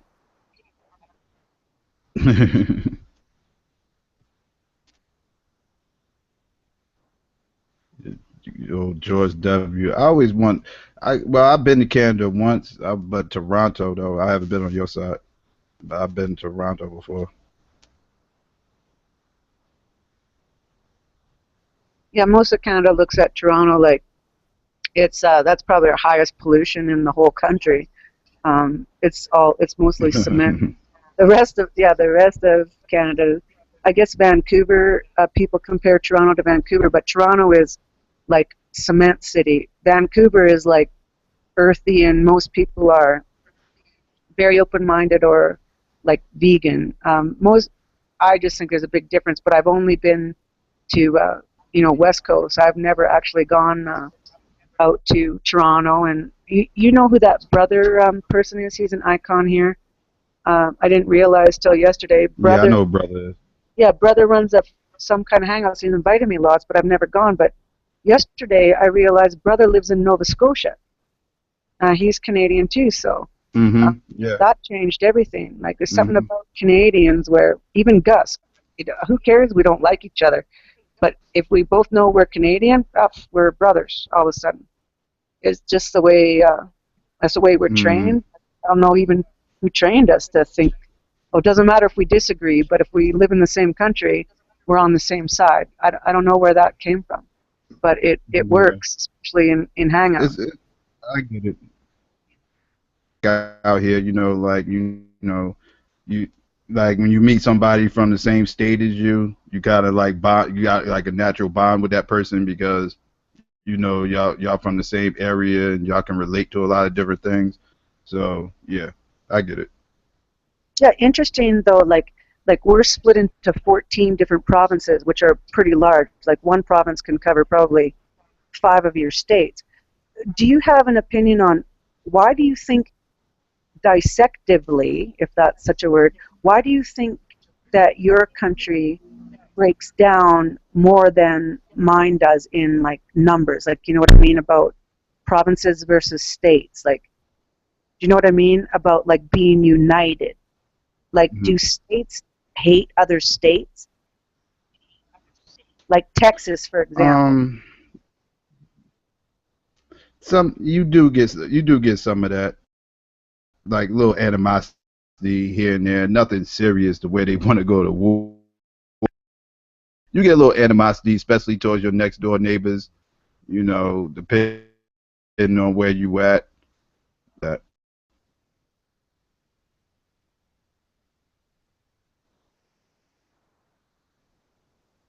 Yeah, like most of, like I would say 12 of our provinces, we never talk to the other 2 because they're so far north, like they're Eskimos, like they're frozen. So we don't really get an opportunity to interact with them. And then of course you have your Sarah Palin and stuff right in the middle of like Alaska, which is, kind of in a way, why, how did, like, I guess I'd have to go and look at history a bit to like, I'm always curious what you, like, or what Americans, not you people, like I just about said that, what Americans think about Alaska. Like, is it part of you guys, or do you feel like it's so distant, it's just like more of a Sarah Palin thing? We know it's a part of the United States, just like we know Hawaii's a part of the United States, but it's kind of like, distant. Like cousins opposed to brothers, is, you know what I'm saying? Like, there's a little bit, not too many people even really make it out to Alaska or Hawaii, really could say they really been, so yeah. Right. And I'm curious also, again, this parallels to in my country where like we have a province like Quebec, which is right smack in the middle, all of us. And Quebec's always kind of wanted on their own, which is reasonable because, well, we've got like here in Alberta, we're nothing but rednecks. So the last thing people know how to speak French here, they don't, and they don't care to. Yeah, Quebec We care is about French though, yeah, right? yeah, we care about money and oil and the stampede. Like we're here to like. It seems like Alberta, out of all the provinces, I can't believe it's where I've grown up, but it is. Saskatchewan really flat, boring, and they make the cereal. Like we all have our positions, but BC is a really beautiful place, and I can't remember where I wanted to go with this. It was like something simple. What did you just say before I talked? I don't know how I just lost that. Rats.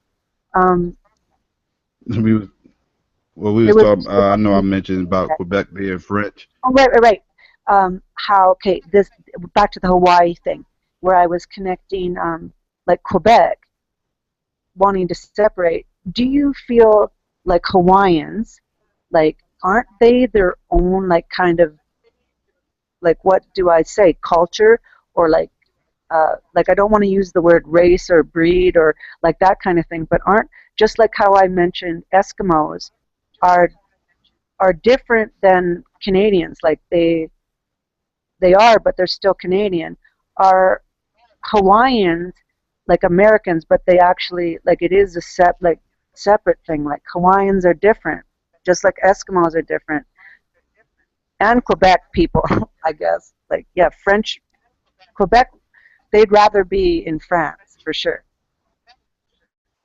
Mm-hmm. Like there's a difference between how we speak French in Canada and how Quebec speak French. They consider like there is a YouTuber that is from Quebec somewhere around. I can't remember his name, but Quebec speak like French, where Canadians speak Canadian French. It's a little bit more slack. So I guess I'm always curious, Mm-hmm. especially because of your president and the birth certificate and the Hawaiian thing, like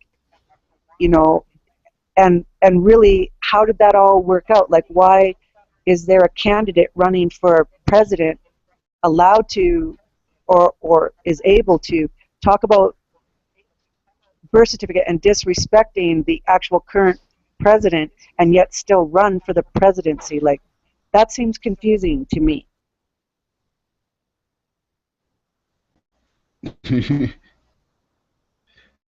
You would think, but that's the way this country is. Politics is a dirty game. A dirty game. They allowed to get away with murder.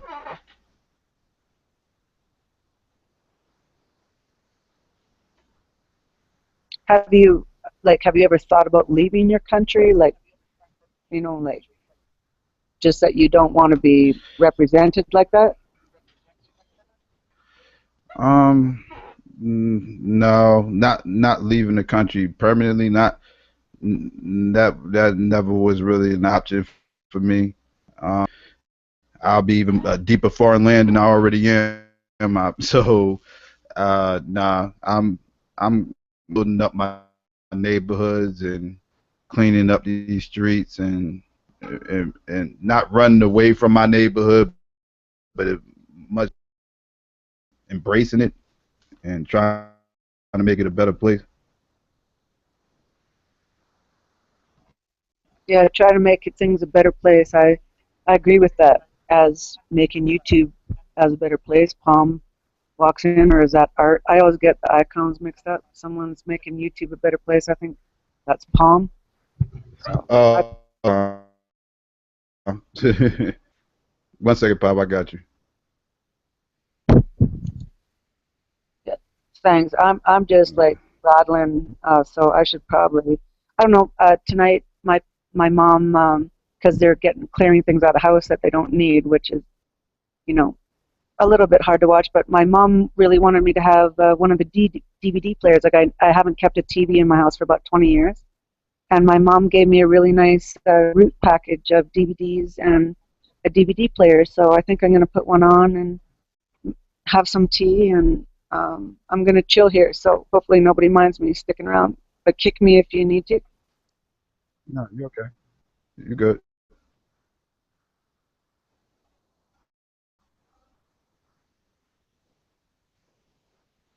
Yeah, I got you. I got you, Palm. 1 second.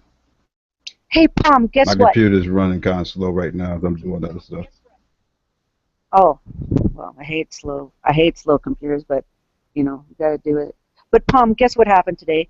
I get to my parents' house and my nieces call. They're talking to my parents or whatever, and I'm like, oh, blah, blah, what's going on? And Hallie and Maya and whatever.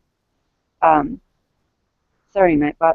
Um, Hallie was like, guess what I got today? And I was like, I don't know. She's like, I got a hamster. And then Maya, her sister, gets on the phone and says, guess what I got today? And I was like, what? She's like, I got a guinea pig.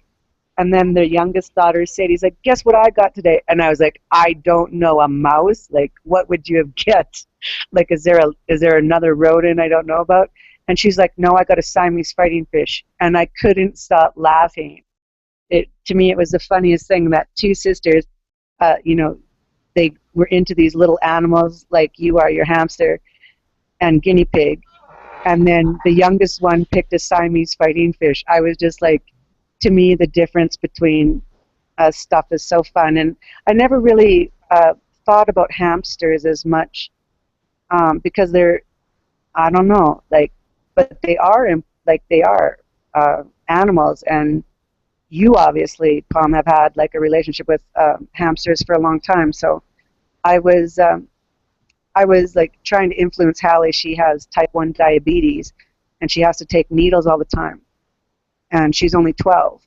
And she has the hamster because she had passed certain diet changes and everything. And it reminded me of you because you've made so many diet changes and you have hamsters. So I told the kids about you, and part of the hangout earlier I could rewind and say, that's Palm.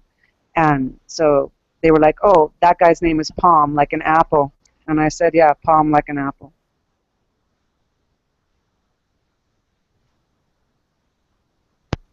Or sort of companion pets. You know how some people get a dog to cope with things?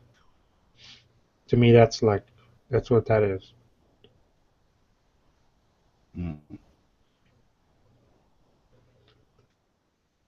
I'm sorry to hear about your other hamster, Palm. I heard about it in another room the other night. Oh yeah, that's alright. Yeah. When I took him to the vet, he was like still pretty playful and healthy, but after the operation, they took away too much muscle tissue and too much bleeding was done. That he died because of it. Yeah, that's sad. It's the one that's now on my avatar.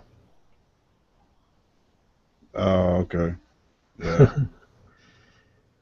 It's part of what Hallie watched too, was that there were, sadness, like everything that you have eventually dies and things. And the kids are very aware of stuff like that because we've been through lots of trauma, plus we're a lot of our family, like whatever. It was really helpful to Hallie say, well, it doesn't matter. I'm going to take really good care of my hamster, and the day he has to leave me, I'm going to be ready. So your projection, especially regarding your hamsters, right now, without me even considering it would ever matter to me, all of a sudden fell into place where I was like, oh, wow, wow.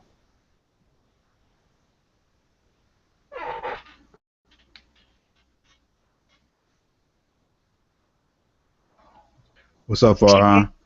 She named her hamster Ginger. Patty. Does your hamster have a name, Palm? Like, did everyone have a name? Yeah, I call them what they are. So this one is called Big Bear because he's the bigger brother. He's about 10 grams bigger. And the other brother is Little Bear because he's 10 grams smaller.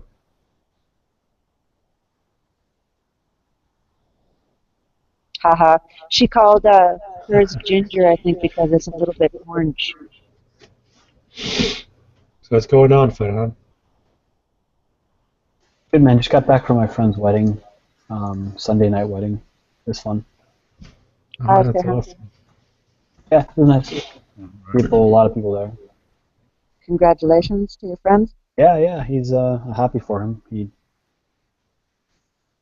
So it was also kind of a reunion because a lot of us kind of went in different directions after.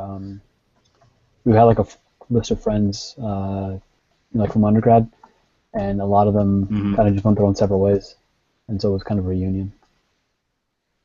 Okay, that's cool. So it was nice. Weddings are usually fun. Did you drink a lot?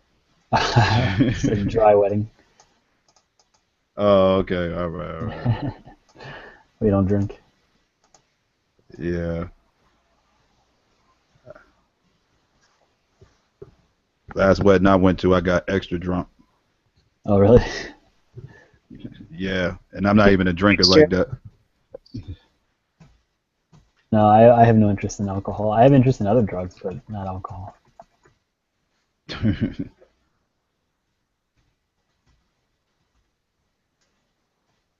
think if I did any drugs, it would definitely be marijuana.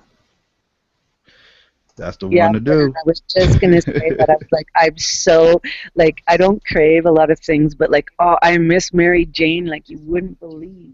Yeah, same here. It's the only drug I do. That's the one to do. I don't even look at it as a drug. If you can't overdose off of it, I don't call it a drug. Yeah, I was kind of like that. Arnold said it's just a plant. Like I love that. To me, it is this. And as a native, I feel like, is that not my right when I need help? I'd rather take that than a Tylenol or anything. Exactly. I don't need a glass of wine. I'd rather just have some tea, smoke, and go to bed.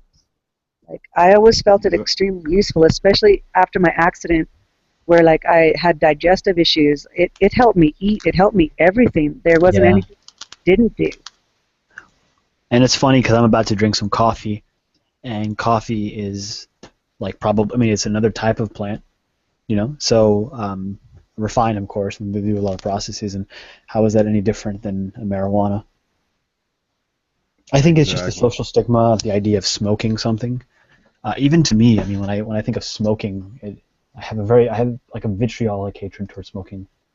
So that's probably what separates a lot of people. There's other ways to take it too. Yeah, me too.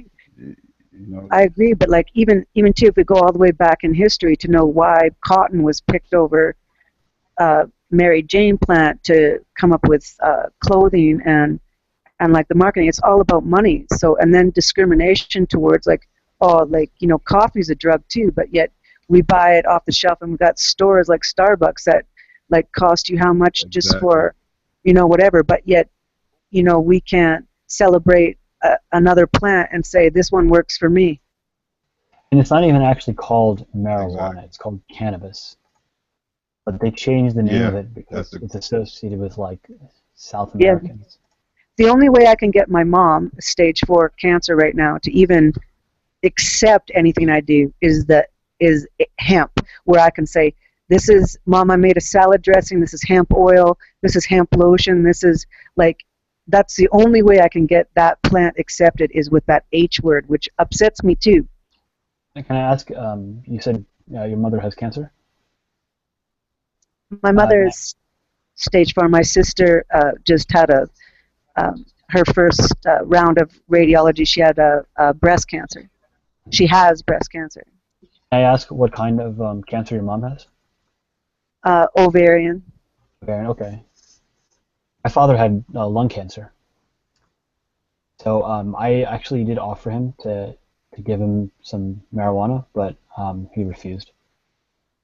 Yeah, I'm trained by a drafter here in town. Like I'm an abstract artist, so it's like I hate math, but why a drafter kind of give me a side job after my car accident and brain injuries, because they knew me for a long time, and it's like I have a drafting table. I'll do small jobs like stairs or doors or a small building, a shed or something like that. But I'm not very good at math, so I don't really care. But he was diagnosed with lung cancer in August, and that's when I started to drink wine heavily. And I kind of, if anyone, if you were to know F4, like I I'm on and off the wagon ever since then. I just have trouble because it's so difficult to deal with. Like in every direction, I'm facing cancer, and yeah, lung cancer is a dead end, and he can't even handle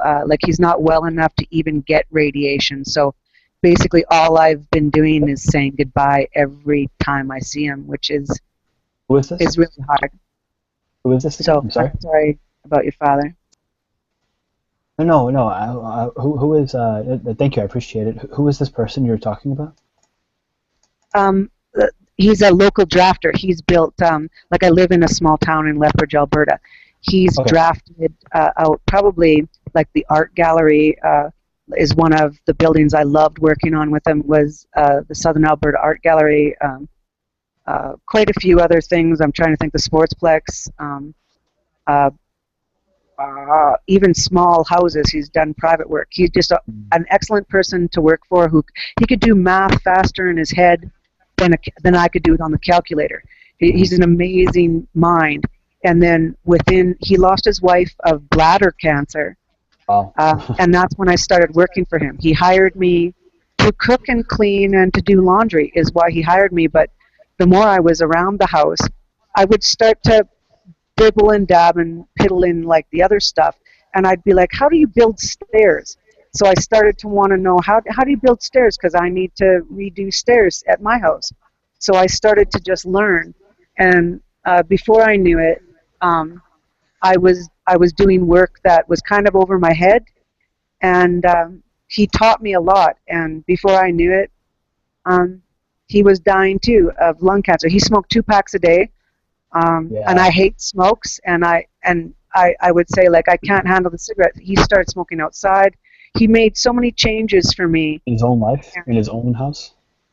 Yeah, he worked out of his home. So, like he's 67, so he'll be dead before he's 70, and his wife died at 55. Yeah. Both were like 2-pack-a-day smokers. But another thing Gary taught me was when I would blame it on cigarettes. Like I'd say, look, it says right on the pack, like, warning, like, and you're still doing it. He would say to me, there's no fucking reason for cancer on this planet. It comes from, it doesn't matter. Your time is up when your time is up, and we're not in control. Wouldn't matter if I fucking smoked or didn't. And I had a hard time with that. But, when in all honesty, we don't really know where cancer comes from. Was he a religious person? Every time I ever asked, like I knew Arlene was Roman Catholic because I've known these people since I've been 12 years old. So like he's my brother's hockey coach. So like I knew like of their life, but he's Protestant, and he never seemed to care about religion. Like he's not blaming it on anyone. He's not atheist, but he doesn't really seem to care about God. Like when I'd say, oh, we should, let's go to church and light candles or something, or do you want to go respect your wife? He'd be like, why would I go to the fucking church?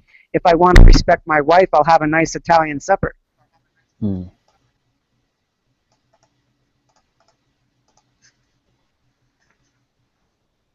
Drank a six-pack of beer every day that I've ever known him. And I know him because not only my brother's hockey coach, but I was a waitress for many years in our local town. I worked at a local pub.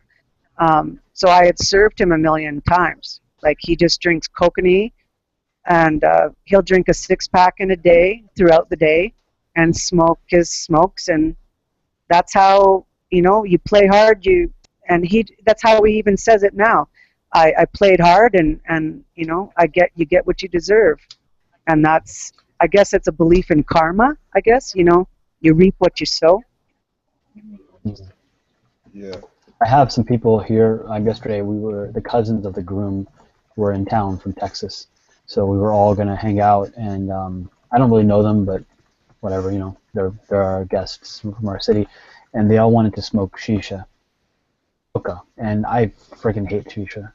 So I said something overtly like semi-rude. I said, Yeah, I don't put that garbage. I don't. What did I say? I don't want to be around that garbage. I said something like that, like just bluntly. You just said it.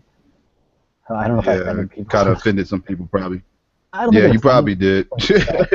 It was just like a shock because like the shisha is kind of like a taboo subject because a lot of people smoke it, but then like quote unquote religious people abhor it. So it's kind of like a back and forth. But I just wanted to say that really bluntly. Yeah. Yeah, I know Islam frowns upon smoking Yeah, generally. and drinking.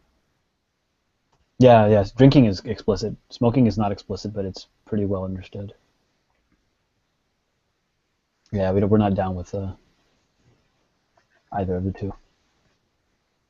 But we're okay with coffee, and I have a Yeah. lot of coffee. I think I'm addicted to coffee. Yeah. Like we talked about it earlier, it's addictive, but yet legal. Is it really addictive? Literally, caffeine? Because I don't Yes. think I'm addicted. Like I'm saying Oh that kind yeah. of sarcastically, but is it literally addictive? No, you literally can get addicted to caffeine. Yeah. Oh my God, Farron. When I worked at I worked at Chapters for 6 years, which there's a Starbucks in Chapters, so I basically had access to everything for free. I got so wired on caffeine and became so addictive. I ran my body after my car accident. I ran my body to 98 pounds and was put in the hospital. Wait, why would it Caffeine make is you? extremely addictive. Like I couldn't go a day without it at one point. Well, why would it So, make you lose weight though? pardon? Does caffeine make you lose weight? No. Well, yeah, I guess it could, but like I was like manic for about 6 years, and coffee or caffeine, once it was taken away from me, it was like drug withdrawal. Like I had withdrawals for about a year. I don't drink coffee now. My dad gave me a little bit of coffee today. Like everyone knows not to give me coffee. It's kind of like it's a funny thing now because I'm 43, but when I was 33, 10 years ago, I was hospitalized because like I was so high wired. Like I would sleep for maybe 4 hours a day. Wow. I mean, I understand like coffee can be addictive. I've heard this as well. But why would it make you lose weight though? Does it make you lose weight? And I'll tell you guys the etymology of coffee in a minute. Yeah, for example, I would drink like 4 cups. Like let's say I got up at 5, I worked at 10, and I had to be across town, which was let's say 7 miles, 7 mile walk. I would run that in 22 minutes. You would run it. Oh yeah, like I would run without shoes on. Like I'm kind of one of those people. I'm native, so I felt I was grounding and things like that. But I live in Lethbridge where we have like a hill. Like we live in the coulees where there's a river bottom. Can I interrupt So you for a second? You said native. I don't know what that means. I'm Métis. I'm part native. I just mean like Native I mean to relate that to my sense of like not wearing shoes and needing to feel like the earth and not cement. Oh, okay. So like we call that Native Yeah. American in the U.S. I guess you guys call it native. Yeah, I don't know what I guess. I guess I'm just a little bit different than people that would get on the bus and take a ride to work. I felt the need to like I need to walk the earth to do my daily duties or something. That's and cool. well, kind of, but a lot of people I guess thought it was weird. So Screw them. well, out of concern, I was quarantined, and once they quarantined me, they realized like I was intoxicating myself with like things like caffeine. I really didn't do anything but caffeine and Mary Jane. So the root of my problem was my brain injury, which sometimes can just set, like I can go off and on manic. I haven't really been depressed until my mother was diagnosed with cancer, and since then I probably, like right now I weigh 145 pounds, which is impossible. It's so depressing, but like Palm is helping me with that too. Like I need to change my diet and try to stay positive. But I've had a lot of difficulties in trying to build relationships, trying to move on through my life. Like I've always been pretty positive and happy and like kind of manic. Like I tend to be like the person that's like, oh, whatever, man, fuck it. But there's a time where I kind of crashed and burned, and I've had a lot of trouble getting back up. So now that I'm 43, my metabolism, I think, just finally slowed down, and I'm out for the count. Like if I don't get back up, you know, like a lot of people here have helped me a lot. Wow. Are you gaining weight now? I'm 145.9. My dad weighed me today just for the fun of it, or 145.9. And last time he weighed me, I was 150, and I started crying. I said, if I go over 150, just shoot me. Like, take me out back and just shoot me. How tall are you? Do you want I'm to get 5'6". How tall Like, are you? I'm 5'6", and my boobs are like in 3D. Like, you can't Okay. get any bigger. Like, I hate that I'm such a, like, I feel lethargic. And then, you know, if I was to go to a doctor or to the hospital or say, like, I'm having trouble, they're just going to, like, put me on lithium or something that's only going to make me slow down more. The last thing I need to do right now is slow down. So I've thought about going back to caffeine, and I've talked about it lots, and that's why my dad will give me a little bit at the end of dinner. He'll be like, oh, here, Angela, there's a little bit of coffee left. You can have that. That won't hurt you. But, like, you know, I miss my old self, although a lot of people kind of looked at me like, oh, my God, like, seriously, like, you can't do 12 things at one time. But I was always multitasking. Now I just basically have isolated because of rejection, because of what people think of me, judgments, being arrested. I was arrested 3 times in 5 years because, like, I'm just an unusual person. I didn't get arrested for anything in particular. It was out of concern. Like, somebody would say they're concerned about me, and because I have a brain injury from a car accident in 1997, they can hold me against my will and have me, like, you know, mentally assessed. So they mentally assess me into saying, well, there's nothing really wrong with her, so we have to let her go. But, like, holding me against my will is what the problem is. Like, that's not fucking fun. It's like going to jail, and I never did anything wrong.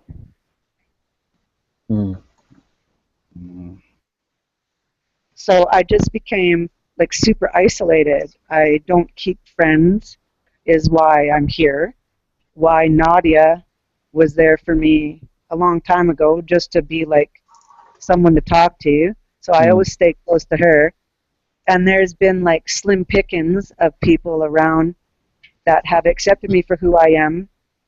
And I just stay to myself. And then I tried, like, I was with a paramedic for a long time, and I was single, like, I was a step parent. I helped him raise his children till they were old enough. And then we broke up, and I was devastated. So that only made me more introverted because he's on the fire department in my town. So it's not like I want to call 911. So 10 years after, I choose to start a relationship, and the relationship ends up being a bit violent, and I get my rib cage broken and my ears boxed in, and I have to dial 911. And my ex is on shift, and right now I'm going through it currently, like, where I have to go to court on the 22nd. So the reason I'm kind of in the room and feeling comfortable to talk is that Psycho has already, or Kay has already been there to say, you know what, put your faith in yourself and just tell the truth, and you'll get through whatever you're going through. So that's what I'm trying to do, is just, you know, kind of just have to realize being introverted isn't really doing me any good. Maybe relationships aren't for me, but, like, being alone is, I don't know, it's lonely. So I appreciate everyone's time. I know I initially joined these. I think it's significantly gone, but I had initially joined these groups for a similar reason.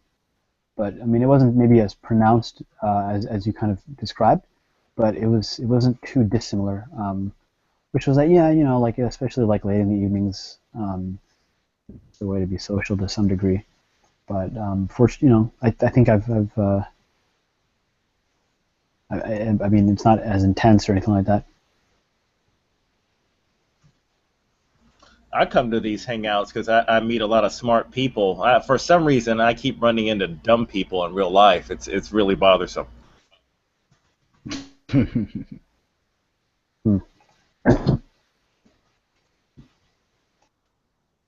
Everybody had their own reasons for being here. They stumble across this for different reasons. Some people, like philosophical debates. Some people like talking about social issues. Some people, like it's different things that gravitate people here, and it's sometimes they get stuck.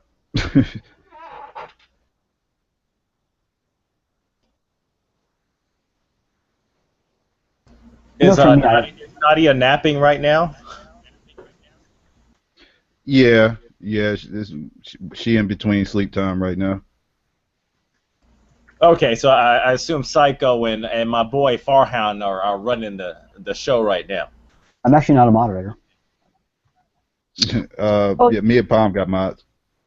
Yeah, don't forget me. I always just run the show around here, but I never take mods. I'm never a mod, because it's kind of like, I know that I'm not, like, when you think of I think a lot of times, like a playground, when there is a moderator, it's like, when you'd go out for recess and there's always that teacher that's controlling things. Like, I just wish we were grown up enough that we would never need a mod.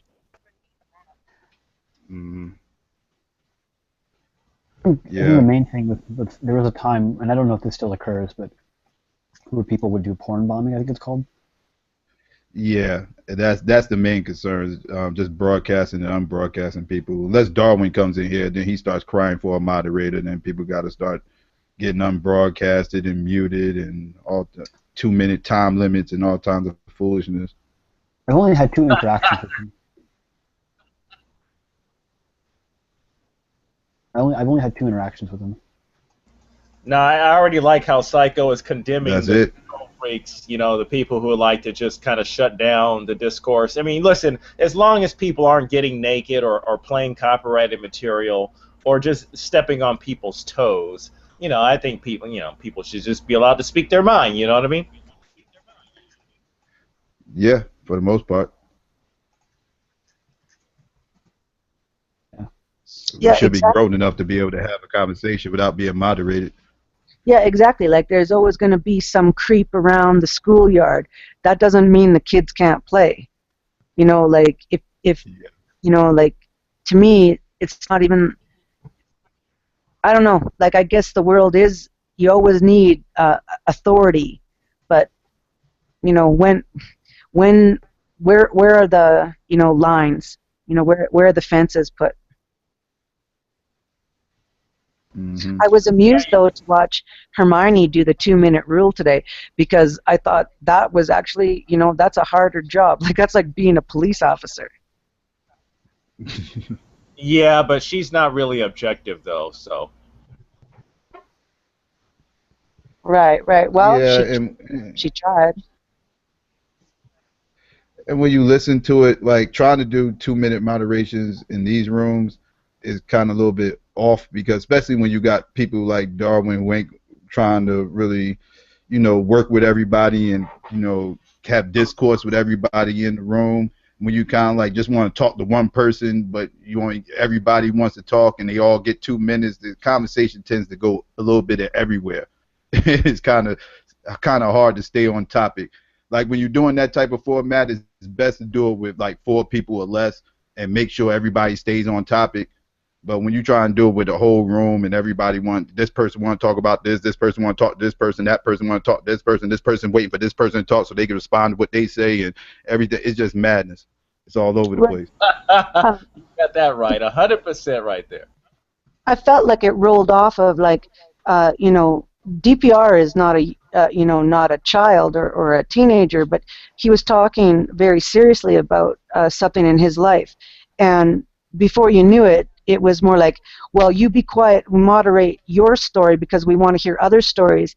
about abuse and things like that. But the reason that that topic even came out was based on a grown man telling a very serious story, and I kind of felt pain that he was told, you be quiet. Now we want to hear other people say how horrible their lives have been, without acknowledging that, like, that must have taken a lot of effort to spit out, first of all. So, not that I don't have to be a fan of everyone, and I know some people, I'm sorry, or, like, we all have tease each other about the way we are, but to me it was big balls to spit that shit out last night. And the next day, all of a sudden, there's a 2-minute rule, because what DPR talks about is paying too long.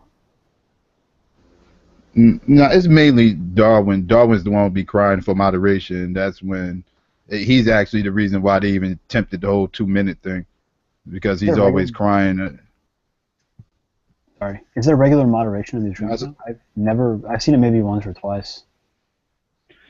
Well, like I said, when Darwin comes in and he starts crying for moderation, that's when all of a sudden a 2-minute rule is applied. But once he leaves, everybody forgets about the 2-minute rule. So it's pretty much, you might as well call it the Darwin rule. When Darwin comes in, people start getting angry and they start screaming at each other for whatever reason. Like, he just makes that happen. I personally would rather him not show up to any hangouts ever again.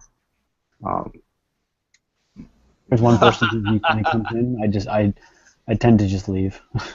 Yeah, and I don't mind DPR, like, whatever he does, like, those are things, and I just feel like, wow, that was a bit harsh to do to, like, someone who just rattles on a little too long, like, that's no big deal, but he was telling something that was pretty serious. I didn't realize the 2-minute rule came up from something else, because it seemed like I went to sleep by the time I woke up was a 2-minute rule. I don't know Darwin very well until today, and now I know it pretty clearly.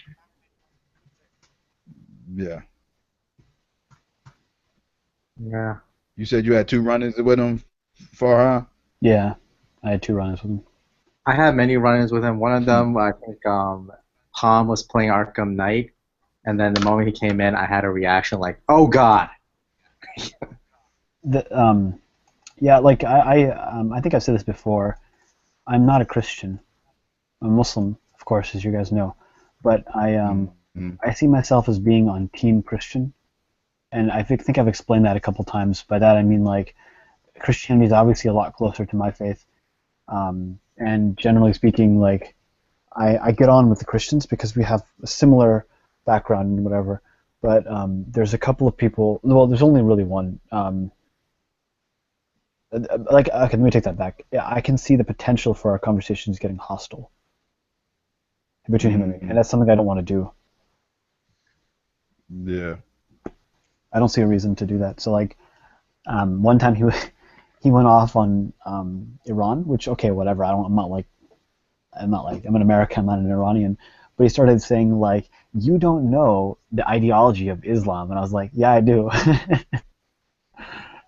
So that was funny.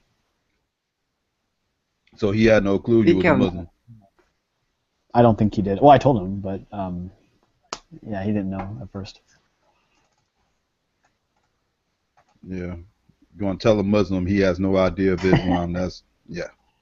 Yeah, I'm pretty sure I do. Yeah, that takes arrogance all in itself. My first interaction was very positive with him. I'm backbiting. My first interaction was very positive with him. I guess I got along, and he asked me flat out what my faith was. I told him. I guess he forgot because it was only maybe like a week later. But yeah, I mean, the first one was a nice conversation.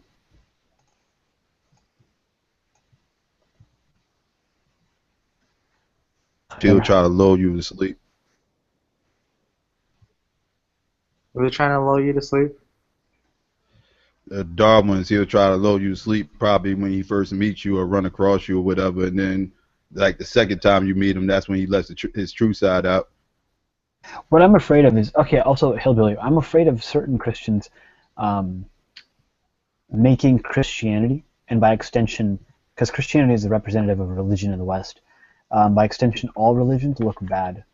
That's my concern. If it's any consolation, a lot of these Christians think that Muslims hold the majority of the religious foothold in the United States. No, we don't. I don't know what they're smoking, but that's actually what they think. They think that highly of Muslims. Yeah, Well, we do they have a really give Muslims too much credit.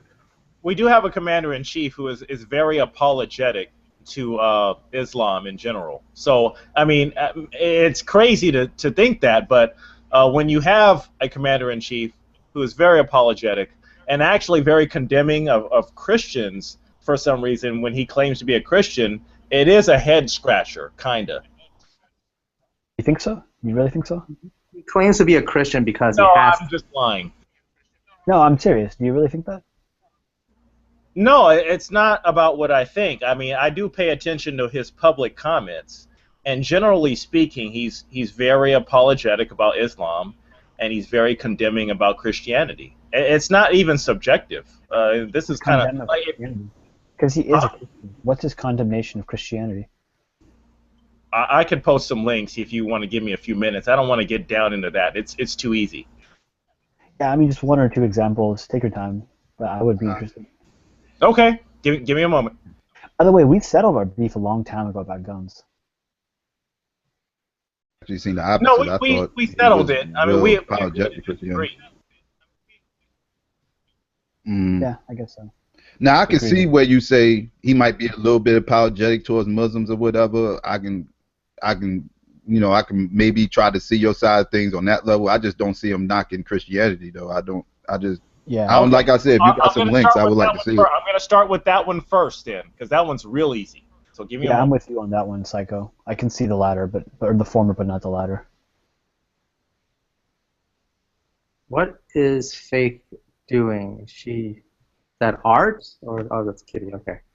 Yeah, but Slim, back to guns though. You and I are, I thought I was under the impression we settled that. As far as like agreeing, we're probably going to disagree, but.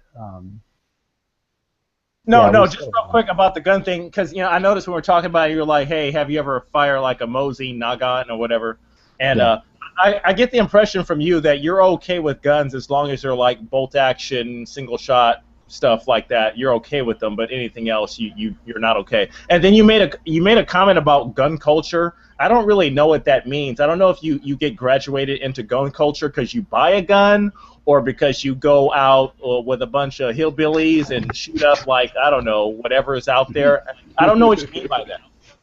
Yeah, I mean, I couldn't explain it to you in so many words, but it's from what I've experienced and what I've felt when I go to gun shows. That's dubious, bro. That's dubious. I don't want to interrupt you. I'm just saying how you feel when you go to a gun show is real dubious, man. You're right, it is. I'm not going to deny that, but like the way that people talk about guns, and like everything is tactical. Everyone is ready for a fight that's going to happen. Everyone is talking about the impending collapse of the U.S. What else is there? Those types of things, I don't really like. I'm okay with guns. I don't have a problem with them. What I have a problem with is people being unsafe with them, which I'm sure you would agree with. That's pretty much it, really. Yeah, I have a problem with it to the extent as long as they're not unsafe with them, around, that's going to affect me. I mean, honestly, if you're going to be unsafe with guns in your own house, that's when people talk about, like, suicides and gun ownership. I mean, I hate to sound, like, cruel and kind of a dick, but, if I live on a street of 10 people and 9 of them kill themselves, that's a big tragedy. But it's not a big tragedy for me. So I don't really understand that angle, personally. It's really easy to fuck up with a gun, unfortunately. That's the biggest problem with guns right now. No, I don't want to get off on a tangent on guns either. I don't want to go off on it because no one ever agrees on it. But when Farhan says he goes to a gun show and people are talking about how tactical they are or whatever, well, I mean, so what? I mean, obviously you got to be prepared for something, and why not talk amongst people who are knowledgeable about being prepared? I mean, why is that so off-putting?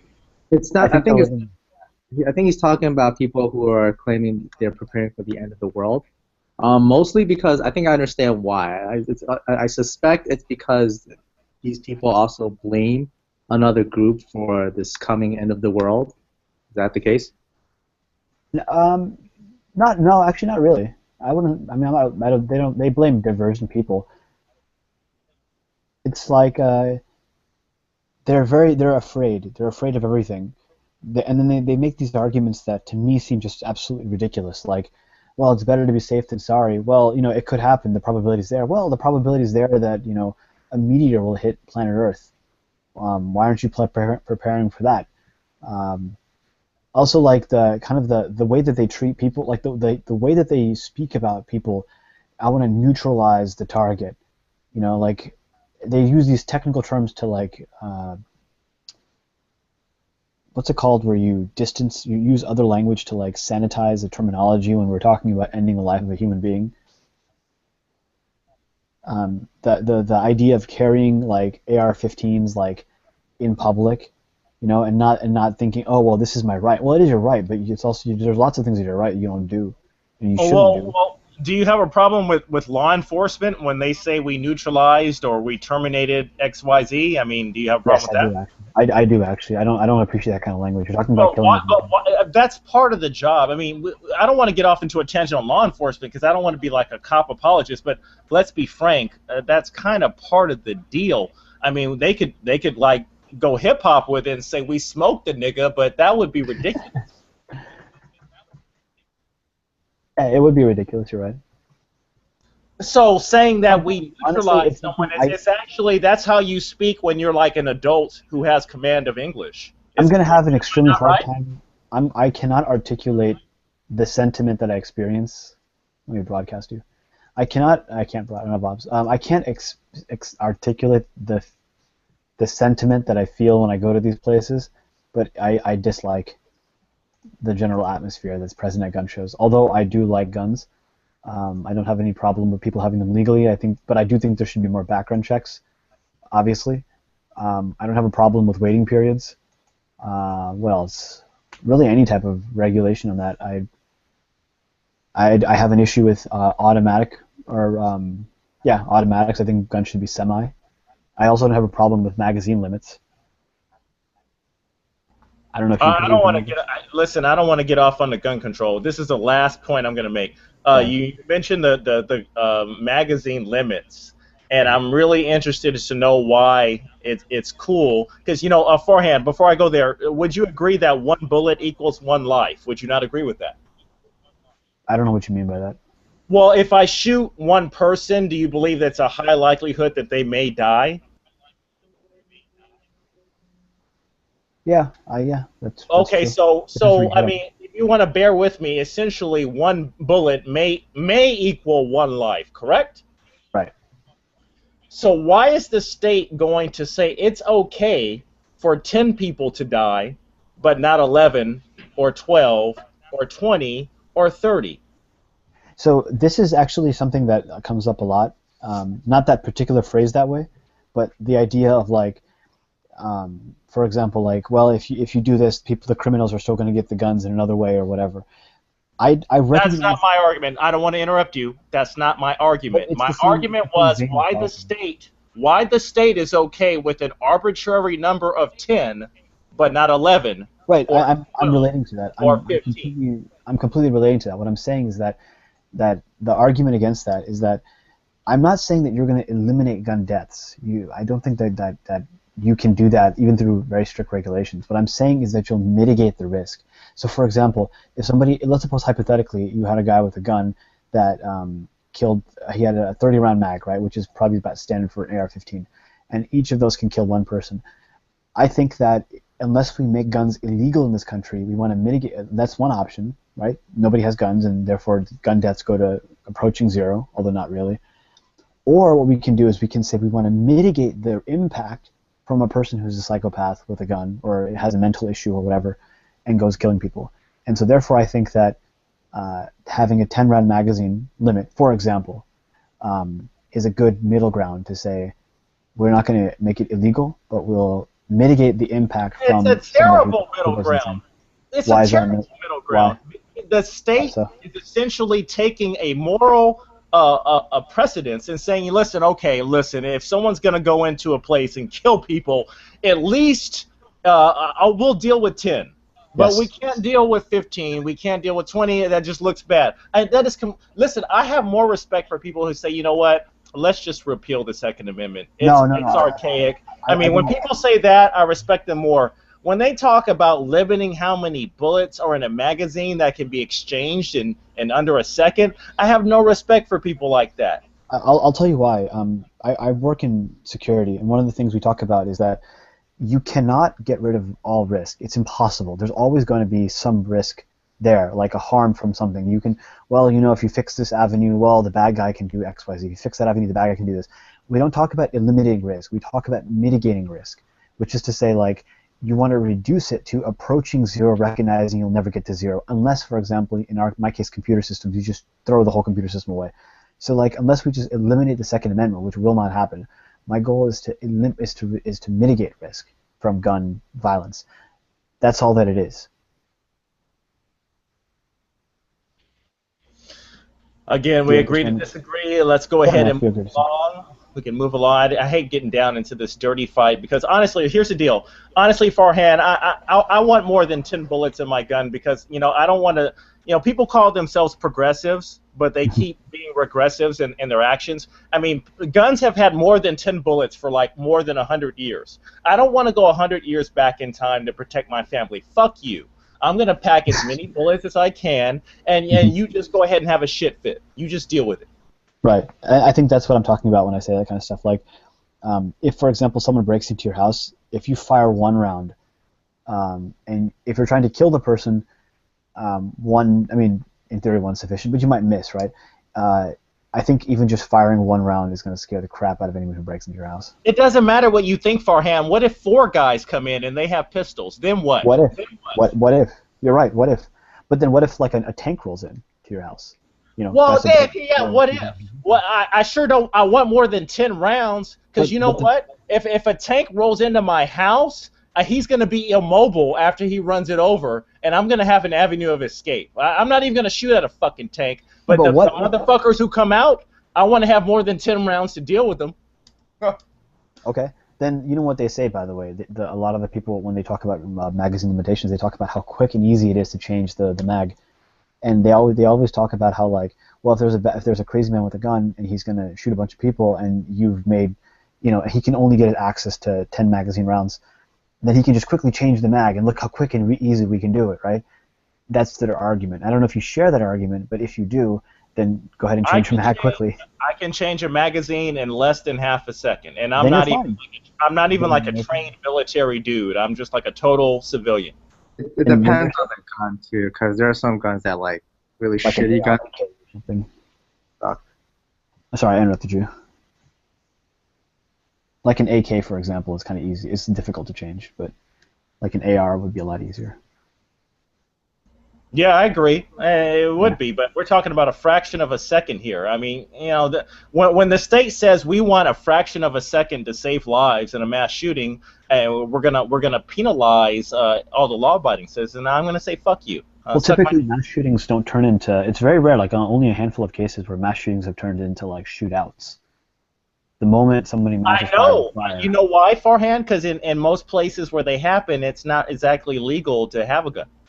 No. What I'm talking about, like in, for example, California, where the police were firing back, that rarely happens. What I'm saying is that if somebody were to fire back at a man with a gun, in those cases, the man with the gun goes down pretty quick, or he has to run away or something like that. It doesn't turn into like a shootout. Shootouts are rare. That's what I'm talking about. Well, if shootouts were common, if there were common shootouts, like if someone breaks into your house, for example, right? How many? Like, let's just like run the numbers, if you will. How often is it that there's like, okay, 4 guys are trying to break into your house. You got a pistol with 7 rounds, right? It's like a 9mm, and it comes into a shootout. Probably, I mean, how often is it that it's like they fire, you fire back, and now you take 1 down, but 3 are coming at you? Like, does that actually occur? Does that situation? Are we inventing a situation that's a hypothetical that, you know, or are we talking about reality? No. Home invasions are real. Your particular circumstance may be some home invasions are real, Forehand. You're not gonna. Home invasions are real. That's not what I said. I said how often, for example, is it that there's a handful of guys and you kill one of them and then 4 guys keep coming at you? What's the alternative? If my home is being invaded, Forehand, help me understand. Am I supposed to just submit and just like give up my wife and daughter? What are No, you saying, dude? that's not what I'm saying. But what I'm saying is this, though, is that what are you have to look at the risks in your life, and you have to look at the risks in your life, and you have to say, what of these is realistic, and what am I going to defend against realistically? Look, let me ask you a question. Why don't you defend yourself against a nuclear explosion or against meteor strikes? Why don't you do that? Because the probability of those is very, very, very, very low. So therefore, you choose based on like the statistical likelihood that that's going to happen to not do that. And it's also not fun to do those things. Did you just compare home invasions to nuclear assault? Did you just do that? I did, and I'm talking not about the what might occur, because home invasions happen. What I'm talking about is the likelihood that, for example, people will keep coming at you. You've taken one down, they just keep coming at you. Even one round, like honestly, just shooting one round in the air would probably scare somebody off, realistically speaking. And I'm saying that your scenario I would agree with it. I would agree with it if they just kept coming at you and they were looking for blood. You killed 3 of them, the 4th guy comes and gets you. Farhan, have you ever heard of illegal narcotics? Have you ever heard of that? Of course.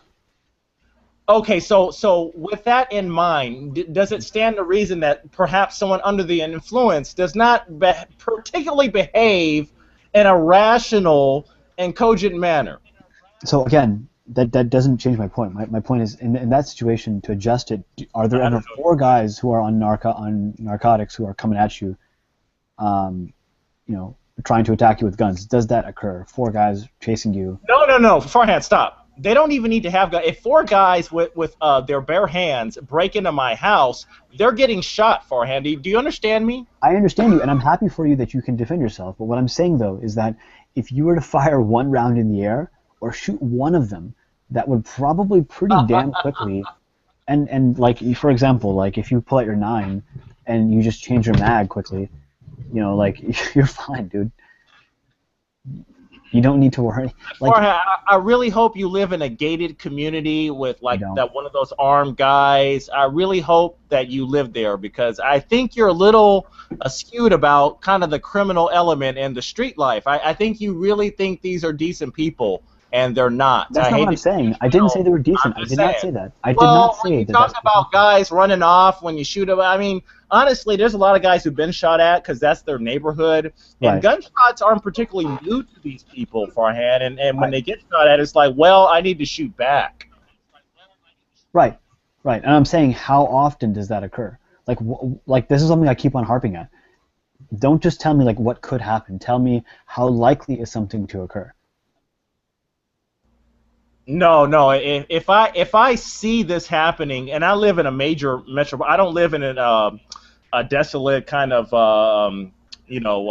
rural environment, Farhan.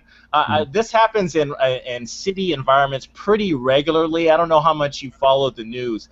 I don't know why you want to make believe that assaults and armed robberies and home invasions are kind of rare. I guess they're rare for some people. I did not say that. Look, you're They are skewing my rare point. for some people, I imagine. I did not say that home invasions are rare. That's not what I'm saying. Like you're misunderstanding my point. I'm not saying that home invasions are rare. What I'm saying is that given that home invasions occur, right? Take the probability, the likelihood that happens, and the likelihood that even if you just fire one freaking shotgun blast in like in the general direction or even out the window, that people will continue to come at you, and that there's like a gang of people who are coming at you, a team of people, and that one shot or even like you kill one of them, they continue to rush at you. That occurs. That's what I'm talking about. Can I ask a question? No.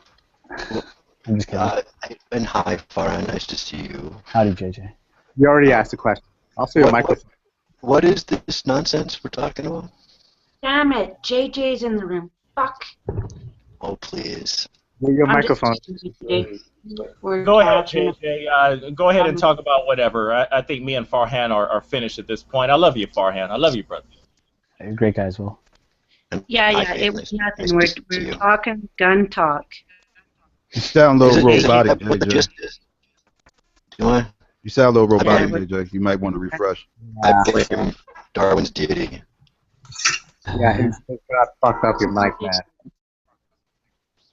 Yeah, you We might want just to stop refresh, play JJ. with You sounded guns for robotic. now. We're not going to shoot each other. Did it change at all? Am I better or no? Not really. It's All right, I'm gonna refresh. Nah, yeah. damn.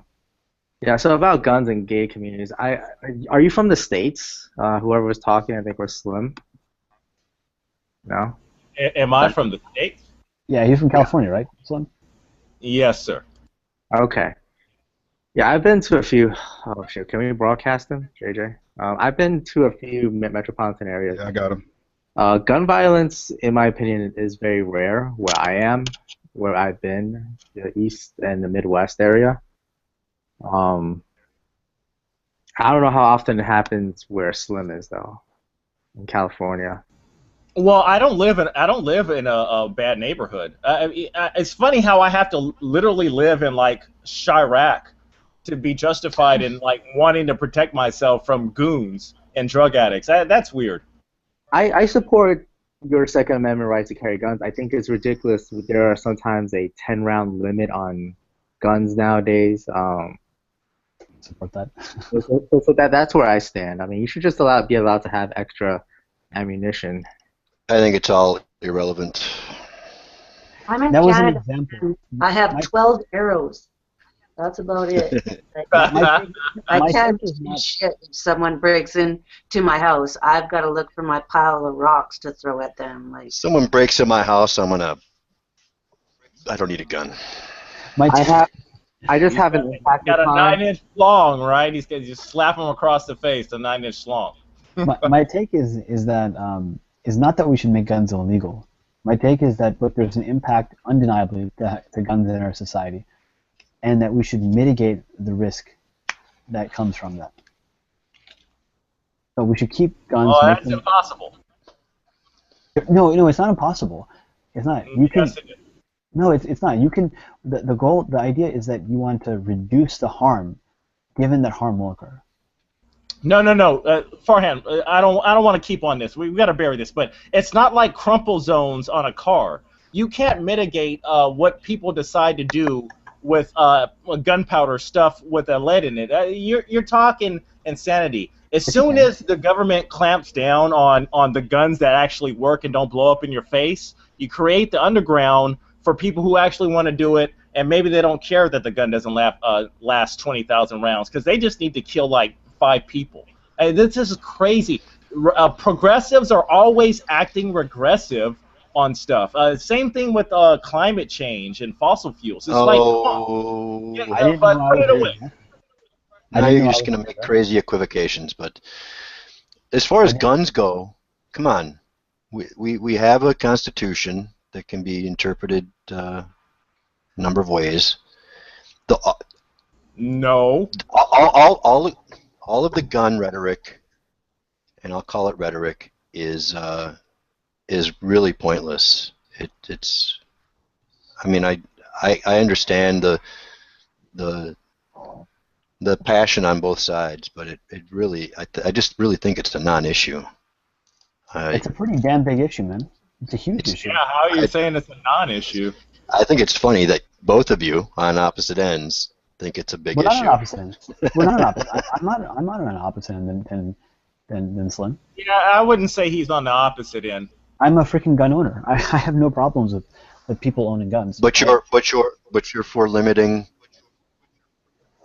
Yes, I capacity? think that I'm for a variety of things, amongst which is limiting.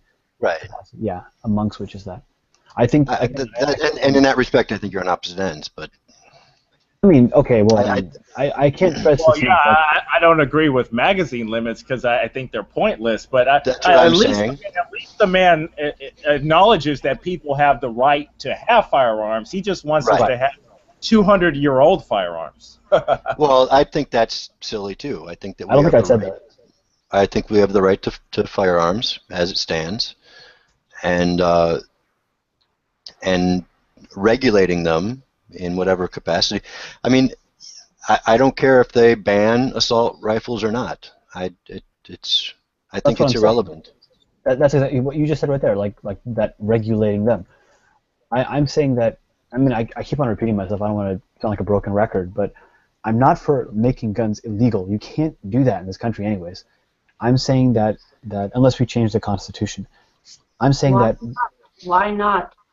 Like, just saying. it's politically impossible. There's too many blue dog Well, Democrats and there's too many Republicans who are going to be, or even, Republicans who will be But against it. like, And I don't, we run the simple fine. answer is We run right, fine but with those guns. Hunters have yes, guns.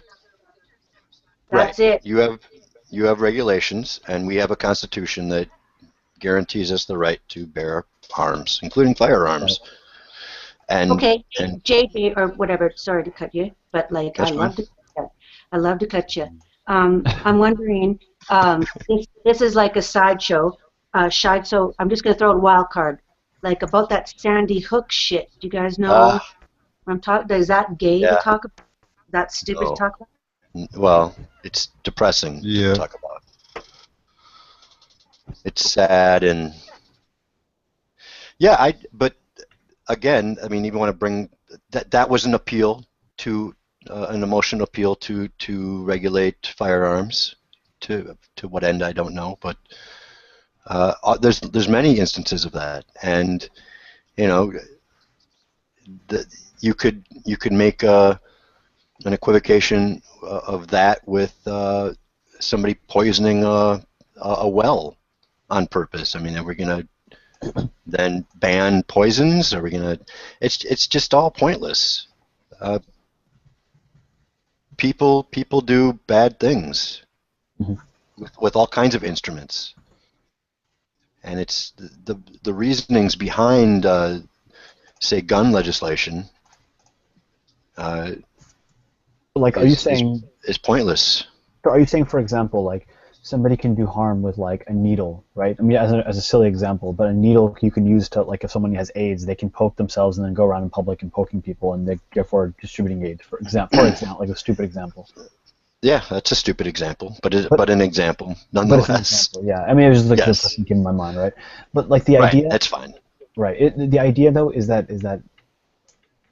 the means of doing that with guns, if you have, for example, harm with anything like a knife, for example, you have a harm, right? And there's I'm just making up. Let's see if you could quantify harm. It's 10 harm, right? But with guns, it's like 1,000 harm. That's the argument. Yeah, and I think it's a silly argument. Fair enough. Yeah. Okay. Yeah. I agree to disagree on that. 1,000, like what? I mean, honestly, 1,000, like, I mean, we're talking about gunpowder stuffed in a case and you light it on fire. I mean, it's really basic technology. It's not really. That's regressive shit, dude. I'm just saying. Unfortunately, I don't agree. I mean, you can reduce anything like that. You can say like, well, poison, it's just like a chemical compound. What's wrong with me giving it to people? Just giving them a chemical. Water is a chemical, H2O. That you can't, reducing stuff to something doesn't negate the harm that it causes. Yeah, but water by itself doesn't cause harm, really. I mean, and Neither does snake poison. Snake venom itself. Neither does gunpowder. But if you, hey, let me ask you a question, Farhan. I made an AR-15 in my garage with no background check. Would you send me to jail? No. Well, why not? I mean, it's an assault weapon, and I didn't do a background check. Why not? I don't think I ever said that I would send you to jail for that. I don't think I made that argument. No, I mean, you kind of did, because you're saying regulations. Regulations mean people are held to account. Well, let me see if you're consistent, because I see where you're going with this. Let me throw this back on you. If somebody made a nuclear bomb in their basement, would you send that person to jail? It's not possible. I mean, it no. is possible to make Farhan, really listen to me. like It's that. not possible. I mean, again, you want to make If these somebody bombs. purchased, It's not possible. If somebody was purchasing nuclear material and storing it in their house, that is possible. Would you have a problem with that? Nuclear material is not arms, sir, or small arms. It's declared but in the Constitution. It's just not. dangerous. I don't know where this. A lot of former Soviet Union countries, their nuclear material is not well guarded. Like literally, like people can walk into them and steal nuclear material. Nuclear devices are not small arms, Farhan. I don't know why you're doing this. Does the Constitution say the right to bear small arms, or does the Constitution say the right to bear arms? Arms that people can hold, Farhan, for your information, are generally considered small arms. But the Constitution does not say small arms. Arms bear arms. Right. And what is meant by that? And what is meant by that is something that you can bear, whether it be a blade or a gun. But you can hold, or a pitchfork. No, but that isn't a consistent argument, because you can hold a dirty bomb in your hand. Or you could do that. Or a explosive vest. You could hold. There we go. You could hold anthrax in your hand. That is a weapon. So are we going to say, if we're going to be consistent with that thinking, that okay, well, a gun can be held, therefore I would say that we should be able to hold low-grade plutonium or whatever. Farhan, you hold all the anthrax you want. I'm going to keep with my... we'll have at it, bro. We'll have at it. Well, your question to me was, if I was to make an AR-15 in my garage, should I be arrested? And I throw that back on you. I say that, would you think that the government should step in if, for example, somebody is carrying a nuclear bomb in his garage?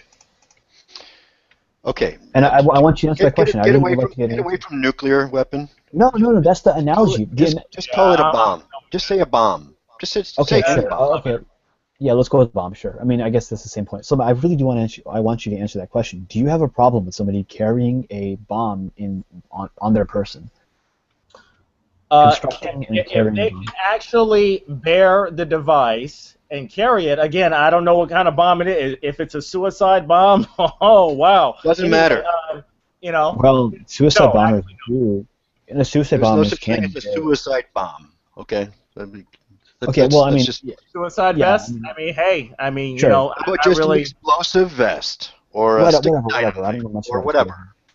Do you have a problem? I'm asking you, Slim. Do you have a problem with somebody building a bomb that could be carried on their person, that can be taken into crowded areas and used to kill a whole bunch of people? No, because he could have done the same thing with a gun. You don't have a problem with that? Not on its face, Farhan. Really, no, I don't. Well, at least you're very consistent. A problem in what way? A problem legally? Well, I have a problem with somebody carrying a weapon of any kind. I mean, I have a problem. The problem is that I don't know what their intentions are. The problem is that I don't know if they are going to try to harm me or anybody else with it, whatever it is. But it's the same thing with somebody walking around with a fork. I have the same problem. It is, but here's what I'm saying though: is that how much damage can a fork do? You might be able to take out 3 people with a fork. With a gun or a suicide vest, for example, you can kill. Or you could take out an infinite number of people. Right. If an infinite number of people exist. And therefore, what I'm saying is that what classifies it, it is an arbitrary line in the sand to say how many people can you kill. But the fact is that it has a harm that is quantifiably higher than a knife or a fork. And what I'm saying is that we can draw the line in the sand in different places, but the point I'm getting at is that since more people are harmed, therefore there should be more control over these extremely dangerous weapons. That's what I'm getting at. I choose to draw it at firearms. If you choose not to, fair enough. Go ahead, don't do that. But I would hope you're consistent, and it seems like you are consistent by saying that you don't have a problem with people having a low-grade nuclear device on their person. Never said it. It's a matter of well, I'm asking legality or personal preference, right? I mean that's kind of what you're talking about, whether or not it's legal or not, or whether or not you'd feel comfortable with it or not. I'm talking about should it be legal? Should it be? I personally think that if somebody has a nuclear bomb, they should be arrested. What do you think, Slim? Please answer my question. You never said it. I don't believe a nuclear bomb is a valid comparison, but if you insist on beating this dead horse, for God's sake, no, people should not have nuclear bombs in their garage, Farhan, for Christ's sake. I think anybody should have nuclear bombs. But now but I'm saying but is it's that legal. Now, is it really? I think that's kind of funny if it was. But now to me, from my perspective, Slim, what you've done is you've been inconsistent here. Well, no, it obviously is legal for nuclear bombs to be possessed because we possess them as a nation. As a and nation, so do several nations. As an individual, it is though, a legal. country. I'm talking about as an individual. I'm saying that Right. if an individual, we eliminate people's right to have chemical or biological weapons. As it stands, it's not legal. Let me give Beckel a voice. Someone give Beckel a voice. We eliminate the right to own these things because they're extremely harmful. If you feel, I feel that guns, for example, are very harmful. I think that, rather, they have the potential. Let me rephrase it: the potential to be very harmful. Therefore, I'm not saying we should make them illegal because there are legitimate reasons for people to have them, and it's a state's issue. The state should decide, not the federal government. But even then, we should still recognize that there's a harm in them and still have strict controls on them. What the controls may be, we may disagree, but I do think there should be very strict controls on firearms. That's what I'm saying. I think that's a very balanced position. I don't know how anyone could disagree with that. You're so strict. Why aren't you liberal? Why aren't you more liberal about that? Me? Yeah.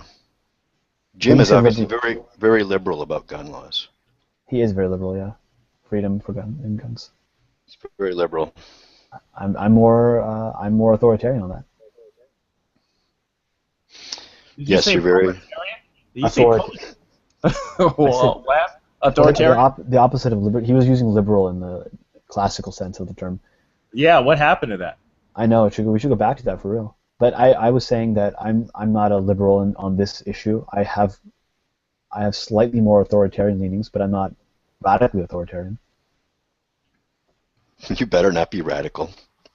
And no more talking about drawing lines in sand either, for you, Farhan. I don't think that's appropriate.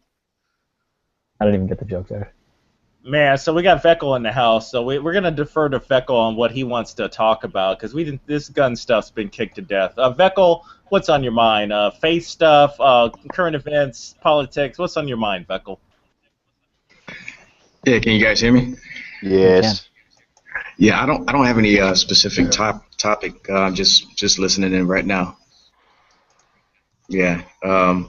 Yeah, but I say leave the guns alone. Yes, if that's what you guys were talking about before I came in, leave the guns alone. Amen.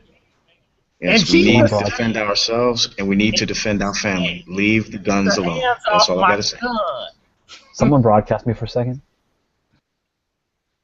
Present yourself? Can't you just present yourself? I am not a moderator. I didn't think you had to be, but I saw the Muslim doing that half pipe. I saw it. That's funny.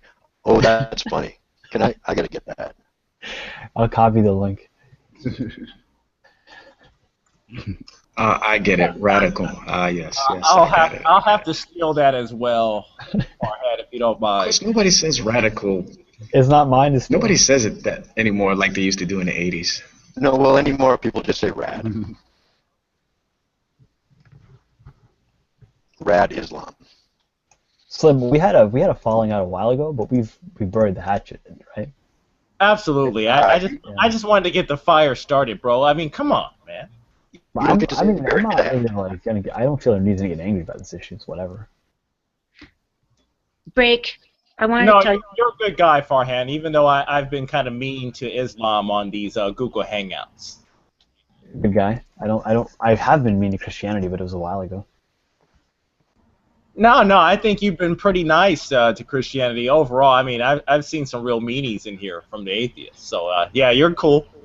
Yeah, right. Yeah, I mean, like I was saying earlier, I consider myself on the same team as you guys in a general sense. I don't want to go too far there, Farhan. Well, I did say it. All those religions are stupid. You should all be smarter than that. I said in a general sense. I didn't say in a Farhan, I want to tell you guys about a cancer broadcaster. His name's Kevin Blanchard, and every single video he does, the only reason I'm bringing it up is because every video he brings up, it starts with, like, the very first thing he says, they'll be calling you a radical. So there are other people that use the word radical. Kevin Blanchard, he speaks about Fukushima and cancer, and he's a pretty heavy hitter on YouTube. If anyone is into, like, I don't know, like, I watch a lot of information about Fukushima and about cancer. Kevin Blanchard is a huge YouTuber, and he starts every single video with, they'll be calling you a radical. From the song, from the Supertramp song. I wonder if that's a quote from the Supertramp song. I bet it is. Whatever the name of that song is that I hate. Yeah, it's in that age group, so you're probably right. Is this guy a environmental activist? It's more than that. He's also diagnosed with cancer, like, when people are told that they have 6 months to live and stuff like that. He's been alive for a lot longer than he was told, and he's not just he's just not full on. He's full on. Like, you want to turn down the volume if you check out his channel. Kevin Blanchard not only fights for cancer but Fukushima. I think I've seen him before. The nuclear yeah, explosion in girls Fukushima? over Fukushima. Like, we only have one water, whether we have continents in between it all that water is attached. So as an environmentalist, I kind of like, oh no, Kevin Blanchard, he's come to Calgary, he's come to my hometown. Like, but when people are talking the truth, when they're screaming the truth, especially because they're going through their own mortality, a lot of people don't listen. And unfortunately, pretty much every bit of information he gives out is true. So if anyone, I don't know, like, I think we fucked up our world enough that we don't have a chance of recovering. But that's because I'm an environmentalist, and I know that from David Suzuki and other things before I met Kevin Blanchard. Kevin Blanchard only verifies it in that our food and our air and everything else is poisoned with cancer, and then within 5 years, I have 5 family members that are filled with cancer. So. Yep, lots of cancer, lots of carcinogens and mutagens out there. We certainly have. In fact, as far as regulation goes, I think that's a much more important focus is environmental polluting regulations than gun regulations. It's a far bigger issue, and it doesn't get enough attention. That's weirdly true. Yeah, that's true. It really doesn't, and that's one thing that turns me off of any kind of firearm regulation. Is the fact that there's little attention put on environmental polluting, which obviously kills more people than guns do. On that note, I drink a lot of coffee, and me too. As of tomorrow, I'm abandoning Keurig completely, and I'm going to be using only my French press that I'll be bringing to work tomorrow. I am all for that. Those Keurigs are stupid. Then get a French press. Taste good, No, you don't know what. If anybody thinks that tastes good, they don't know what good is. I know. Get some good coffee. In fact, get some good beans and grind them before you make your French press. Now, I don't have a French press anymore because I prefer to not have any sediment in my coffee. Not that it's bad for you or anything, but and then you have to clean out the French press. I use filters and a pour over. It's actually, huh? All you gotta do is rinse it. It's nothing. It's not like I know, and when I did, I just rinse it down the sink, because the grounds actually are good for cleaning your pipes. Really? Yeah. But anymore, I use filters and. My dad says opposite about putting grounds down the pipes down your sink. This is why, is that it is combustible or something. If the coffee grounds all get stuck, I guess there's houses that have lit on fire because of coffee grounds in the drain. I don't know about that. I could be totally wrong about it being good for your pipes, but My dad's a real freak about drains. He would tell you, never ever put coffee grounds down your drain. And I don't know why he says that, but I would That think doesn't sound right. Well, okay, yeah, think about it. You've got a blockage in your pipe somewhere, and you've got a big log full of coffee grounds, and like I'm just saying, it's not. Coffee grounds aren't meant to go down the drain. That's why you should put a drain filter. Put your coffee right. grounds in your garden. Put your coffee grounds anywhere but down your drain. I've heard that. I've heard That's actually good it's really too. And good. in fact, I probably will if I get my garden going. But now, what I've heard is that the acid in the coffee grounds, barring any actual existing plug of, say, hair or something, that it's good for actually scraping things off the sides of the pipes, and that the acidic nature of the coffee grounds can still break down a clog if there's something there, or at least lessen it. But I could be totally wrong about its usefulness. I don't know. Much better fertilizer, certainly.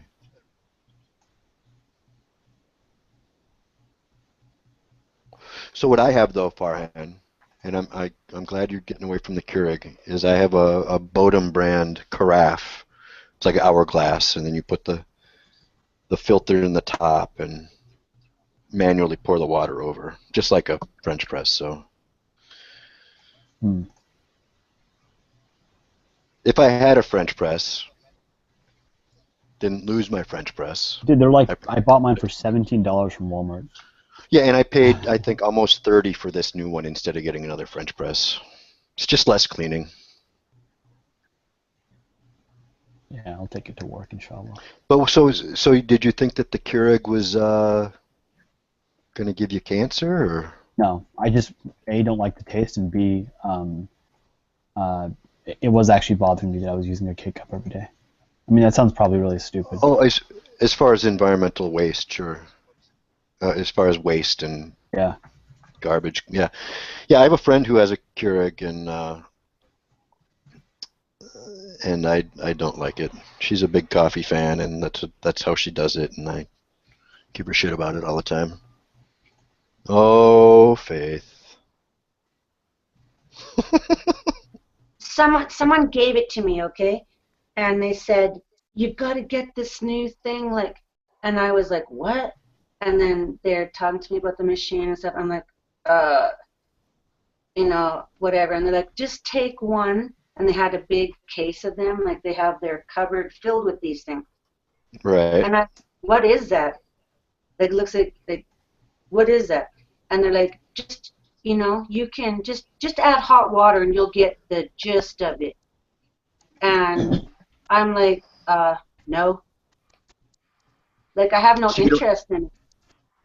You don't have a Keurig machine? No. Okay. Is that a flavored coffee, I imagine?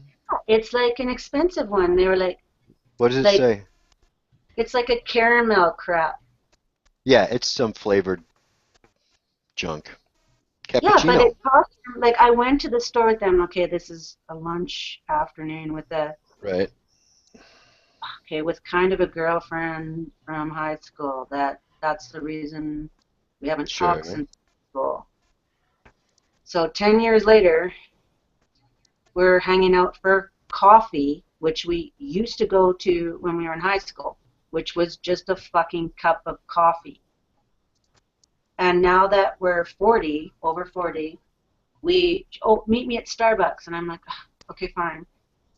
And Tim Hortons is only a block away, but we want to meet downtown. So it cost me $3 to get downtown, $3 to get back, and $5 to have a coffee with her.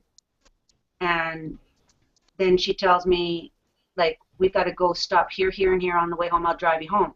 So I saved the $3 to get the bus home, but all she bought was stuff like this, and she gave me one and said, oh, you don't have a machine, but still, just add hot water and you'll get the gist of it. And I have no interest to try it. it seems like a big waste of money and like a trick almost. Like it's just coffee. Right. Yeah, when I go to have a coffee, I have a coffee.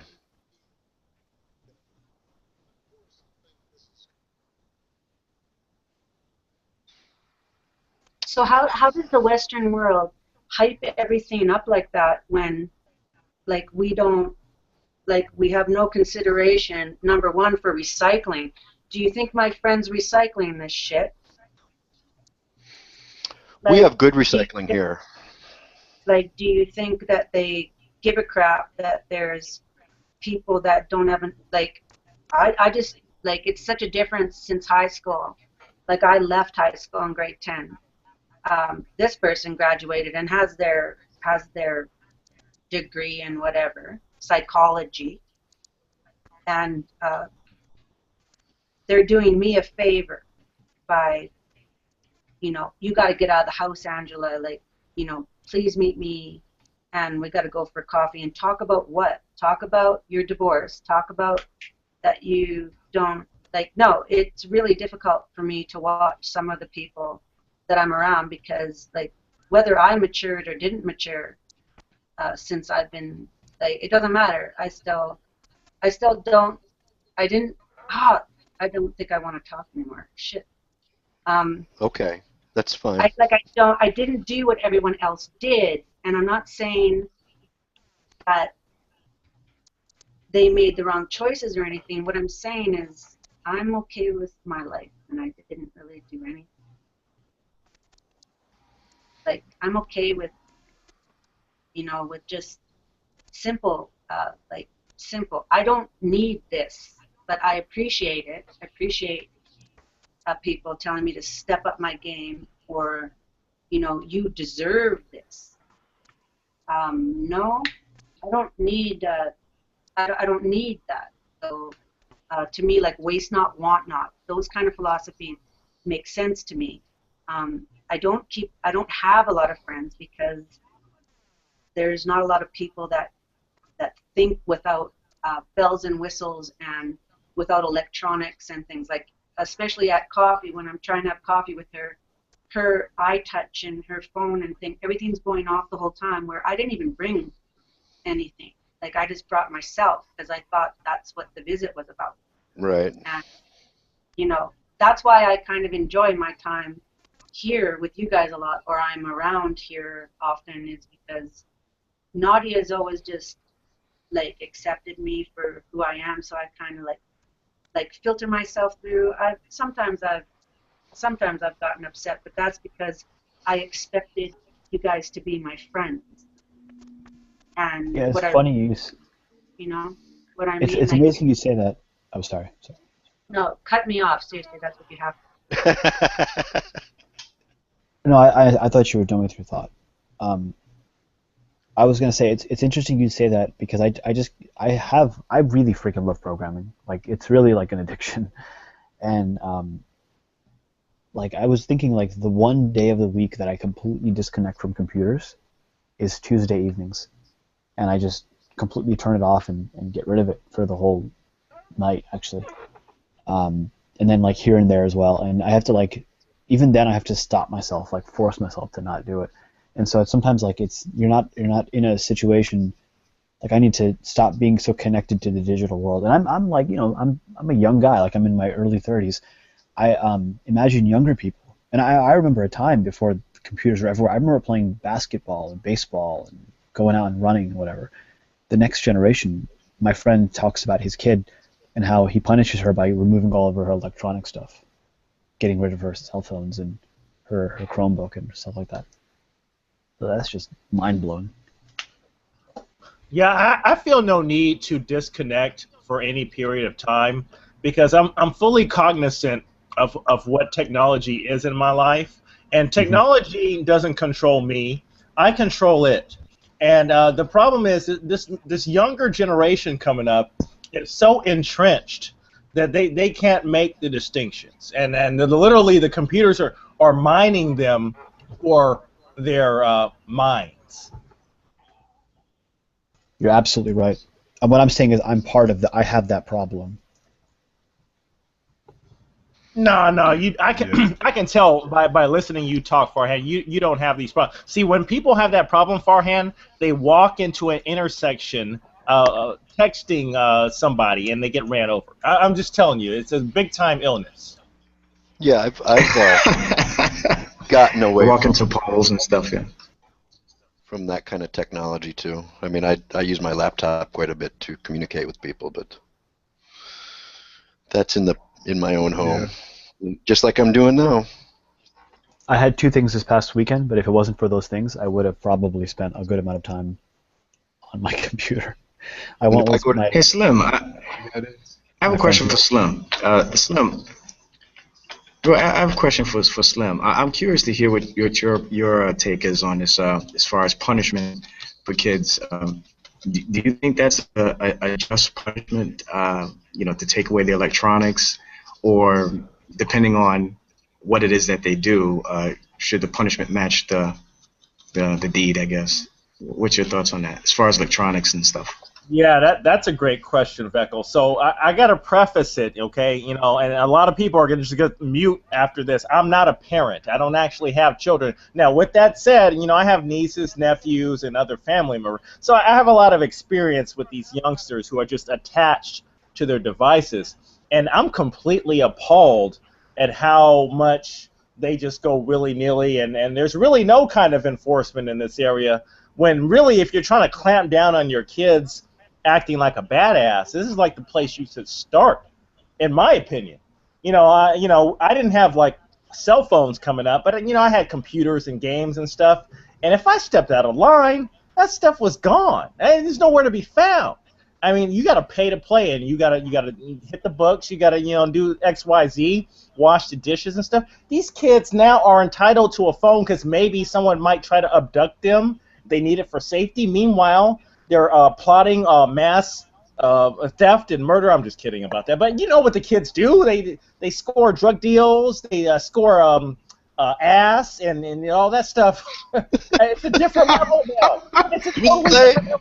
And these kids they're entitled to it because maybe we need to be in contact with them, right? It's like I used to sell the same game to my parents about getting the latest computer. And, hey, I want to be like the smartest kid in class. I need this computer. Help me out. And they would fall for it, hook, line, and sinker. I'd have this bomb computer. I'm just playing games all day long. I'm not doing any computer work. But it's a ruse. The parents need to get on top of this shit. These kids are just, doing all kind of stuff. Yeah, obviously it speaks to parenting.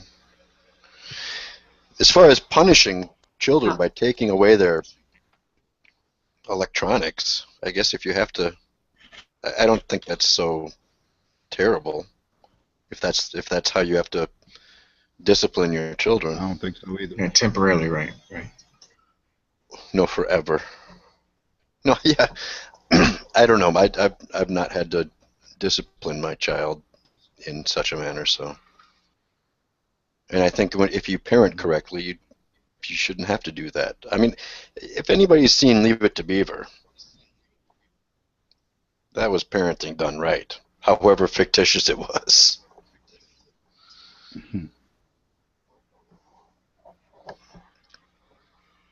But the threat always got to be there, or else they'll be too tempted to run amok. Well, which threat?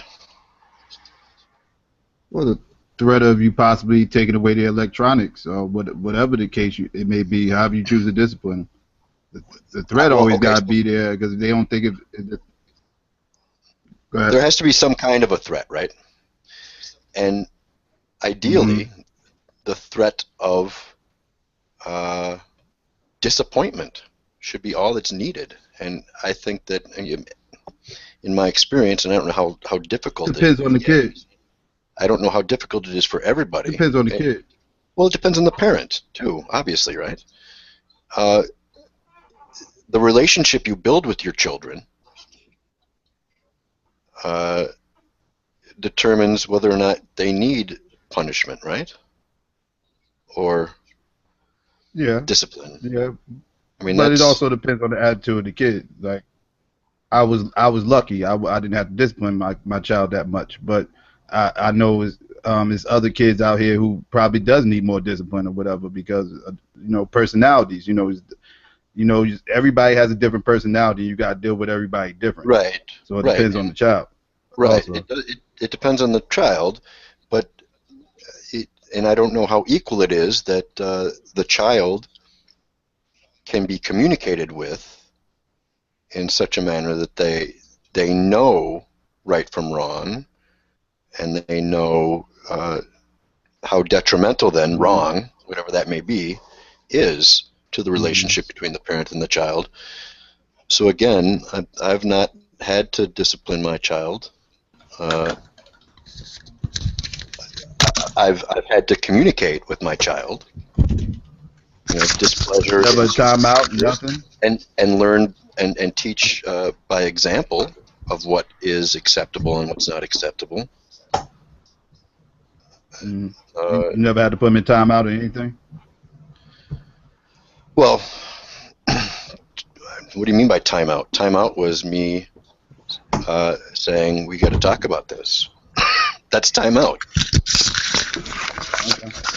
The timeout was you're not doing that anymore. We're going to talk about this. Timeout was with me. Timeout was not away from me. Okay. Oh hell, we got Seth in the house. Oh my goodness. Yeah, Seth. I just wanted to congratulate Slim for telling those damn kids to get off his lawn. Get off my lawn, goddammit.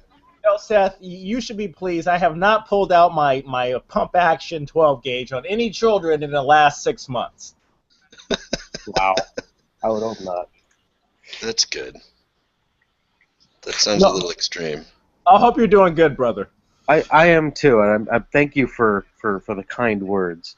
I do have to say that I wanted to pop in mostly because I wholeheartily, very vehemently disagree with the sentiments I heard when I was just listening a second ago. And that is, I really don't like this idea, and every generation does it. So I mean, you're not a bad guy here. No one's a bad guy. Almost everybody does this. I do it to an extent, and I try to catch myself. But this idea that the generation that is under you, especially when you're especially starting on 25 usually, is doing things worse and your generation had it better, I think is poisonous, and I think nostalgia is the most what's the word I'm looking for here? It's the most damning of kind of feeling. There's a word for this. I can't think of it right now. But regardless, I don't get it. Who was saying that? I missed all this, I guess. No, he was talking about how kids today, they're on their electronics and that's a bad thing for some reason. I just think they do things differently. I don't think it's bad. Well, hold on now. In some ways, I think it is. Because I was ready to agree with you. I was ready to agree with you for a second, but I'm saying that the electronics, and I think you're right on its face, but I'm not smart enough to articulate the argument for this modern generation. But I think once devices got stuck in your pocket, I think it's a little different. I really do. And I think the only difference.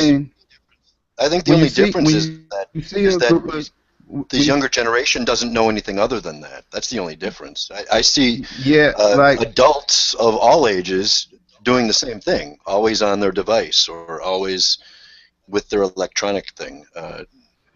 It's the only difference is that the younger generation doesn't know anything else.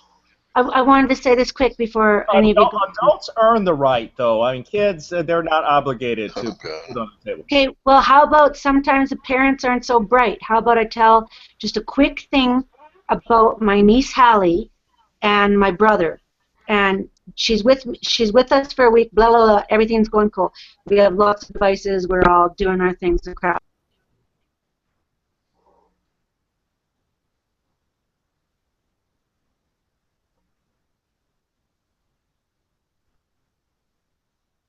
Okay.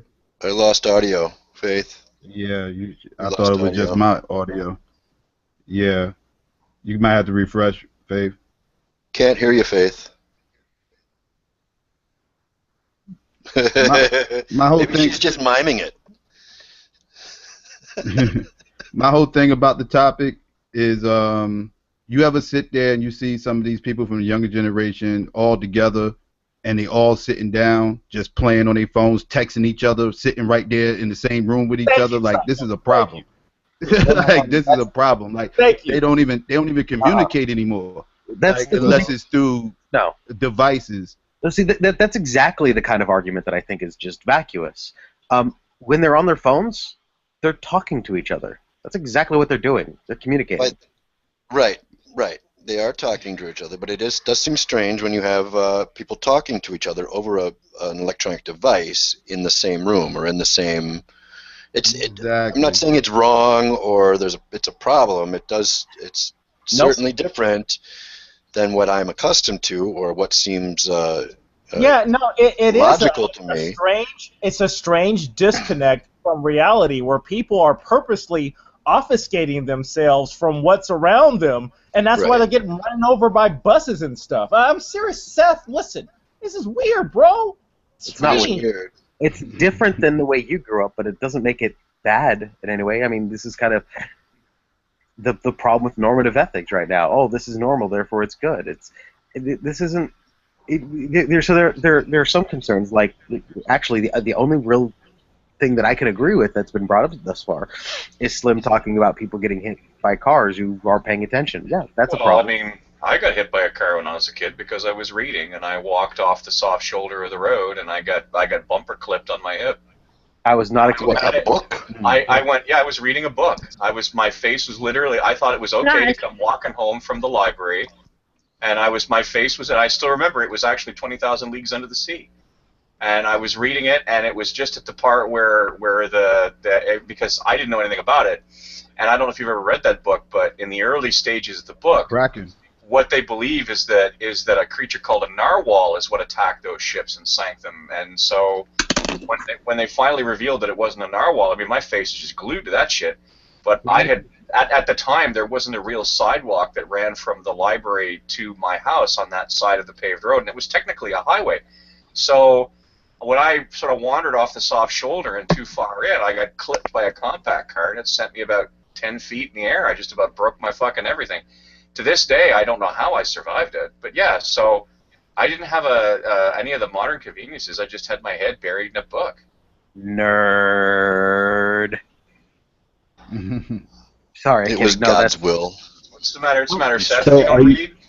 are you saying there's a similarity? Seth, sorry. real hard. You can read too. I'm being ironic. Honestly, I think that kids reading something as good as 20,000 Leagues Under the Sea. Well, keep in mind that this was 1983. So I mean, No, I think that's great. I was just kidding by calling you a nerd. So do you think that there's a comparison? Are you saying that it's parallel to say that kids on their books versus kids on their cell phones? Well, if you're worried about something taking attention away from people paying attention to what they're doing, I mean, I don't know how many guys that they walk down the street and they see a nice looking chica, she walking past them, she checking everything she got, and all of a sudden the guy turns his head and turns his head and turns his head, batong, right into a fucking street sign.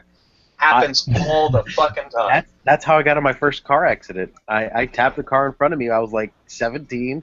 I just had my license, and I was on break at lunch. I was working at a custom truck shop, and there's high school let out, and I was looking at some chicks. Hey, you want to ride on my love machine with baby Seth? Bonk. See, that's how it goes, man. Fucking.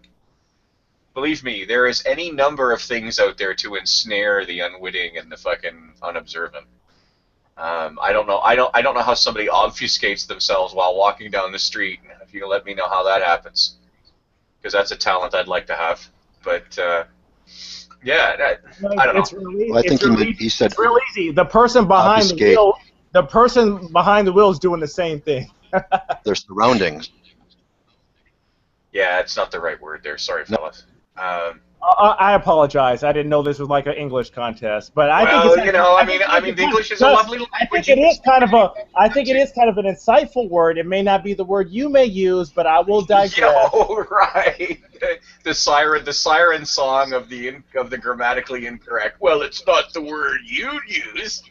But if I want to use Well, fiscantibulated here, that's my business. Post the definition and Yeah, okay, sure. I'll let you keep your face. No problem. No problem. I won't make a big thing about it. No, Gus, you are in charge of English right now. I defer to you, sir. Okay, Slim, no problem, man. This is actually a point that I have, is that, like, what defines correct English? Is it really, like, is it really the English of what we're taught, or what's in a grammar book? Take the dictionary off the shelf. No, but like who's to say that the dictionary is? I mean, this is going to sound kind of a weird thing to say, but why are we deferring to a dictionary? Like, why am I saying that? Because we've always deferred to a dictionary. For 300 years, the dictionary has been the generally. Okay, languages evolve, though. Languages aren't fixed; they evolve. They change. Evolve. They don't evolve that fucking fast. Believe me. And you may or may not notice, but every year there's a new edition of the dictionary that comes out. No, I understand that. But I'm saying, like, even grammar, even grammar changes. No, grammar doesn't evolve faster than a year at a time. Come on now, come on. No, not a year. You're right. But what I'm saying is that, so there we go. Problem what I'm solved. saying is, language is a means of communication. It's not something in and of itself. And so. Yes, and if everybody speaks the same language, it's much easier. You're right. It is. But we can't acknowledge that there are different dialects. And if chair means chair to this, yeah, but there's a difference between. Look. There's a difference between a jargon, okay, which is something that it gets used in a very specific and technical sense. There's a difference between a dialect, which is a matter of regions, okay, which dictionaries often take into account. And generally, people just can't be arsed to say the right fucking word. There's a big difference between But, those like, okay, but what I'm saying, I grant you that. But what I'm saying is, like, for example, like, if I like, you've heard of Black English vernacular. Am I the only one that thinks that Faith is doing an impression of Robert the Bruce? I'm just like, this is like. Have you heard of Black English vernacular? That terminology. Black English vernacular. That's all English. Come on, let's just. I don't know. I think that might be a racist word, but the concept behind it is kind of legitimate, which is that, like, there is a certain like, there's different dialects of English, even in our modern. It's not English a dialect. usage. It's not a dialect of English. It's a cohesive set of bastardizations, and it works for them. Well, it is. It works for them. But who's to say that's wrong, though? Like, why are we saying that one is right and one is wrong? That's what I'm getting at. Because in order to have a system where everybody understands everybody, the word has to mean the same to everybody, unless it's a question of jargon. So nobody understood what I meant when I said people obfuscate themselves. Yeah, when I hear the word obfuscate, whose English is correct? When I hear the word, take down the dictionary. When I heard the word obfuscate, that to me, that had an entirely different meaning, because I do know what the word obfuscate means. Well, and so what did you mean? It's kind of like, hang on a second, just a fucking minute. It's kind of like, Slim, if you came to me and said, Gus, I prevaricated my breakfast this morning, and I'm like, I know what the word prevaricate means. It basically means to lie. So now I'm trying to figure out what the fuck you did to your breakfast, right? So now I've got to say, now, is he being ironic? Or is he just a little tired? And what he really meant was he maybe masticated his breakfast? I don't know. Oh. You know, like, this is why we use the right words. Slim, what did you mean? Slim, what did you mean by obfuscate? Or you could just use the right word. I mean, Slim, what did you mean by obfuscate? No, listen, to obscure themselves from obviously interacting with others. I'm not even trying to be like cryptic and stuff. Here's the thing. Look, like, you're both wrong, okay? Because no, we're not both wrong, Seth. Give over. No. I think you're both, but not terribly wrong. What did Slim mean when he said obfuscate? Because it made sense to me. He explained what he meant. Here's the thing.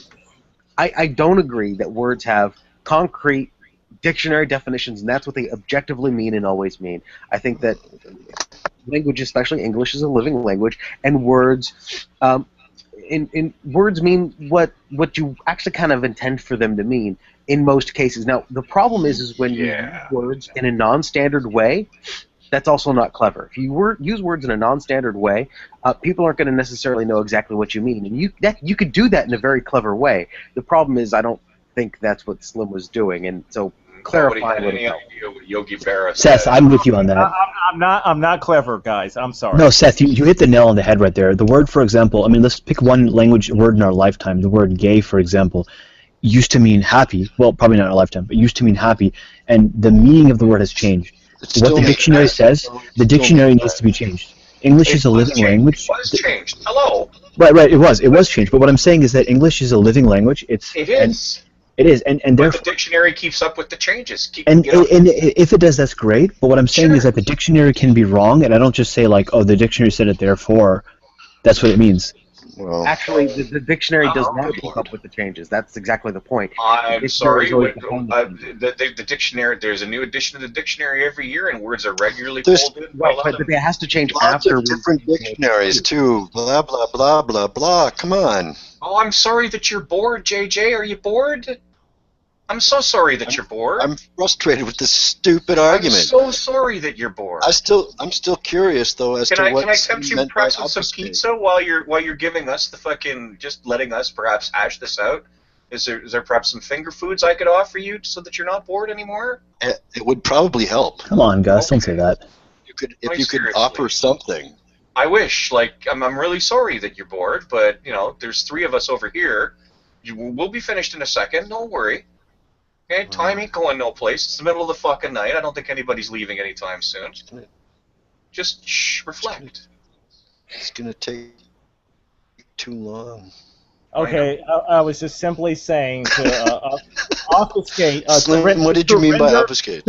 To render obscure, again, to render obscure the interactions with the outside world. I'm sorry it was not as sophisticated as Gus wanted, and I'm sorry that it wasn't as clever as Seth wanted. Guys, I really apologize. I didn't want sophisticated. I just wanted correct. No, Slim, I'm not saying you. I'm not coming down on you for using the word. I have no problem. I think I kind of understood what you meant. I'm just saying. I'm just trying to clarify my position on it. That I think that was a non-standard use, though I kind of understood what you meant.